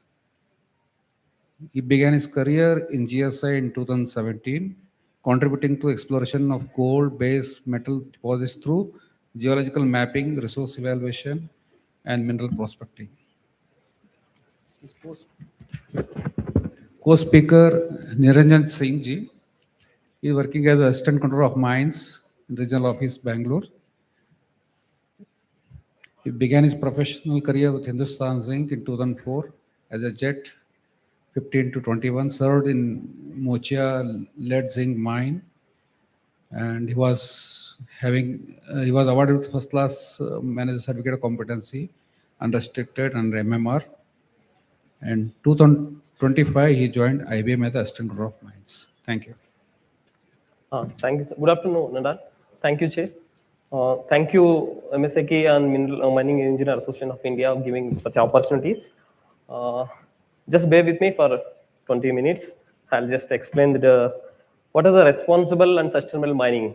What are the challenges, opportunities, and best practice that we are adopting while doing the sustainable mining activity. So this session, Jira sir explained about the mineral system and all. It is continuation part of that. We are going to see what are the challenges when we are seeing low-grade ores, deep-seated mineralizations, to do sustainable and responsible mining. So this preamble, so mineral resource, we know that it is very finite and it requires very efficient extraction because of the minute concentrations in the earth crust. So minerals, we know that very important, fundamental for our nation building, our economic growth, industrializations, modern technologies, and clean energy transitions. So to extract the maximum resource in effectively, so we have to do, what is the main thing is the mining activity. So mining is essential for supplying of mineral required for the modern industry and clean energy transition. So once the mineral is identified, so mining will be taking place. So how to do the mining? So we have to carry out the mining very responsible way. So which minimum impact on social as well as environmental. Once not only responsible mining, we have to carry out the sustainable mining. So there are three important pillars will carry out the sustainable mining. So environmental stewardship, social responsibility, and we should have economic performance while doing this sustainable mining. So while carrying out the responsible and sustainable mining, there is most important thing, resource efficiency is a key principle. Because nowadays we are facing a lot of low grade ores and some of the minerals which are subgrade and which are available which are just left it over as a tilings or waste dumps. So that the minimum amount of material, even though low grade also, we have to extract optimum utilization, what we call it as. So we should be effectively, we have to extract the valuable minerals. So after the valuable extraction of valuable minerals, so what is the next? So what is thing is waste material, that is the tailings. So tailings, we should be disposed in a very systematic way. Then only we call it as a sustainable mining.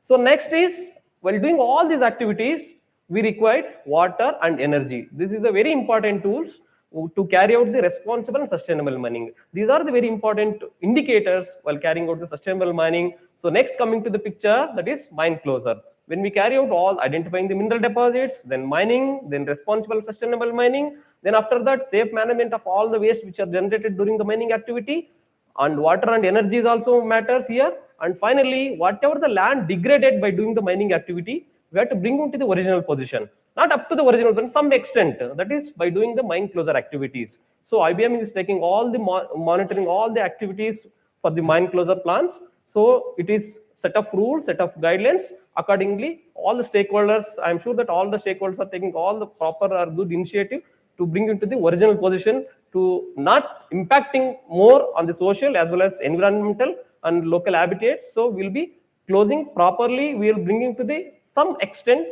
rehabilitations, reclamation or restoration of that degraded landing while doing the mining activity. So these are all the responsible, securing and regulatory compliance, ensure ethical and transparent mineral production while doing the sustainable and responsible mining. Why responsible and sustainable mining? Why we have to do? So growing demand for critical minerals, as already Jira sir explained what is the importance of critical mineral, how critical mineral is association, and net zero carbon commitments for 2047, and ESG, environmental, social, governance, these are the compliances, and mine safety concern. Since morning we are hearing about the mine safety, how mines should be run in the safety manner. So, and circular economy. These are the important, responsible and social.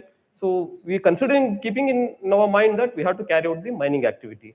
And what are the integrated? See, we cannot just go and do the mining activity. There are certain integrated system we have to approach with integrating manner. So when the mining concept comes, there are first thing is identifying the mineral deposits by exploration activity. Then we say that whether we should go open cast mining or underground mining. Then once the mining start, we have to extract the mineral by processing, mineral beneficiation, metallurgical processing. Then once the mineral extracted, then tailings, what are the waste generations will be there, electrification, advanced blasting in underground mines, and renewable energy also we are using, green energy also we are adopting many areas in mining to do sustainable mining.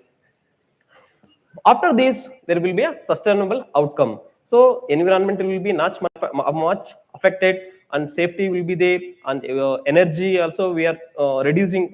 Like nowadays we are using diesel engines, and also we are coming transfer into the green energy. So energy also conserve, and economy also when we use the less energies and all, then society also not affected much by the mining activities. So these are the integrated approach while doing the sustainable and responsible mining. Like, what are the main challenges, global challenges in doing mining activity while doing the mining activity? So nowadays, major concern is declining ore grades. So as Karnataka point of view now, in iron industries, they are going day by day, the grades are decreasing. So when going for like BHQ, BHJ, all those things, very less, like low grade of iron ore.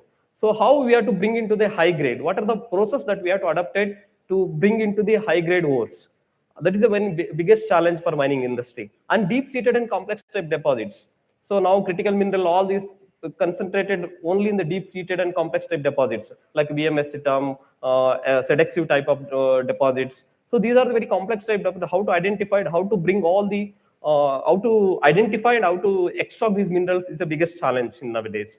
And after the tiling risk, so once the low grade ores have been identified and extracted by doing beneficiation processes, so stripping ratio will be more. So the ratio will be high, especially waste generation is more.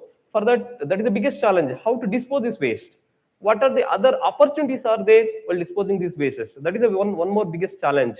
And community expectation, of course, mining industry, how you are facing in the communities day by day, every day, and the water scarcity and energy demands to do all the challenges, and decarbonization pressure, of course, and mine closure activity. These are the main challenges the industry facing day by day.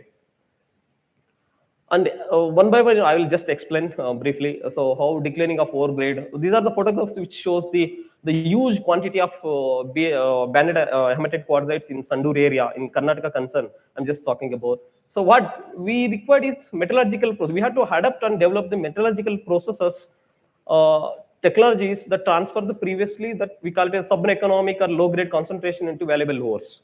So by adopting a lot of beneficiation processes. So that is the only one way we can increase our low grade into the valuable ore. So these are the facilities that are available in Indian Bureau of Mines Regional Processing Laboratory, Bangalore, where they are using a lot of processing methods to extract the low grade into the high grade by using all the processes.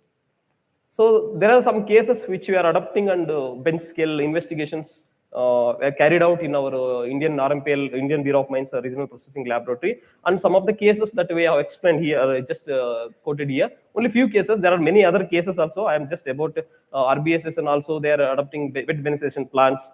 And BKG mines also, they are going to be banded magnetite quartzite, where the magnetite is very fine, slimes, things are there. To liberation of that magnetite, they have to crush it up to minus 500 grams. So then only they are able to extract the magnetites. So like that, they have done the beneficiation processes, then they extract economically. Next, deep-seated and complex type of deposit. Yes, I already explained, a lot of geological challenges are there. First thing is identifying the ore deposit is the biggest challenge. So you know that the success rate of any geological exploration to the mining stage is very, very less, only 0.1% of success rate in globally. That is the very biggest challenge, like achievement. So such a biggest challenge, so identifying the deep-seated, critical and complex type of deposits, so geological challenges are very high.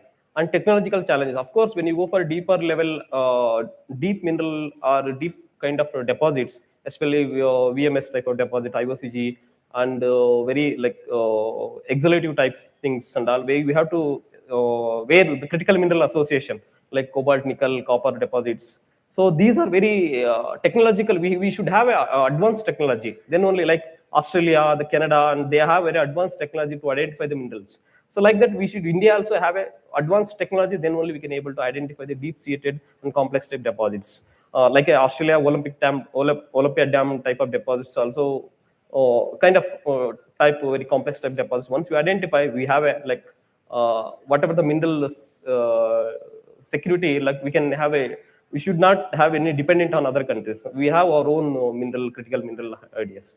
And mining challenges, of course, when you do deeper mineral systems like Atti gold mines and KGF, many people might have worked in the KGF, even Atti gold mines also. See, if you go deeper and deeper, how complexity will be there. Like SZL in India, so many underground mines, I'm not exaggerating, the underground mines is the real mine. So many complexity will be facing in underground. Of course, then so many big mines are there, iron ores, open cast mines also, but more complexity will be come across in the underground mines. So there will be like ventilation, tiling, so many things, challenges are there. And of course, there is a financial challenges. And to do these kind of things, exploration technology is also very high risky job.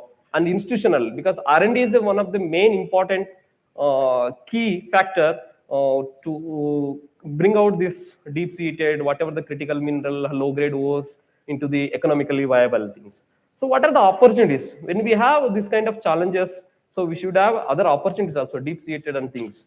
So mineral security will be there once we have a proper identify the mineral deposits. So energy transitions will be there, economic growth will be there, technological advancement will be there, and the strategic importance like strengthen Indian self-reliance and of critical minerals. 5 more minutes, please. Yes, sir. So they have kind of proved deposits in even Karnataka, like carbonate hosted deposits. This is like they have identified the RE deposits. There are some of the proved deposits which are in the screen. You can see. To manage a deep-seated complex type deposits responsibly, the industry is increasing adaptive, innovative, that is mining 4.0 practices. So that is environmental, social governance standards we have to adopt. So which are like automation, electrification, advanced rock mechanics in underground cases, backfilling technology, so energy efficient processing. These are the things that we have to adapt it while doing any innovative things. So NMT is also like sponsored so many projects to identify the mineral deposits. So this is the pictures that numbers the NMT sponsored projects, especially private exploration agency, notified exploration agency carrying out all the exploration. This is excluding GSI work. So even RSS also they are carrying out uncovered projects by using magnetotelluric methods, airborne geosurvey. So concealed deposits also they are using these kind of technologies. And these are the just example maps I just brought from GSI, and they have identified the ring type of complex, Sivana complex in Rajasthan, and this is uncovered magnetotelluric method uncovered geophysical work. And the left side, which this is in Karnataka Shimoga cyst belt, where they have identified different metabasalt and dike systems. Based on that, they have carved some of the blocks for exploration. And after doing all this mining, identifying this, the tiling is the biggest waste material that is left over after the valuable. Biggest task, how to dispose this waste, how we bring into this risk into the opportunities. So these are the major challenges while disposing of tilings. The lack of space will be there in mining area, and if it is any dry tailings, there will be dust generations. And environmental contamination and pollutions will be there from the tiling dump. You may be cyanide, you may be sulfur, which are harmful for the environment as well as human or animals and all.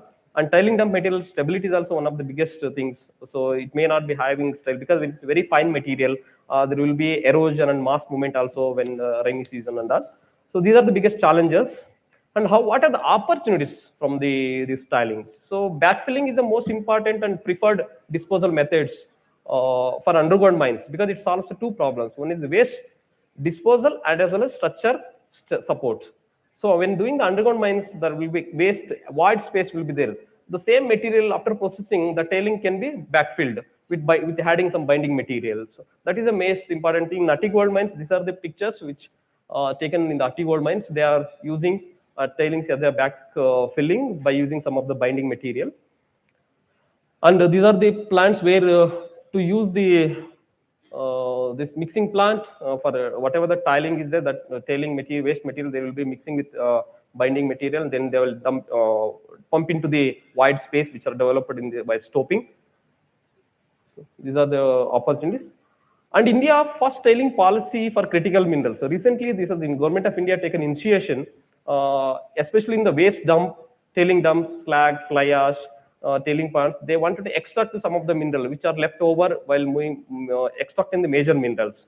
So like that, even GSI and Indian Bureau of Mines have taken even AMD also taken a lead to extract the few minerals from the dump area. In Karnataka, even we have Ati gold mines, KGF, and even some of the iron manganese in area. So we have collected some of the samples from the dump, and from there, out of that, they have extracted some of the minerals. Not only in Karnataka, entire India they have carried out. So out of that, this is one of the case example I will tell you. Hindustan Zinc Limited, where earlier they are extracting only lead and zinc. There is a huge amount of cadmium. So while taking the sample, IBM has inspected and they have collected samples from the dump as well as mine phase. They were able to identify there is a cadmium which are enriched in the tiling dump as well as in the mine phase. So from out of that, based on this case study, now they are producing huge amount of cadmium along with the lead and zinc. And they have also, this is one of the achievements while doing this, carry out in this activity, where they are able to reporting now cadmium along with the lead and zinc.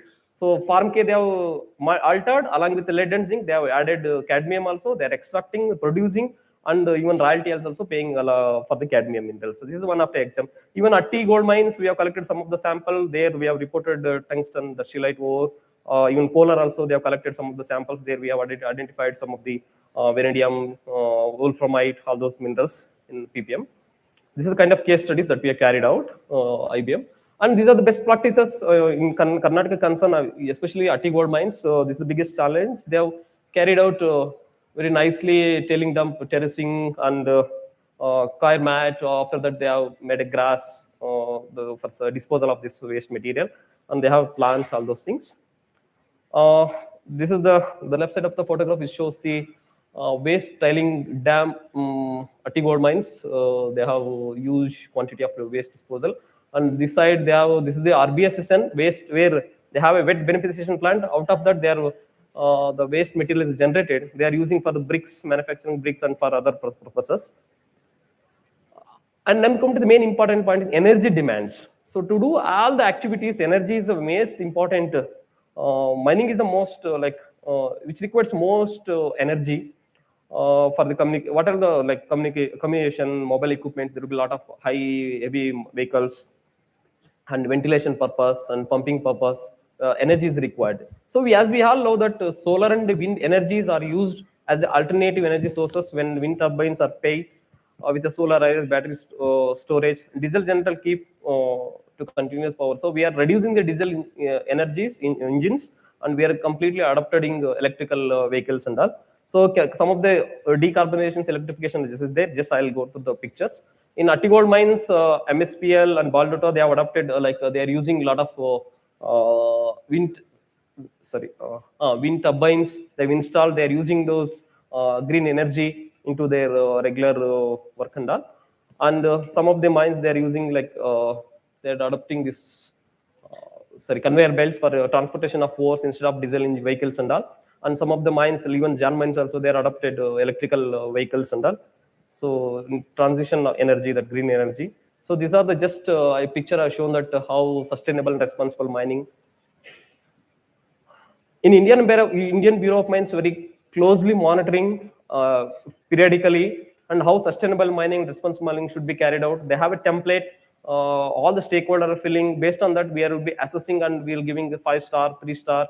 And last year they have introduced 7-star also. In Karnataka, SMIRE has they have secured a 7-star first in Karnataka. So by successfully adopting sustainable mining. So in Karnataka itself, we have EV dumper 6 numbers they are utilizing, and EV loader even 7 numbers they are utilizing in their mining activity. 55,432 megawatt of electricity they are using for their own by the generation by the green energy itself. And the last is mine closure. This is the biggest challenge. Their IBM, Indian Bureau of Mines, they're closely monitoring for all the mine closure activities.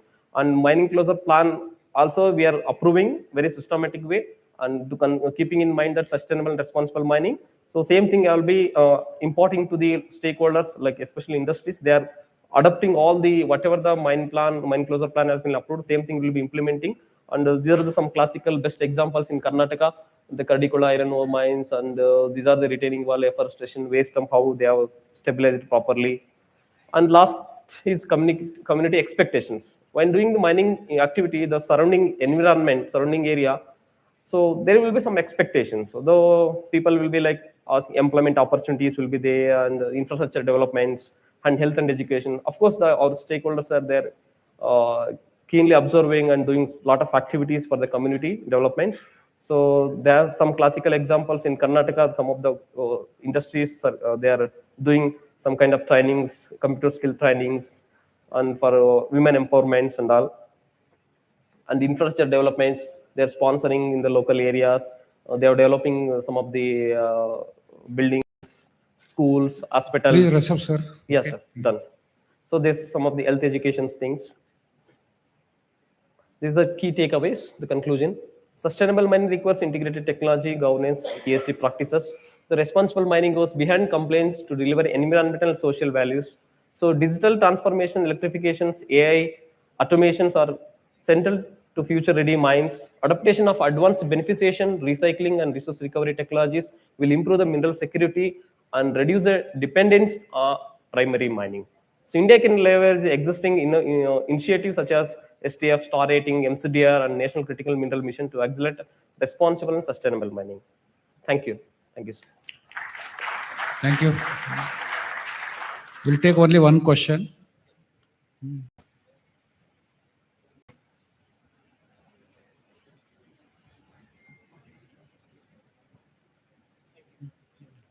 If no questions, I'll call upon next Sri Ganesh Murthy sir to present his paper on scientific query sustainable mining for safety.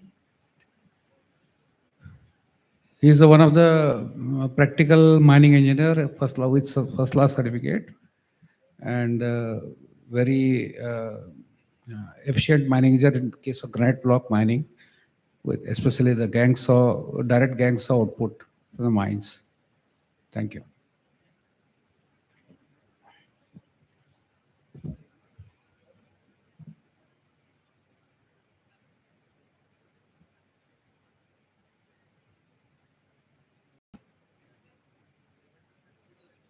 On the dice and off the dice.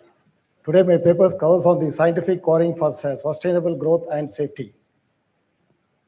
Today, I'm mainly focused on the scientific quarrying conversion from conventional to the non-conventional, which has adopted modern machineries. And second thing is solid waste management. That is, from the waste dump, it is being converted into cubes and tiles and aggregates, that is M sand and P sand. And finally, conversion of abandoned quarries into hotels, park, and fisheries and pools. Main thing is dimensional stone mining, extraction of natural rocks such as granite, sandstone, marble, in the form of large blocks, slabs, and specific sizes and shape. Unlike other mining activities where the rocks are crushed for minerals, suppose if you take an aggregate, it is being crushed and converted into M sand and P sand. Whereas the dimensional stone mining focuses on recovering intact blocks that can be processed and used for construction and decorative purposes. It is mainly for the decorative purposes and for the construction mainly. They are valued for their strength, durability, color, structure, and aesthetic appearances, making them widely used for building monuments, flooring, cladding, and landscaping. Key characteristics of dimensional stone mining: extraction of large defect-free blocks. Because defect-free blocks only, it gives us a big slabs and tiles. emphasis precautions on cutting rather than blasting. Blasting is being avoided in dimensional stone mining, whereas in aggregate, blasting is more important. It requires systematic and scientific mining method to avoid damage of stone and rock formation. High importance of safety planning and control, quality control, strength, durability, and attractive colors. The main hardness of the granite is 6 to 7, and the compressive strength is 100 to 250 megapascal, and the specific gravity is 2.6 to 2.7. Sustainable coring methodology, exploration. Exploration mainly is on physical verification and core drilling and geophysical survey. Removal of overburden and development work, secondary things, and operation technique in boulders and sheet rock. Because the rock formation will be boulders and below-neath it will be an sheet formation. So in the boulder, the technique method is different, method of operation, and in the sheet rock also slightly different. Efficient quarrying practice with big mechanization, high mechanization, production of raw blocks and processing into slabs and tiles. Achieving zero waste management objectives, conversion of abandoned quarries into hotel, parks, and resorts. Basic mining process, geological survey and deposit identification, quarry development and bench formation, primary cutting by diamond wire saw, chainsaw machine, double blade cutting machine, and blocks separation by drilling with dust collector machine, hydraulic splitters by final shaping. Because previously in conventional method, the hydraulic splitter was not there. They used to shapen by manually. Handling of and transportation of block. Important systematic of scientific mining is maximizing recovery of saleable blocks, reduce wastage of valuable stone, ensure safe working condition and maintain environmental protection. Cycle of quarry operations. There are two things, conventional and non-conventional method. Before 10 or 15 years, there was a conventional method. I first entered into the granite 40 years back where there was purely a conventional technique. It was purely a manual quarry. They used to drill by manually with a jackhammer and using blasting materials, which result in inner cracks and poor recovery with smaller size blocks, result in less productivity and profitability, and even it was not safer also. Non-conventional method, now recently, most of the quarries have been converted into conventional to the non-conventional method, partly, which they are using excavator, and some part of the quarry they are using EV vehicles also, and front-end loader to lift the blocks, double blade cutting machine, which most of the quarries in Tamil Nadu and Karnataka they are using now, diamond wire saw cutting machines, and chainsaw machines, which they are using in marble quarries, and it has not yet come to the granite mining. That minimize the drilling, blasting, and deploying of heavy machineries, which minimize the manpower. And drilling machines, commando and ranger with dust collector. Airbag system is a recent thing which they have adopted in dimension stone. Previously, they used to pull the blocks from the mother rock by excavator, and lot of accident used to happen. Huge mass used to fall on the excavator, and there should be and fatal accidents also which happen. Now the airbag system is more safer and more easier to pull the blocks. And terry crane with 50 to 75 tons to lift the blocks, and hydraulic splitter. Non-conventional dimensional stone mining is advanced technique for sustainable, safe, and efficient quarrying. Challenge conventional drilling. Higher block recovery, improved stone and block quality, reduced waste generation, mine safe working atmosphere, environmental sustainability, reduced vibration, noise, and dust. Because there is no drilling, because we are all cutting by the water jet cutting. Improved slope stability. Because improved slope stability is compared to the aggregates. Here the blasting is not there. Only we use blasting in subsoil and weathered rock. Once we reach the hard rock, there will be only cutting by the double blade cutting machine. There is no blasting. So the slope stability is stronger with the compact ground, with the high walls and all. Mechanized operation, productivity, safety and sustainability, and maximize block recovery, reduce environmental impact. This is a chainsaw granite rock cutting machine, which they used mainly in marble mines for bottom cutting and even vertical cutting and even the block splitting also. There is no drilling. Here is a double blade cutting machine which they are using in India, in Karnataka and Tamil Nadu also, which is recently adopted. Once they reaches the hard rock, this kind of machine is being used. There is no drilling. Only it is cut by vertically and horizontally, and bottom cutting by wire saw machine. This is a diamond wire saw machine, which was previously used by the track mounted thing, which recently they are using in India and in most of the quarries. Recently, I visited Italy, Carrare mines, which they have used this wire saw machine latest thing, which is mounted by the crawler one, which is more safer and it is operated by the remote control basis. And it is totally a sensor, because previously the wire saw machine was being mounted and handled by manually. This is totally a remote control, and it goes to the face by remote controlling, and it's having a sensor and even the displays one, which the wire, the awareness of the wire is also being displayed, and the total footage, how much it cuts day by day, what is the shift the cut, it has been done in wire saw, and the water flowing. If water is less, that automatically the machine stops. It is totally automatic. And cutting rate also, it is 360 degree. It can cut in 360 degree. Tension, autonomous feedback, and even in manual wire saw means the tension of the wire is being adjusted by manually. Whereas in this machine, new machine which is mounted by crawler chain, it is adjusted automatically. And the person standing near the panel board, in the old method, he used to stand near the panel board, which is the cutting face, near to 10 meters or 8 meters. Though a lot of accident has been happened in wire saw machine, where the wire cuts and a lot of fatal accidents has been happened. Whereas in this crawler mounted type, the operator can stand 30 meters and even 40 meters away from the cutting face.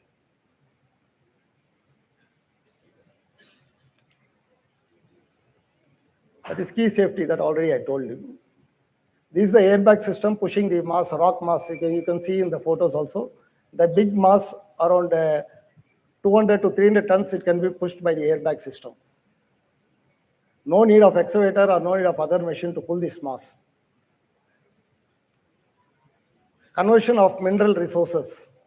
To prevent unnecessary loss of mineral and ensure sustainable use of natural resource for further generation, zero utilization of waste, granite waste. The granite waste can be converted into cubes, which can be used for footpath and parks and all, and converted into M sand, P sand, and aggregates.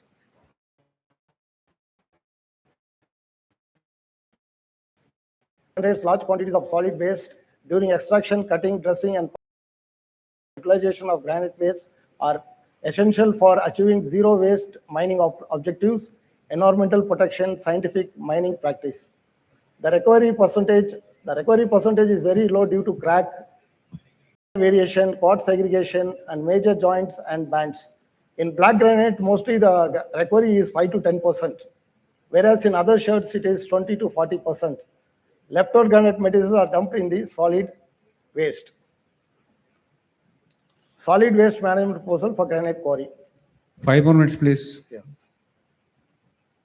Zero mining approaches maximum recovery for saleable blocks, recycling of broken waste granite, conversion of waste into valuable added product, reuse of granite waste and infrastructure work, progressive of mine closure and reclamation. Objective of waste management. Source of granite waste, waste management strategy, landscaping and reclamation. Sustainable transformation of abandoned quarries into hotel, parks and resorts. Because most of the quarries, when the lease is over, it has been left out. And most of the quarries, it's been filled up in water and a lot of accident has been happened. Most of the people are going and drowned there. Abandoned quarries can successfully transfer into world-class tourism destination, luxury star hotels, theme park, eco park, botanical garden, and recreational zone resorts. These projects demonstrate sustainable land reuse, environmental restoration, tourism development.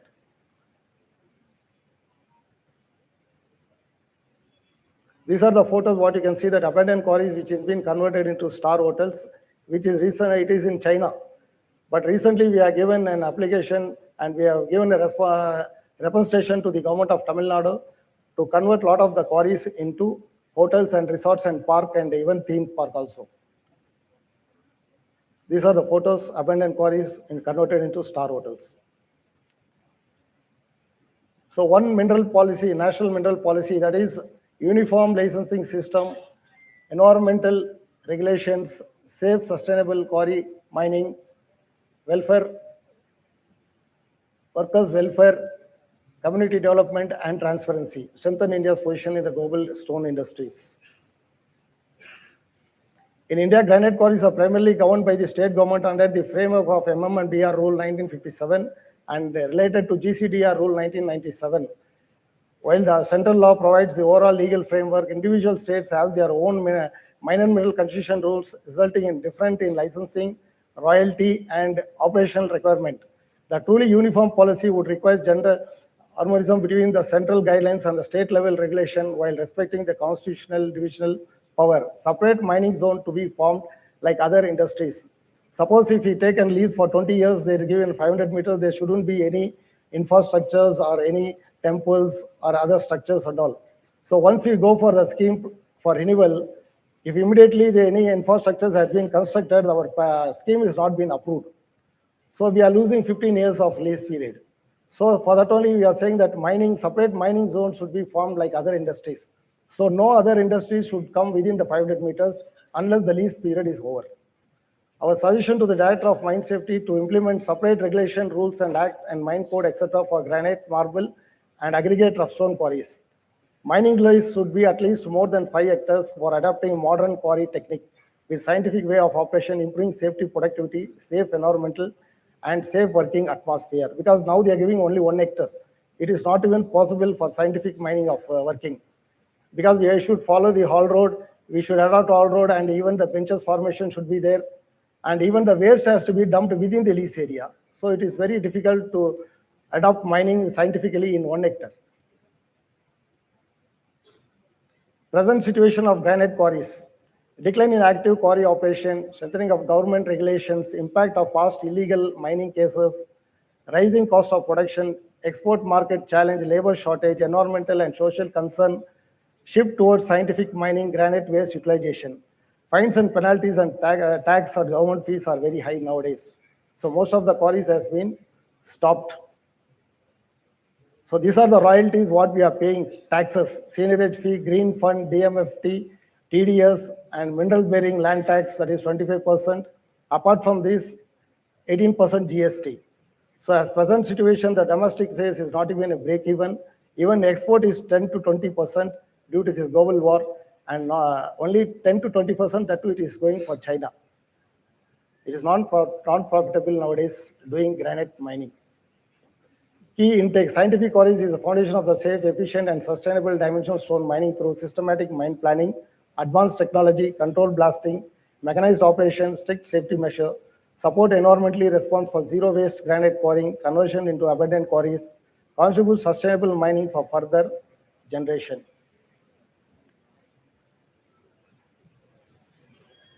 And at last, I should be very much thankful for the MSK and the MIE chairperson for giving me this chance and to introduce the unorganized sector dimensional stone mining paper. Thank you. Any questions, sir?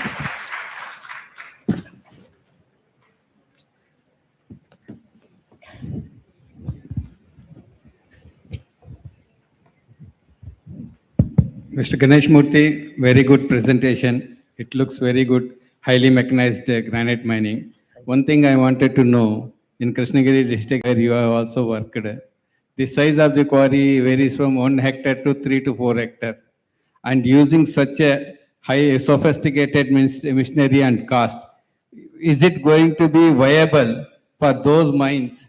We are getting only to 5 to 10% recovery. Such machinery is possible to use on those mines. Is it financially viable? No, that only I said that from 1 hectare it has to be increased to the 5 hectares, because those days it was in conventional type of mining. So 1 hectare they used to do manual quarrying. There was no machineries, because nowadays the machineries, they have adopted a lot of advanced machineries. So 1 hectare doing with a huge machinery, it is not economic. So we have to get at least 5 hectares of mining leases. And one more thing regarding the recovery, what you told is 5% and 10% in black granite and 20 to 30% in color granite. So generally in mining plant, what we do means we used to say that it is 40% in granite, color granite, and 15 to 20% in black granite. It is an anticipated recovery. Unless we open the mine and go through it, then only we know the exact recovery percentage, because this is a natural formation. Because in granite, as per my experience in black, we didn't exceed more than 8%. In color granite, it is 20%. Have you calculated difference between mechanized and the conventional method? Yeah, conventional, non-conventional method I converted because nowadays, those days the block. Cost. Yeah, cost I converted because in conventional method, the production is being increased and even the buyers used to mark the blocks which is in proper shape. If I do conventional method means none of the buyer will come and mark my block. And if you take to the factory, the slabs recovery percentage will increase due to proper shape. Okay, already I am getting warning. Thank you. Okay, thank you. Thank you. Any more questions, sir? Thank you, Ganesh ji. Okay, thank you. Okay, for Okay, your thank you. wonderful presentation. Okay, thank you. Okay, there are many suggestions. You already made a suggestion. We'll take a note of it. Thank you.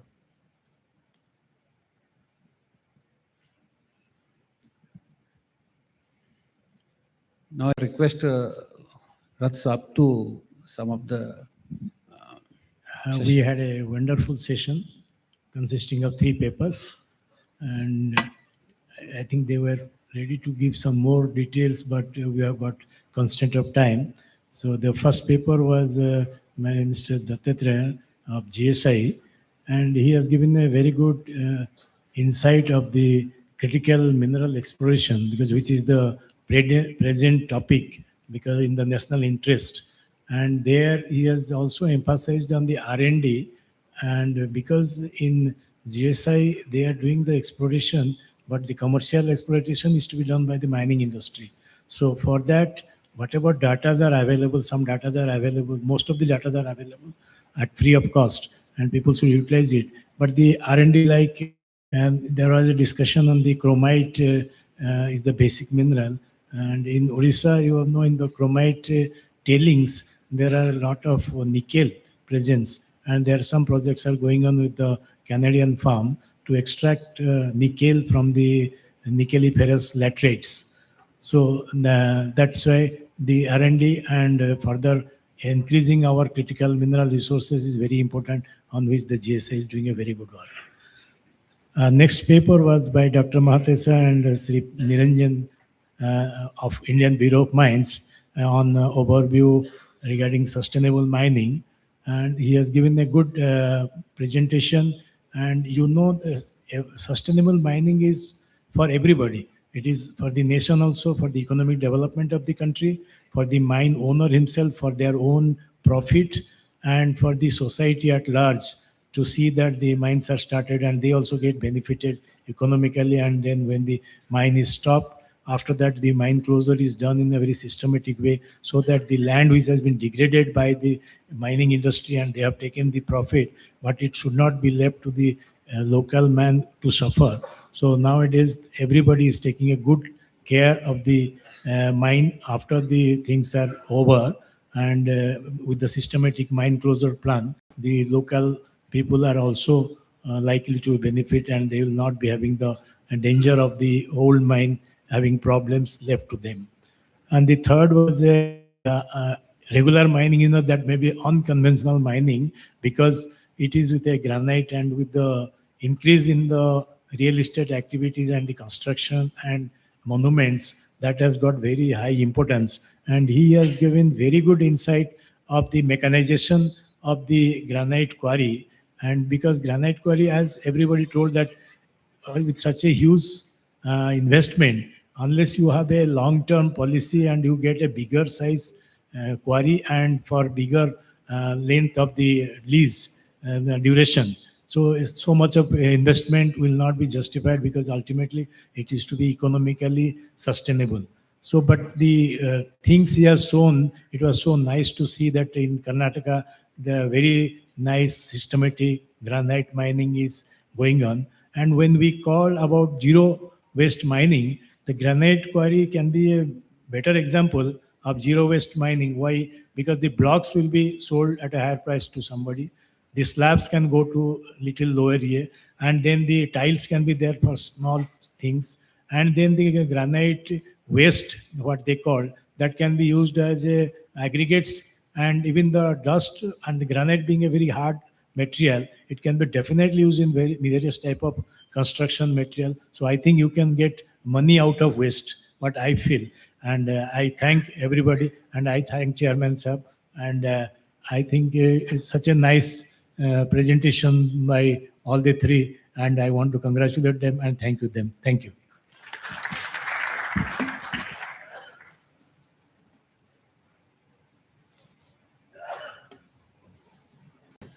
Thank you all the participants.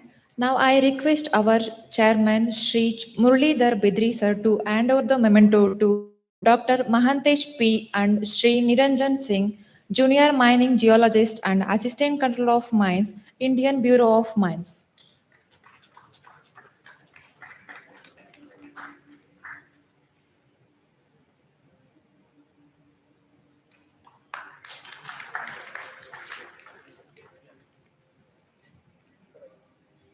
Thank you, sir. Now I request to our co-chairman Shri T.K. Raj sir to hand over the memento to Shri Dattatreya Shadakshari Jire, Director Geological Survey of India, and K. Ganesh Murthy.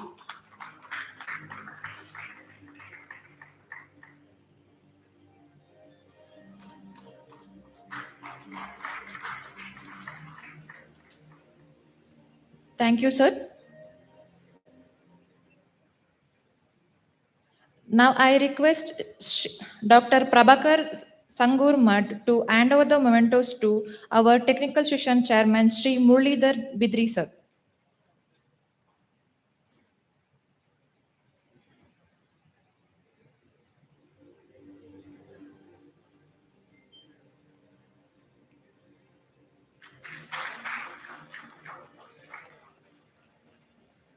And also hand over the mementos to our co-chairman Shri T.K. Raj sir.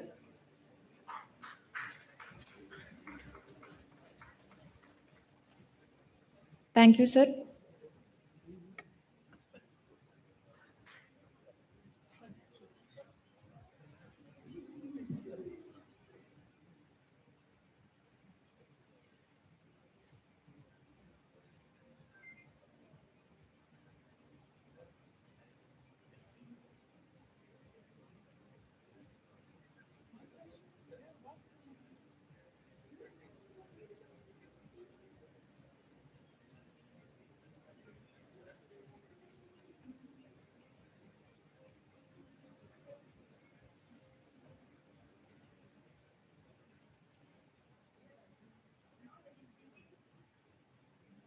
Now we will begin technical session 3, topic on future mining, innovation, automation and artificial intelligence.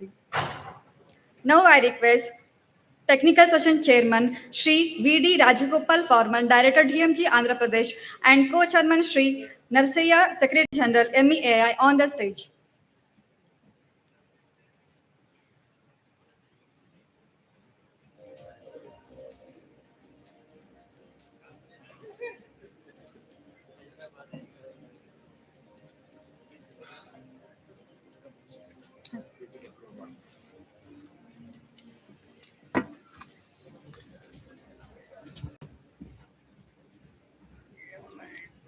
Handing over the stage, you sir.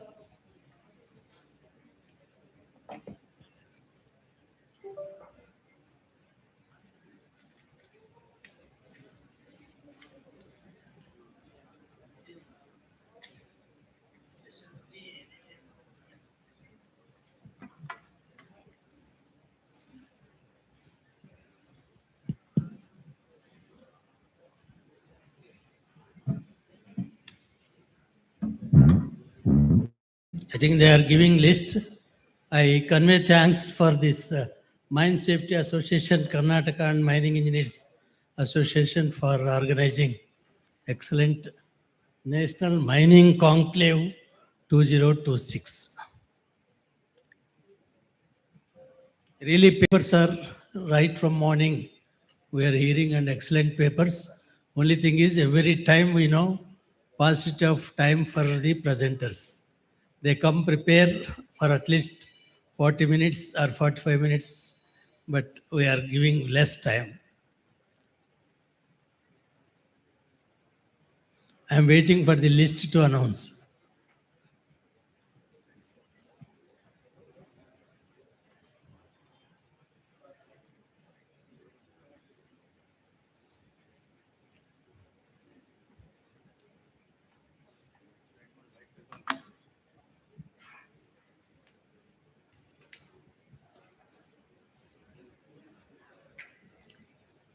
Chakravarti.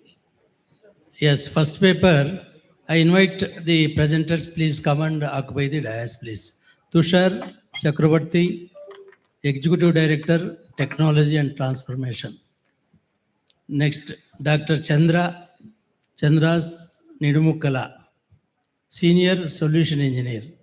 Sri Venu Medicharla, a Group of Chief Information Officer. Rajesh RL, CEO.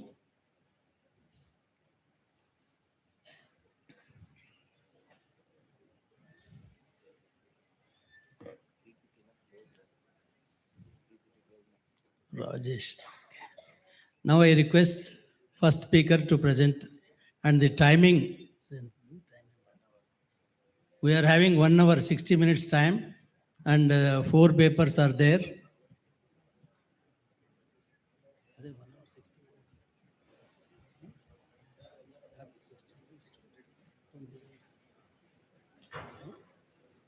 Hmm. 15 minutes, kindly please conclude in 15 minutes. We'll be reminding you just 2 minutes before. Please.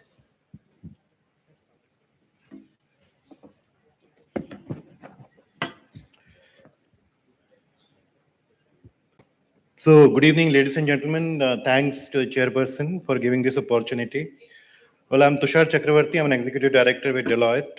I lead the metal and mining practice for Deloitte India. The topic which I have picked up is something which is pretty relevant to the initial discussion which we were having during the morning, which is basically prioritizing critical mineral and resource security, India's next policy frontier to be a global powerhouse. Well, you heard during the very first session and of course in the subsequent sessions that how critical minerals are going to play an important role. We heard about VIKSIT Bharat. We heard about topics which are pretty relevant to India, pretty relevant to Karnataka. In this presentation, in the next 10 to 12 minutes, what I'm trying to do is I'm just trying to connect all the dots. And what I'm going to show you is some data, facts, and figures, and some market intelligence, how things are basically combined, and how we're looking at a future for India. So let me start with defining the word which we have been hearing since morning, VIKSIT Bharat 2047, a developed nation by 2047. What are the attributes which are going to drive this? The first attribute which typically we look forward to is that we are going to be the third largest economy in the world. We are talking about growing our electricity consumption by almost 8 times. We are talking about a renewable energy capacity of almost 1.8 gigawatts. We're talking about a overall population going up by some 11%. We will be somewhere like 1.61 billion by that time. We are talking about the energy vehicle share, typically the EVs, penetration in the market, to be almost in the range of 100%. And we are talking about battery energy storage system, which will be around 1840 gigawatt hour. These are some of the parameters, not all. These are some of the very important parameters, the way typically a VIKSIT Bharat or a developed nation would be defined. But what are the pillars on the basis of which this is going to be defined? That's the key question.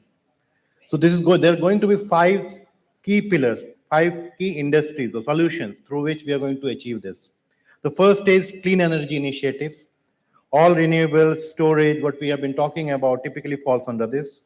The second is specialty steel. We have to go one step ahead of what we are talking about in iron and steel industry today. So that is something which is going to evolve. The third is electronics. I mean, I don't need to elaborate much, but when we talk about electronics, we do understand the kind of digital technology and penetration which is going to happen in this area. The fourth, very important and strategic, which is defense.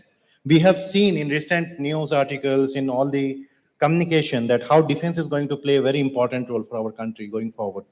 So defense is the next generation aspect for us to look at. And the fifth is, of course, from a self-sustenance point, from a strengthening agriculture business in India, it's fertilizer sector. So these are the kind of 5 pillars within which we are trying to define this entire journey. So how do we relate critical minerals to this? This is going to be very important because we understand the sectors, we understand that what's our aim. But how do we relate all these critical minerals to this? So if you typically look at this chart, which is a busy slide, but then I would only like you to highlight some of the portions which are highlighted in green.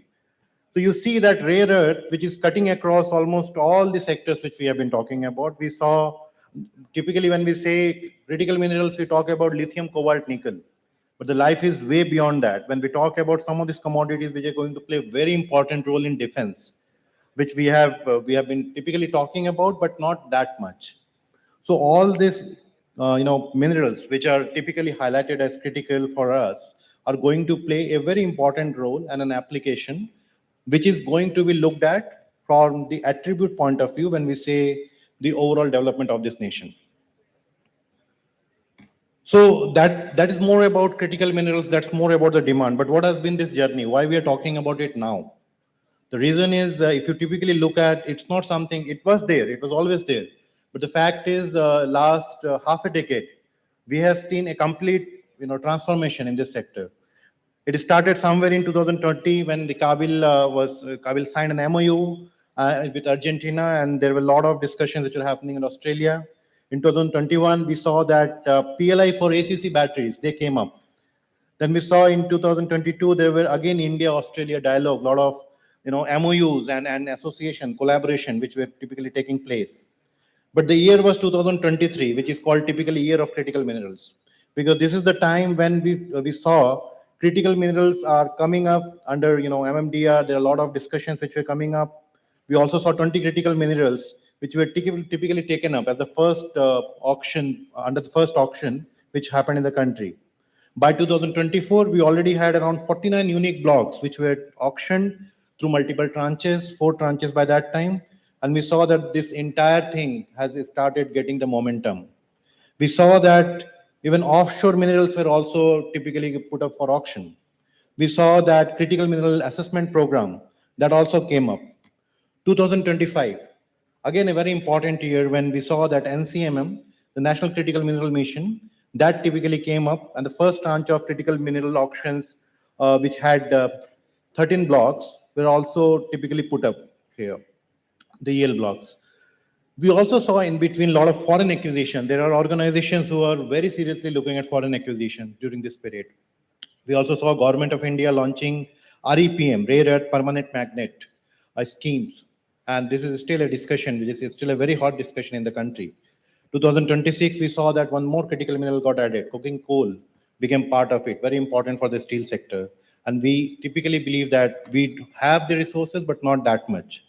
Then also we came out with the rare earths. Rare earths emerged in last year. I mean, this particular year, we saw that REE is a part of discussion in every forum, including the budget.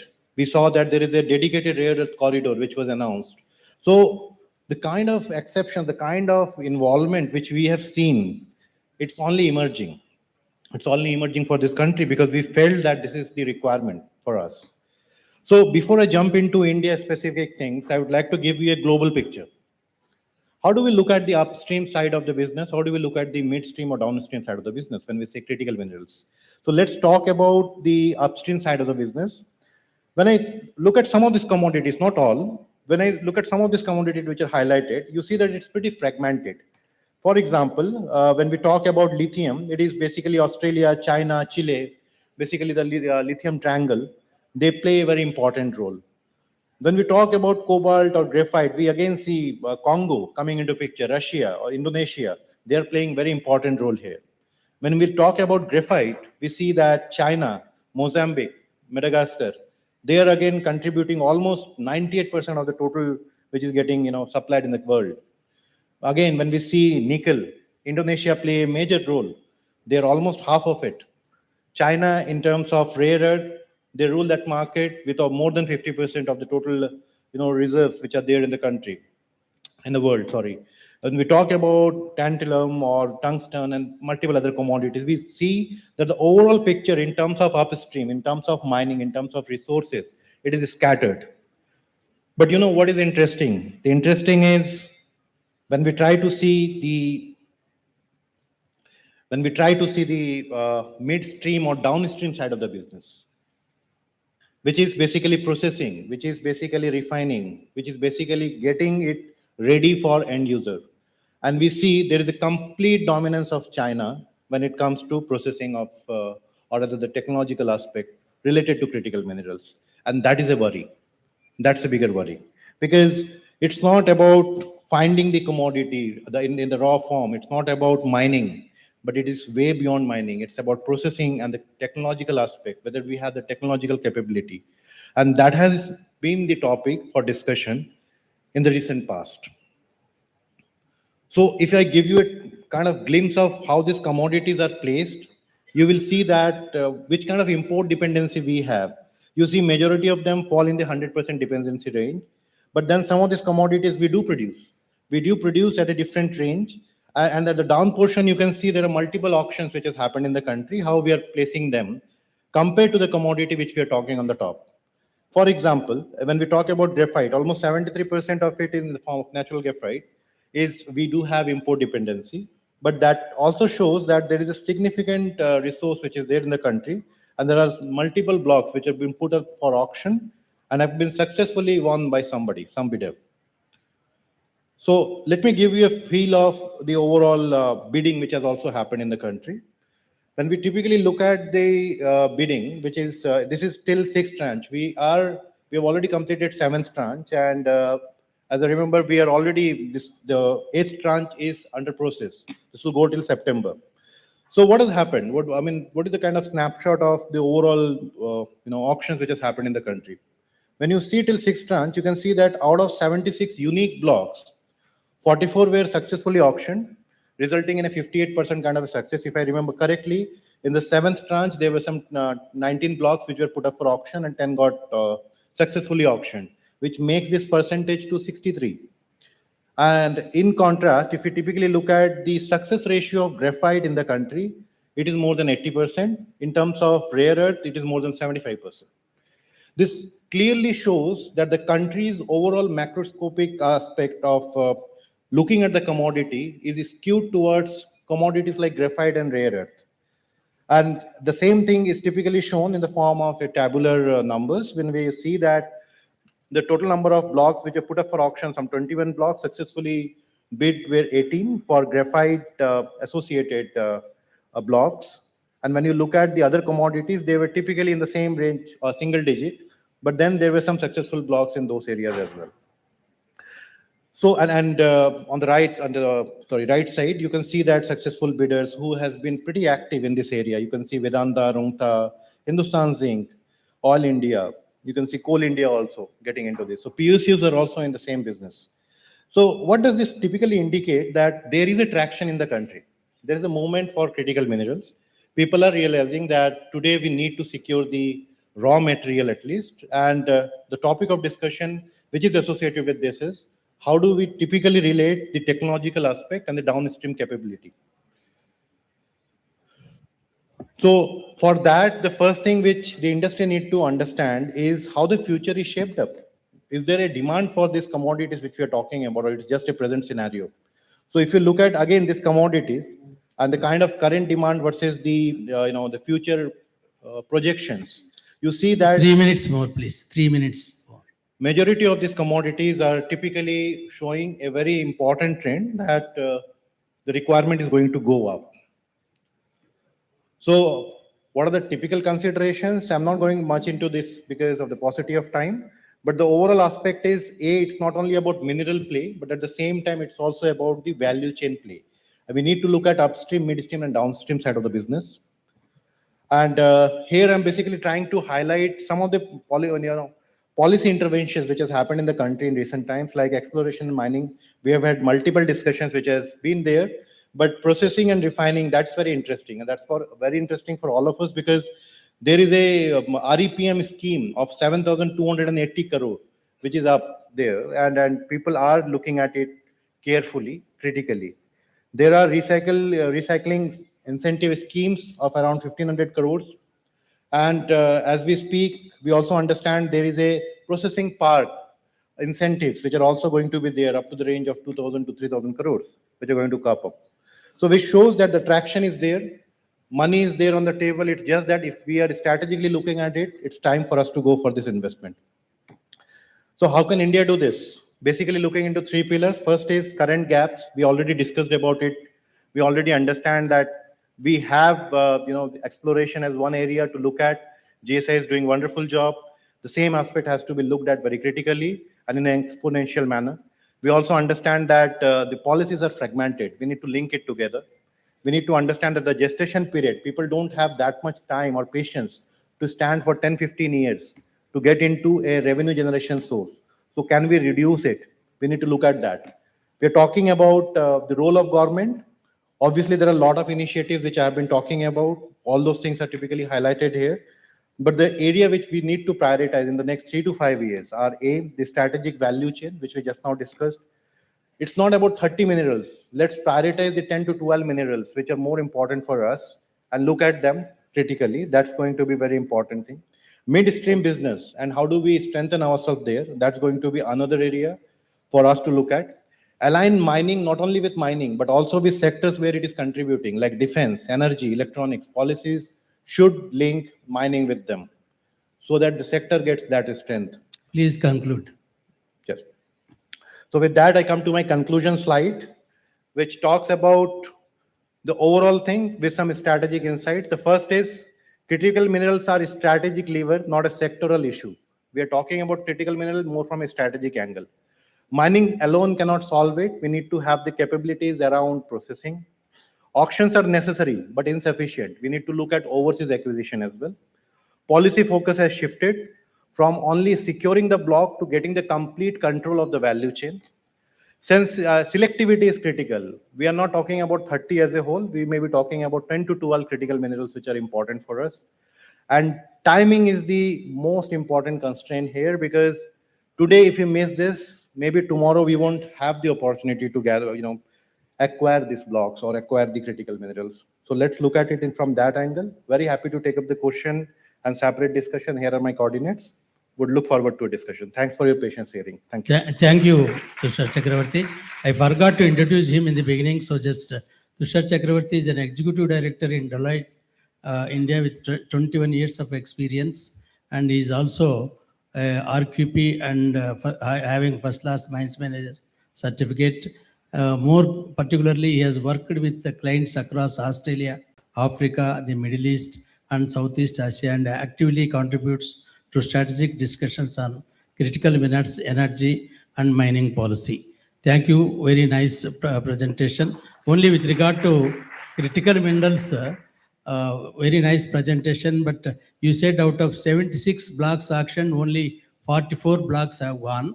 But with regard to critical minerals, the auctioning policy, I have my own reservations, because unlike composite license, a successful bidder of a critical mineral block is not entitled to ultimately go for mining.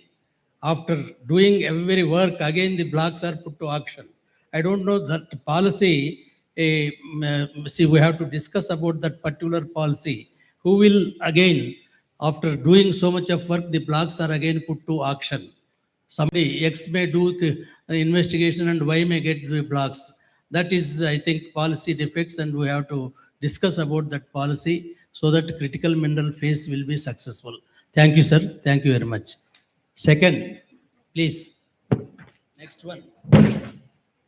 Next one, Mr. Chandrahas. Chandrahas was in the teaching field in Mallareddy College. I was also associated with him for some time. He has now come to this field. Thank you, Chandrahas. I'll give his introduction after his lecture is over. Thank you.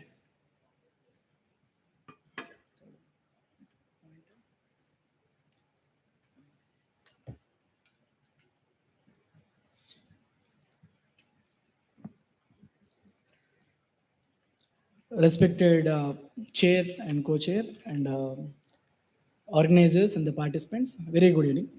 Myself, Dr. Chandrahas, I'm working as a senior solution engineer and STRIOS for the APAC region. And today's presentation is about how we can apply the AI. So now the AI is not a buzzword we are using in daily operations. So in every sector, the AI is a common the practice now. So we are trying to utilize or adapt AI into the mine to mill optimization, how to get the proper fragmentation and the backbreak, reduce the backbreak, and how to enhance the crusher performance. A few slides about STRIOS. STRIOS having the, we have a strong customer base across the globe. We have a strong footprints across the globe. We have 5,000 plus mines and we have the 130 plus happy customers. We have a good base like Holy Sim, Vulcan, and Lois like across the globe. We presence around like 36 countries. We have the presence right now. And always when we introduce any feature, we try to publish in the journals and the research findings to get its proper authentication. Yeah, it's one shot about the Strayos. It is a part of the daily work that we take in the mines, whether to optimize the haul routes or to optimize fragmentation or the volumetric analysis, or to understand or to predict the slope stability issues before the failure takes place. So, and hydrosense AI. So in every place or every corner where daily we are feeling the difficulty, so the Strayos trying to fix those problems. So as per the study by the Global Wire in the 2027, there is a chances to reach the explosive utilization around like 32 million metric ton. So these one slide is talking about the upper hand of the explosive still in 2026. We have in the continuous miner, in the surface miners and many of mechanizations, but still we are not reducing the utilization of explosives. So that explains the importance of explosive and blasting in the open cast mines. So here we're trying to show the few of the metrics about the cycle time and the ton per core and the fuel consumption per hour. So it all. So this all talks about. So this all talks about how the muckpile profile should be, whether if muckpile profile is very boulder or the drop and the throw and the lateral spread is not favoring. So how the loader is impacting a lot in terms of the fuel consumption and the profile and the cost per ton as well. And coming to this is the problem statement. So it's an animation video of the blasting, but whatever the boulders and all we are trying to show in terms of the back brake and all.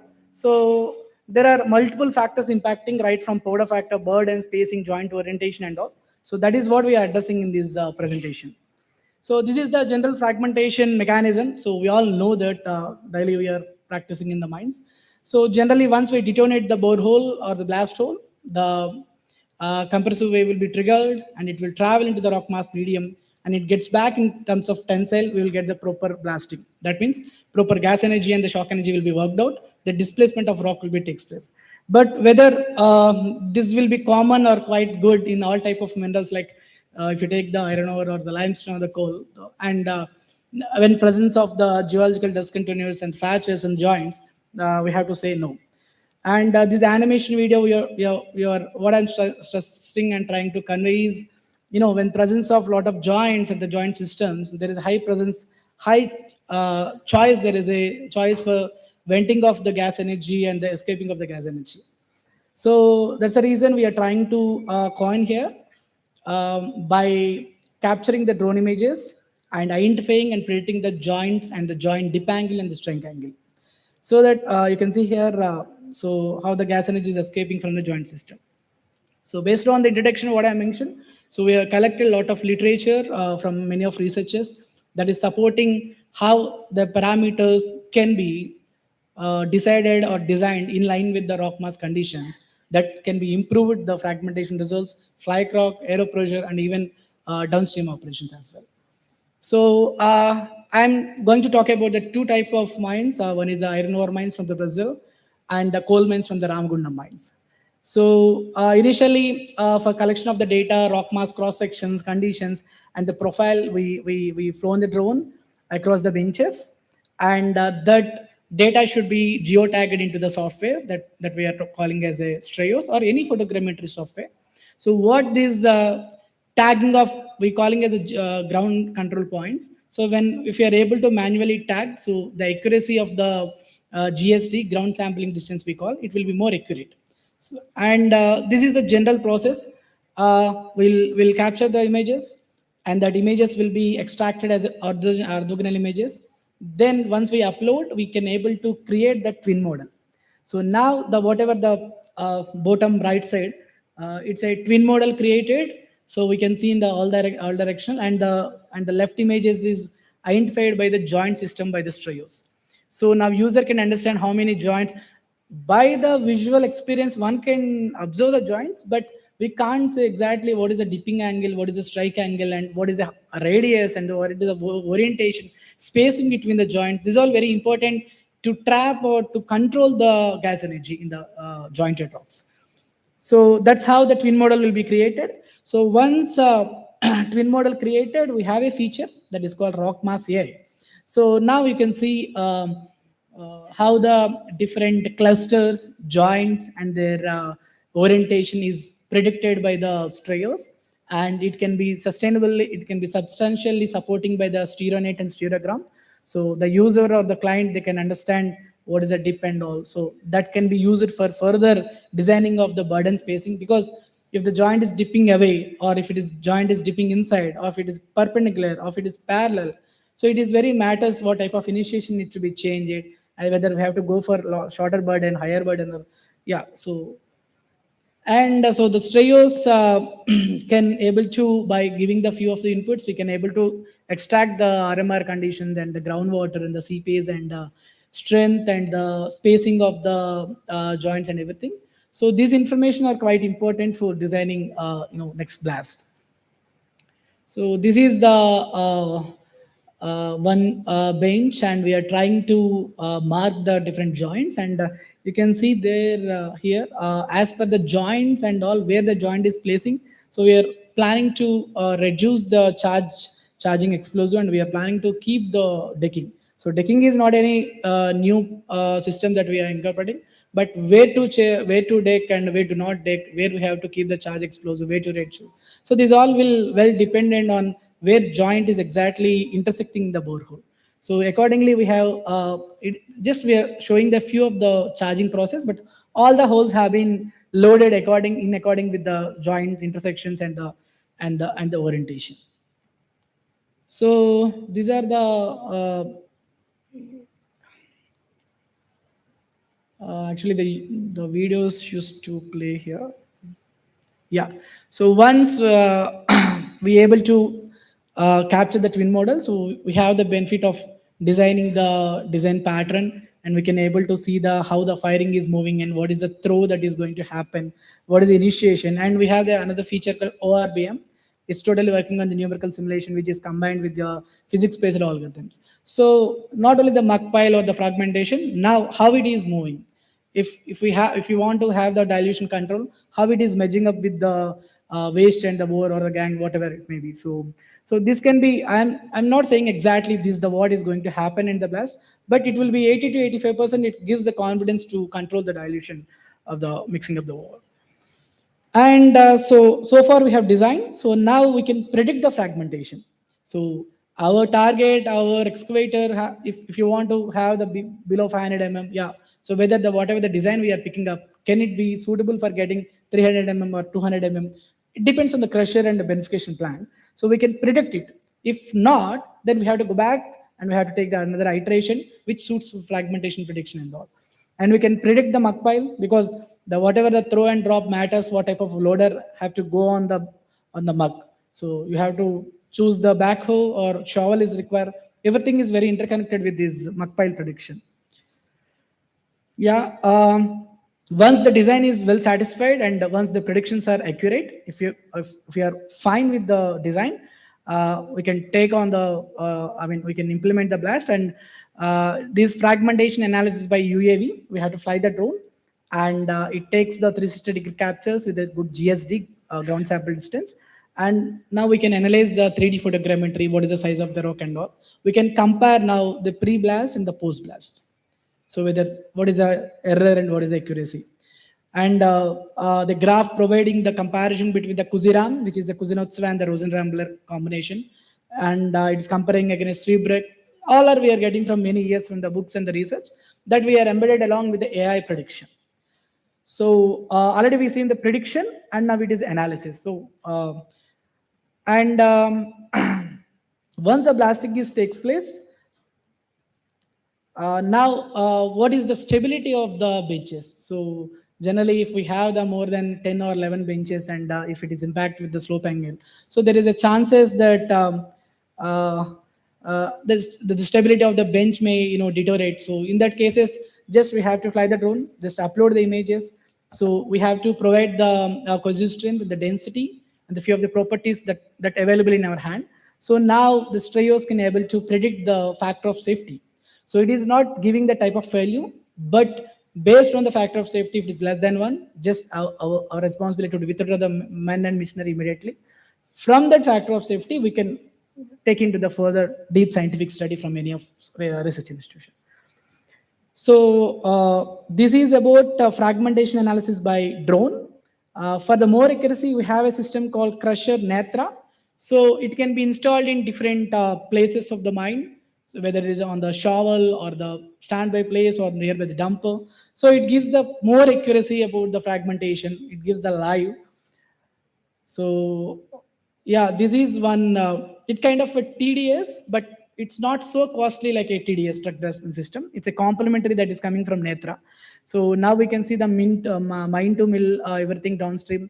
What is a dumper available, the idle conditions, everything we can observe from the desktop itself, from the web app here. So all these results have been collected in terms of last 3 more minutes. Yeah, sir, joint spacing and orientation, radius and everything. Then the results have been compiled. I'm little fastening myself to conclude more. So we are analyzing the impact of RMR and powder factor. So it's a positively correlated, one increase, another increase. And the relation between the RQD and fragmentation size. Yes, the RQD, if it is higher, the fragmentation will be impacted a lot. And the relation between the rock mass rating and the back break, this is the negatively impacting. So if the RMR is, it is increasing, there is a chances of back break if RMR is increasing there. And the joint radius, if the radius of the joints are very, very nearer, or if there is a lot of distance, it is directly proportional to the back break. And it is a relation between the back break and the powder factor, and joint spacing and the powder factor. And orientation, so from the altogether around like 70 blast, in between 60 to 75 degree of the joints, if they're presenting, so it is giving the favorable fragmentation in around like below 500 mm like that. And the 3-dimensional structure, it is relation between the surface of back break and the joint spacing. So these are the theoretical comparison. This data we have now fed into the AIs for the comparison of the a few of the these are the Sparman correlations. It tells about the correlation between each parameter against the output results of the PPV and the fragmentation and the back break. So it is about the frequency distributions. We can see how the burden spacing ratio and the explosive and the stemming, how they are correlated here. And it's about the kernel density. All the results we are trying to show that the relation among the design parameters, back break, fragmentation, and the muck pipe. And these are the box plots. All together, I can say that Chandras, try to conclude. Yeah, sir.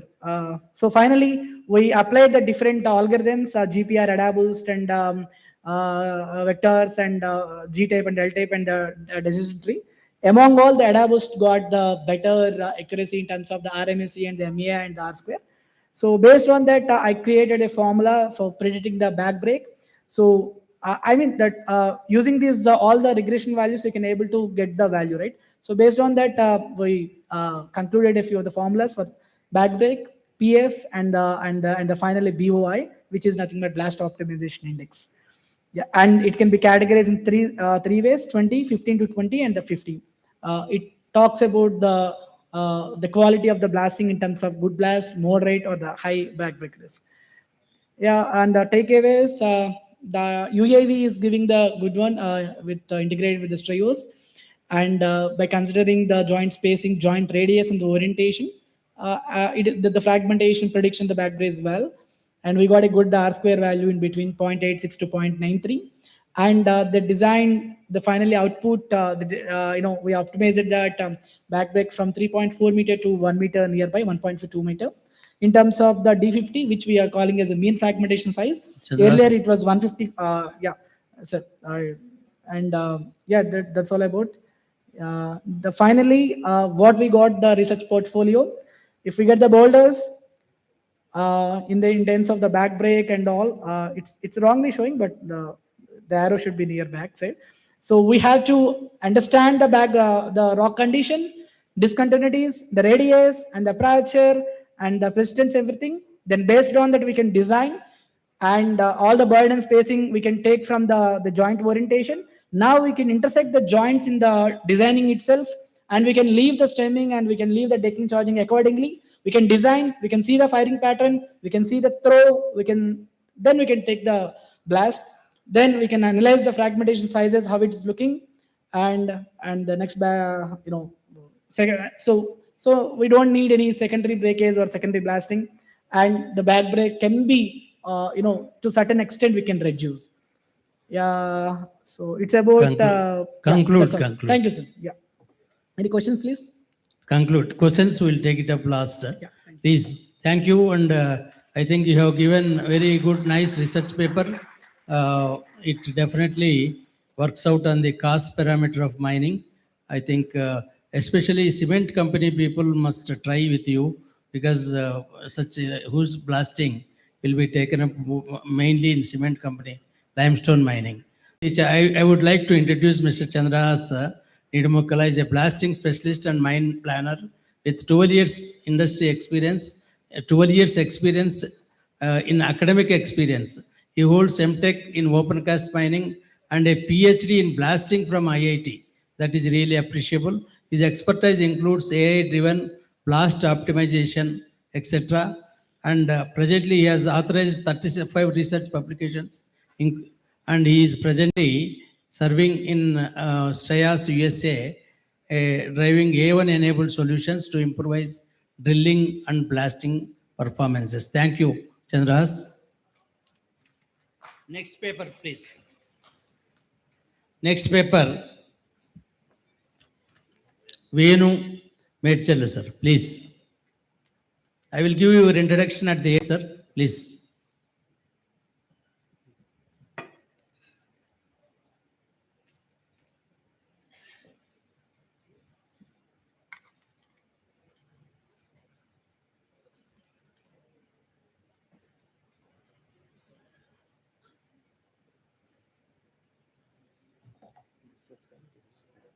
Lighter.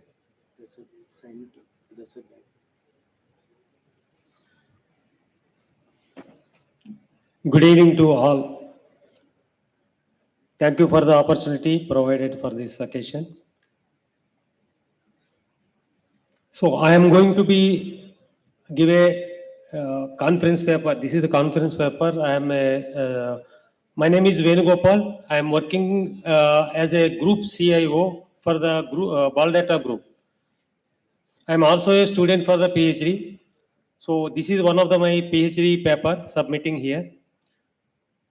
Now I want to discuss about data-driven framework for ESG-aligned digital transformation in mining and metal industries, leveraging the cutting-edge technologies for operational efficiency and sustainability. This is my paper. So this is presented and a real-time paper and practically implemented some of the scenarios in the industry.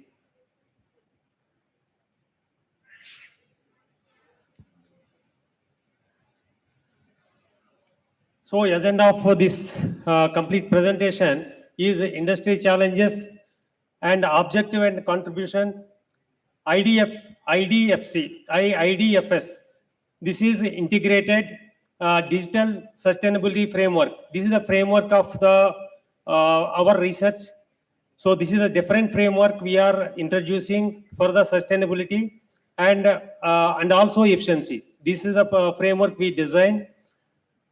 The case studies we are taken in the multiple industry like ArcelorMittal, Rio, and also our industry. Some of the case studies we are taken and observed some of the results by comparing with the AI/ML algorithms, and we generate the results also. This paper is definitely helpful for all industry in the mining and also for the metal industries. So the AI capability and sustainability also in the roadmap is given, and the results and KPIs are discussed. Sustainability and ROI. What is ROI we can able to get in the financial manner? That is also can be discussed in this paper. And roadmap and conclusion.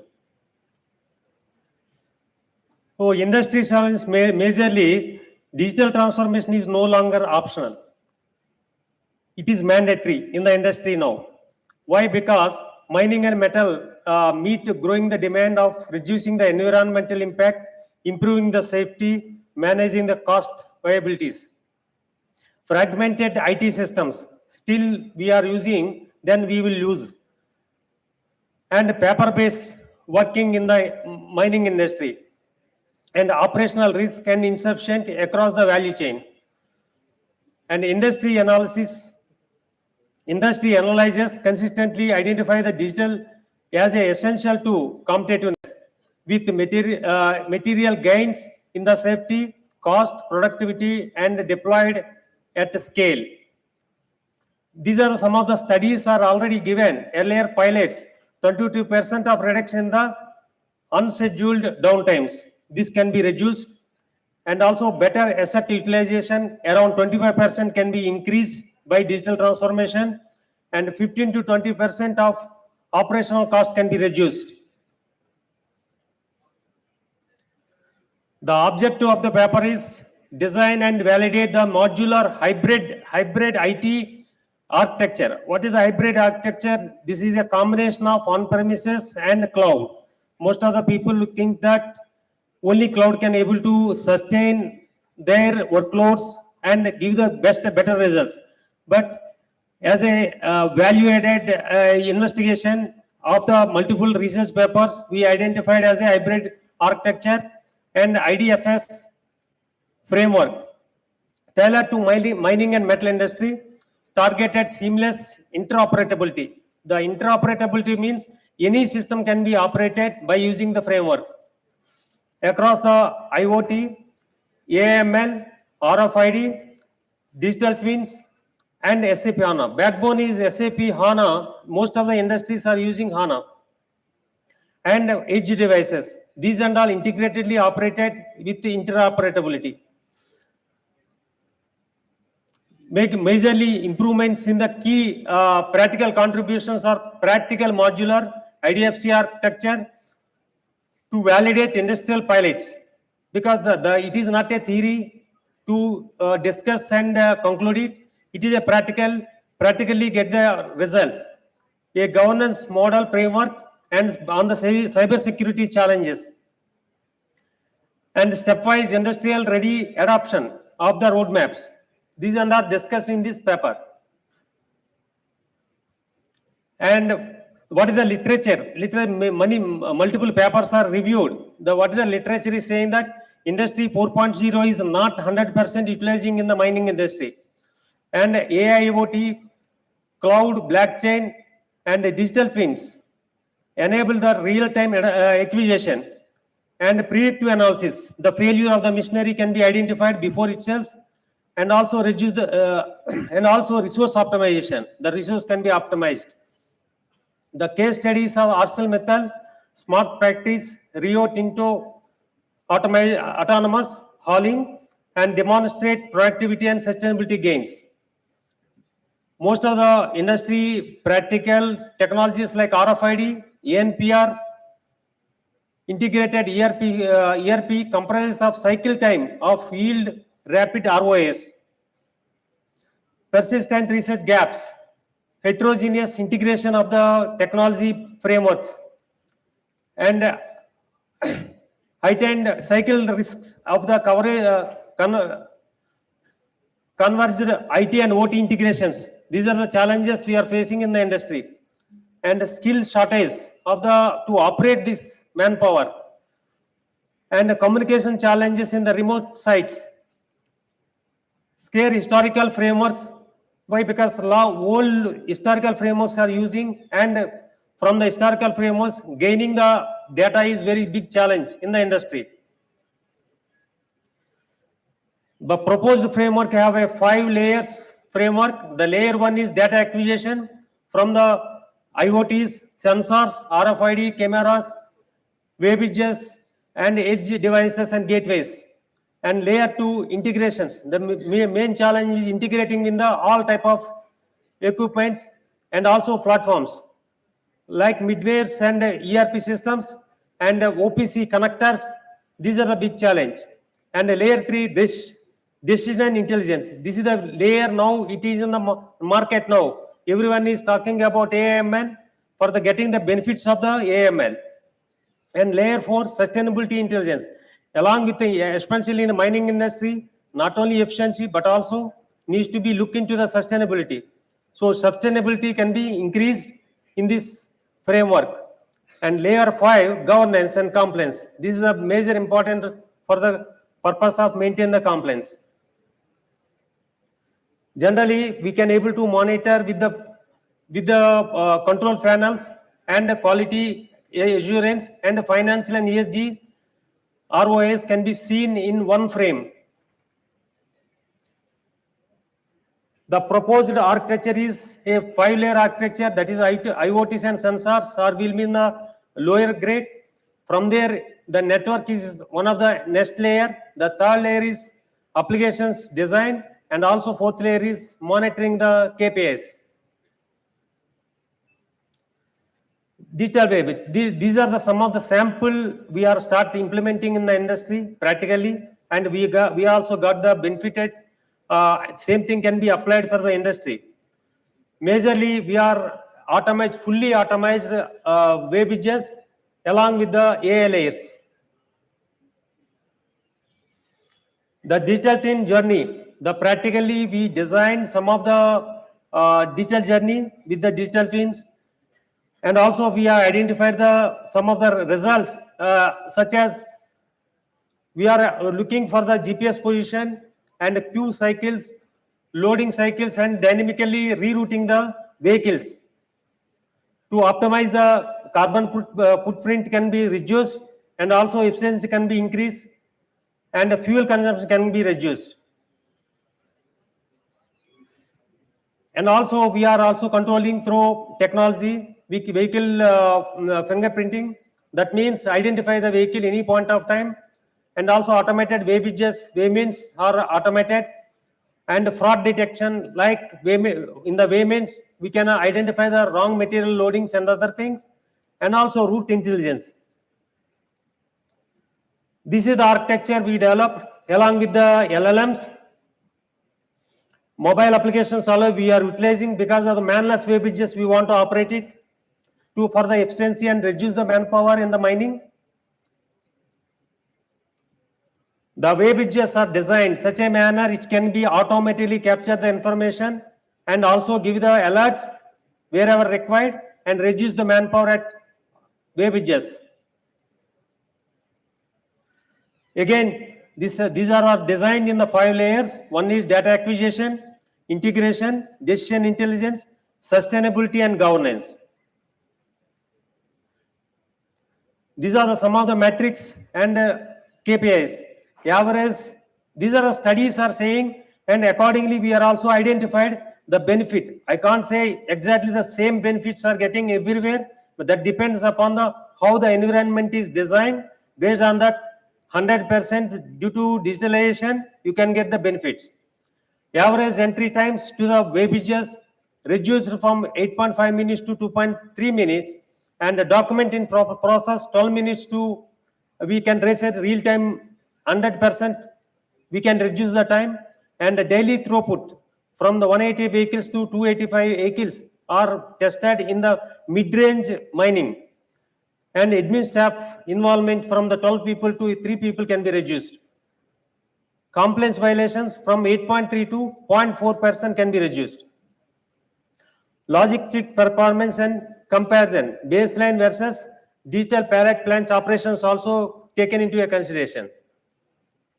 And heaps, wherever we are making a heaps in the mining, that is also route optimization, and also calculating the timelines also we are taking into a consideration. 3 more minutes. Yes. The blast to stack files are properly identified through systems and AI, and also it is giving a where exactly we can able to reduce the wastage of the travel. And data flow in the plants itself can be properly designed to reduce the ideal timings.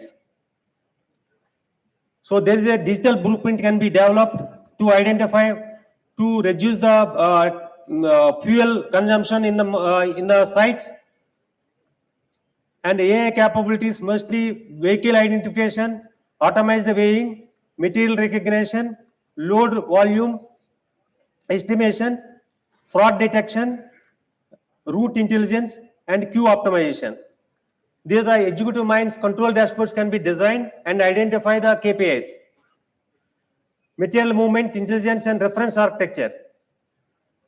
And the KPI results can be compared. What is in a normal process and a traditional process? What is AI-enabled processes? And we can able to see the results of the average entry times can be reduced 73%, and the daily throughput can be increased 58%, and the complaints and violations can be reduced 95%. Sustainability and ESG impact. Ultimately, 30% can be diesel consumption can be reduced, and the CO2 emissions can be reduced 30%, and water usage can be reduced to 20%, and power consumption can be reduced to 20%. These are the theoretical and this is the R&D papers based on the studies. We are gained this one, and also practically we identified some of the good results. And financially, the studies are saying that it is increased the investment of $1.5 million, and payback will be possible in 17 months, and also IRR is 62%, and also the 5 years net benefit is $3 million. So these are the discussions: efficiency and productivity, safety, sustainability, and governance framework, and overcome the implementation challenges, integration complexities, cybersecurity risk, workforce readiness. Future directions: AI, Gen AI is the only can take Please care. conclude. Yes, Please sir. conclude. And blockchain and advanced digital twin and 5G and edge AI. These are the things, sir, will be only rule the market of the metal mining business.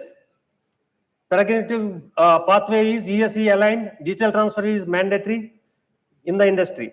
This is 12 to 15% of efficiency gains is possible. 10 to 18% of emission is possible. Thank you. Thank you, Venugopal. Just I would like to introduce him. Mr. Venugopal Medcherla is Group Chief Information Officer and Head of Information Technology at MSPL Limited Baldota Group, bringing over 34 years of experience in technology, leadership, and digital transformation across industries, including mining and metal and iron and steel, oil and gas, etc. He holds bachelor's degree in engineering from Jawaharlal Nehru Technological University, Hyderabad, and master's degrees in software system.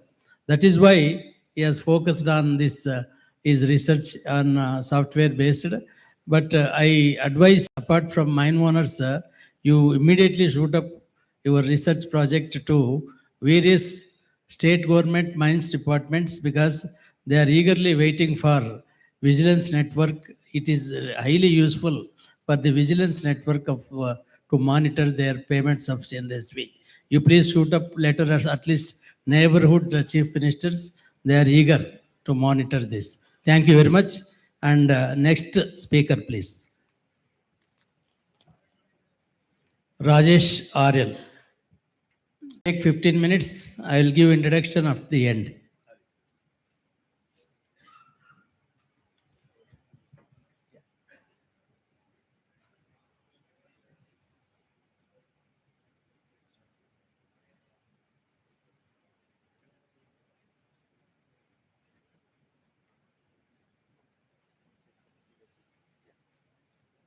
Good evening, respected chairpersons, mining officials, innovators, and fellow delegates. I am Rajesh RL, the CEO of Retrack Automation Private Limited, and I'm very happy to submit a paper here, Smart Fueling Ecosystem. Okay. So before I started this, I would like to ask one question for most of the mining people here. So how many of us know how many of fuel is consumed about our vehicle in real time?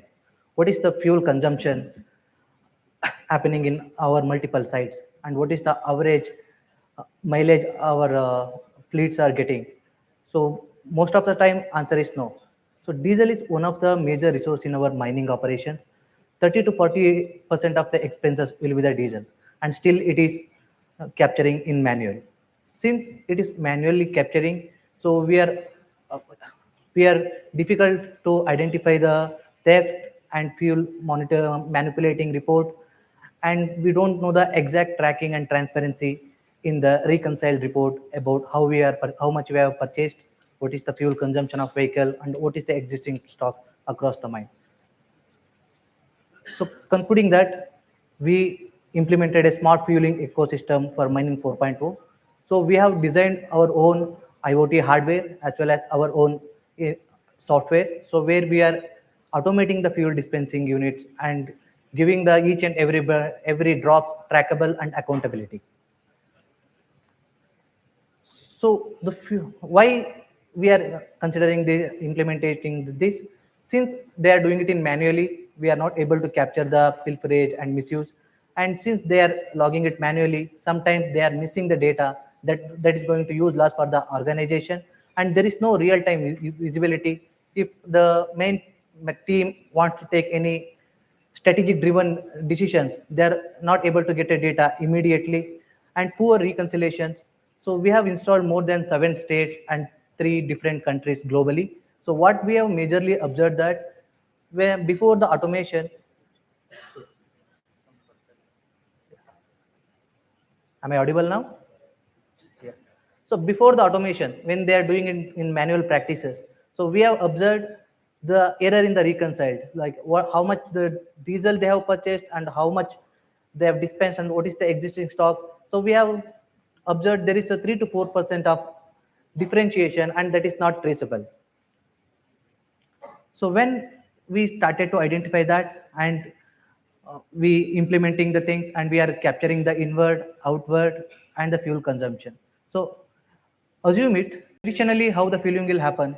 The dumper will go near to the bowser or the stationary. Operator will take the physical indent, then he will do the fueling, and he will note down it manually, and then it will take a process to the Excel and data entry, then it will go for the ERP. So when we, in the retrack automation, how it will work. So we have integrated RFID in the each and every vehicle. When the vehicle comes to the near to the petrol bunk and at the bowser, driver itself, he can take out the nozzle and he can start doing fueling. So it will capture the data digitally, and it will analyze how much liters of fuel we need to dispense it. Once the transaction is completely completed, it will digitally record the data, and immediately it will be available on our cloud platform. So this is our system architecture. It's with a bowser automation. Each and every vehicle having a unique RFID, and we have a fuel controller where we have a capability of storing the vehicle data, 10,000 vehicles data, and storing the 7,000 transactions data. And also it will work through both online and offline capability. And we have a RFID reader that is installed on the nozzle, where it will detect the each and every vehicle's tag data and send the data through wirelessly. And also it has one more functionality, nozzle in, nozzle out functionality. When during the fueling, if the operator try to take out the nozzle from the tank, it will suspend the diesel within 2 seconds. Unless he put it back to the same diesel tank, it won't dispense the diesel. So once the transaction is get completed, it will immediately transfer the transaction data with the information of date and time, vehicle number, how much fuel it has dispensed. And also we have a 2-card authentication. If they want to know the multi-authentication role, so like which supervisor and presence of the fueling, so we have the 2-card authentication also. So this is the end-to-end working flow. As I mentioned, after the vehicle arrives, our RFID will validate whether it's an authorized vehicle or unauthorized vehicle. Then our controller enables the fueling. That the fueling limit will be captured through the software, and the transaction data available in the cloud. And we have a multiple reports like day-to-day transactions reports, contractor reports, own vehicle fuel consumption reports, mileage reports, reconciliation reports, and also the any other report which will be improve your productions and reduce your reporting generation time. We are ready to implement that. So what managers we can measure, like since it is completely doing automation, We are providing the 100% vehicle-wise consumption reports and the stock reconciliation. Instead of 3 to 4% of difference, it will be reduced to less than 1%, and there is no unauthorization fueling. Even if they try to do any fueling, diesel won't come, and also it will give a alert to the respected persons.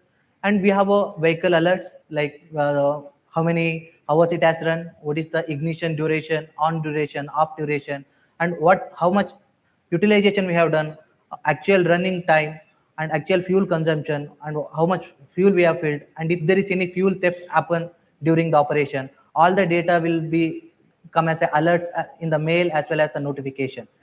And the daily and monthly report, you no need to maintain a record. Everything will be stored in the cloud platform. You can download it in one click.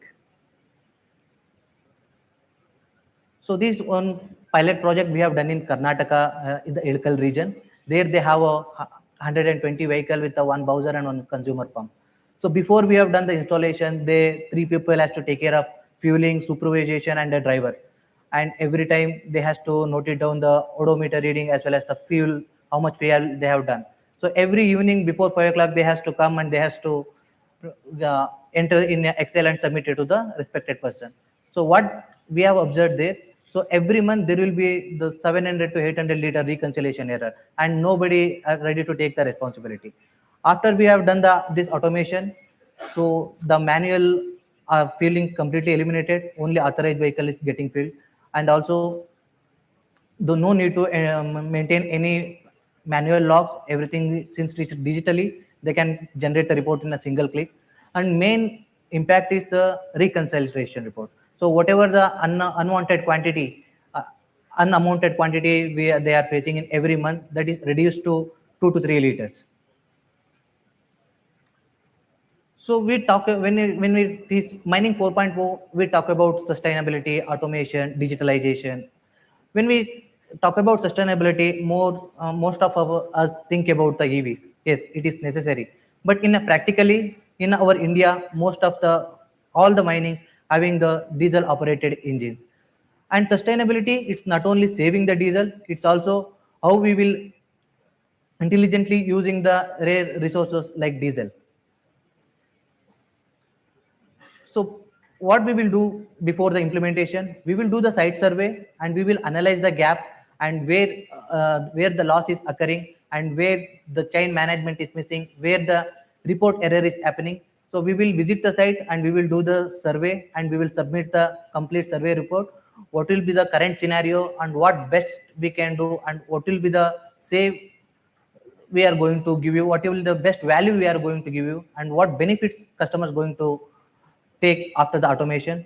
And hardware deployment, we will see the minimum hardware deployment, what best integration we can do. If they are already having all the this generation devices, we will just implementing with our controller, or else we will completely change the system to get a more accurate data. And the software configurations, we have a integrator part, we can integrate with any third ERP systems like Oracle, SAP, HANA. And also we provide the training for the site level people for handling the level 1 and level 2 problems. And we have designed this application in such a way, like we can check the hardware health checkup in online, and we can also do the troubleshooting in online. So we are the first in India manufacture the RFID units in India and doing the troubleshooting online, this kind of RFID systems in India.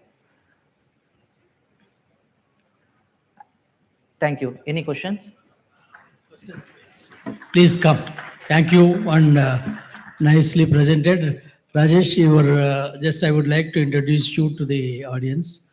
He is from Retrack Automation Private Limited, Bangalore-based company, specializing in Made in India intelligent fuel management and industrial automation solutions. With over a decade of experience, he has been driving digital transformation through IoT, RFID, embedded systems, and cloud technologies. He has led the development of innovative automation solutions for the mining, construction, logistics, and manufacturing sectors.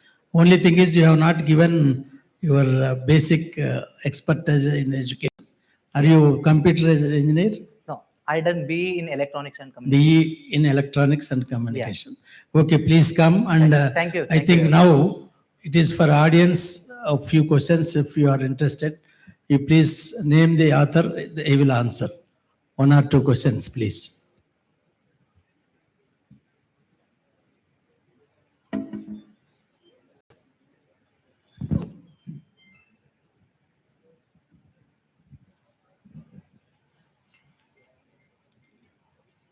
I think they explained excellently, so no questions. No, they are I reserving the request- questions to us after some time, sir. Right, right. So I request Narsai Garu to brief. Sir.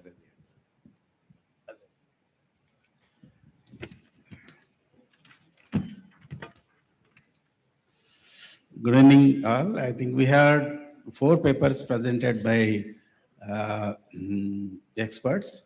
The first one is Tushar Chakravarti from Daylight. His executive director presented paper on critical minerals, resource security, India next policy frontier to be global powerhouse. He has nicely explained the need at various places these critical minerals are used and the requirement in different fields. If you want to be full-fledged by 2047 India, so the requirement of critical minerals he has explained nicely, and he has also explained the initiatives taken by the government in different years, and he also explained the position of critical minerals by different countries, how they are holding or they are controlling.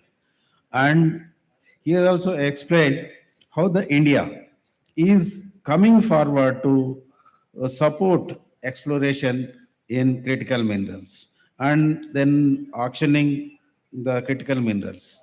So definitely the use of critical minerals is very, very essential to be front runner and to improve our economy in the challenges what we are facing. So first thing is that exploration, which is very, very essential. The resources what we have is it not fully established in critical minerals. So there actually the government need to have more and more focus, and though at different levels it is funding in the form of recycling, in form of exploration.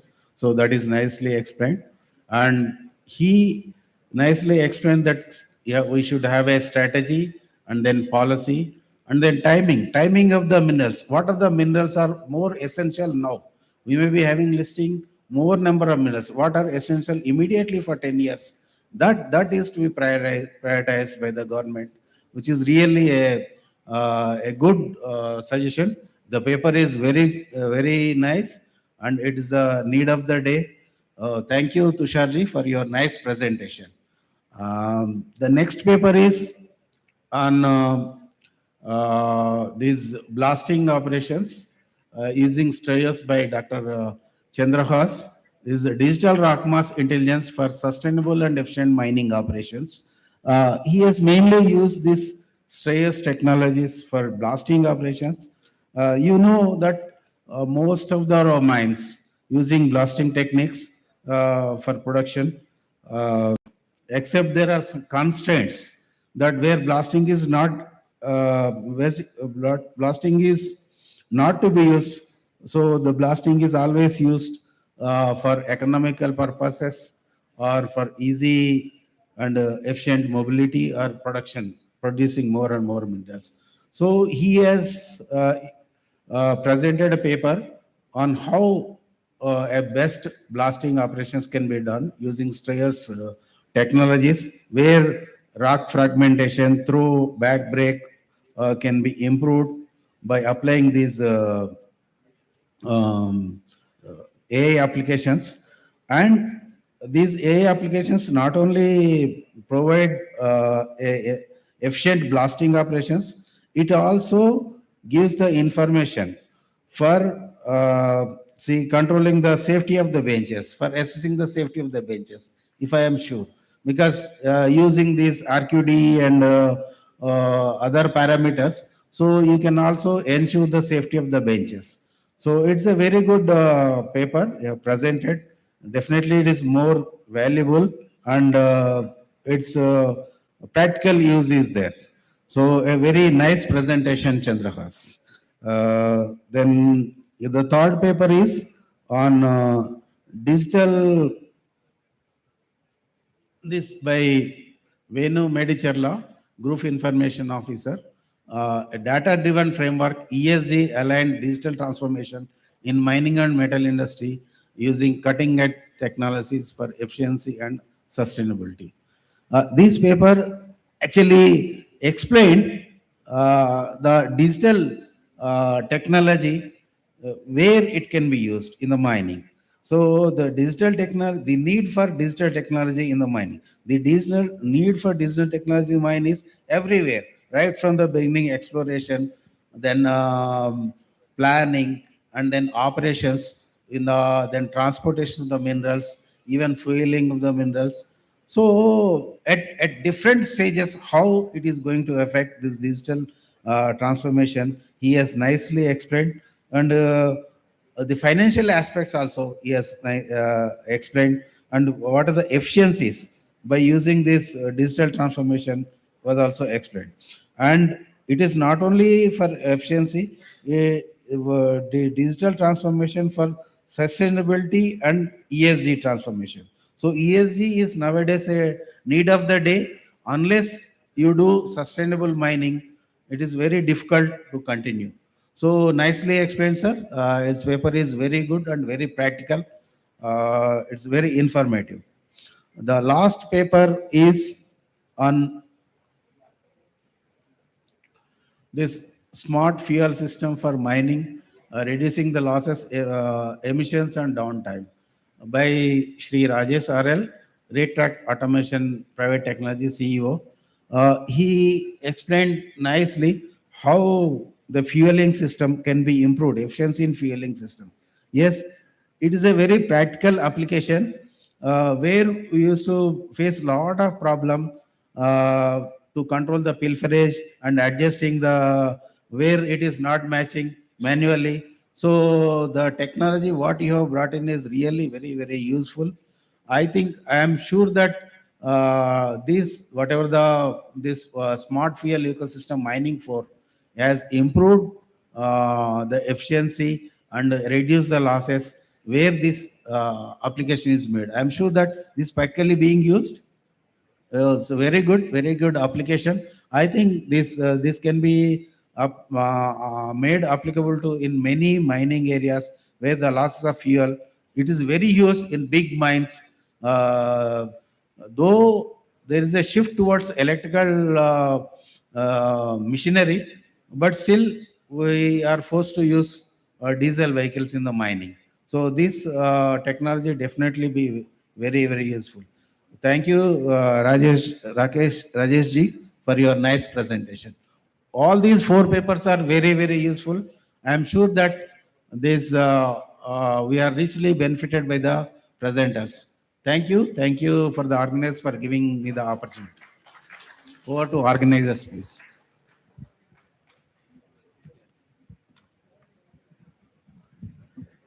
Now I kindly request Chairman Sri V.D. Rajagopal to hand over the memento Sri Tushar Chakraborty, Executive Director, Technology and Transformation, Deloitte Tomasto India LLP.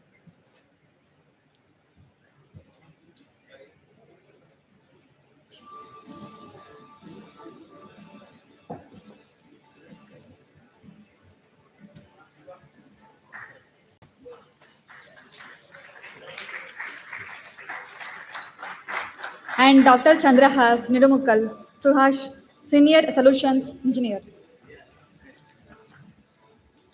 Now I request to Co-Chairman Sri Narasaya to hand over the memento Sri Venu Medicherla, Baldota Group of Chief Information Officer,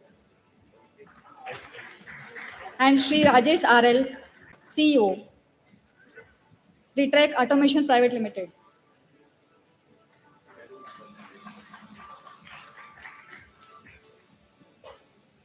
Now I request Dr. T.N. Venugopal to hand over the memento to Chairman Sri V.D. Rajgopal.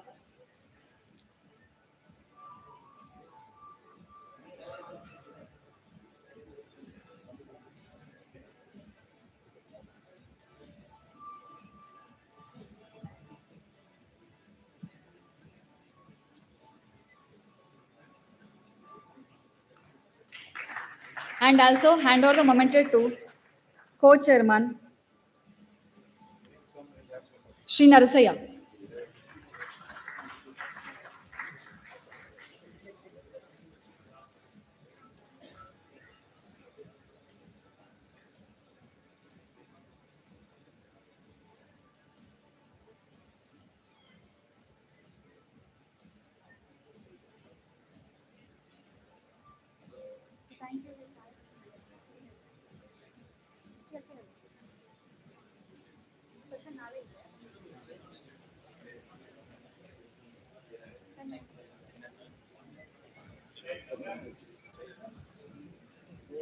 Thank you one and all for attending the today's function. We'll continue next technical session tomorrow at 10 a.m. sharp.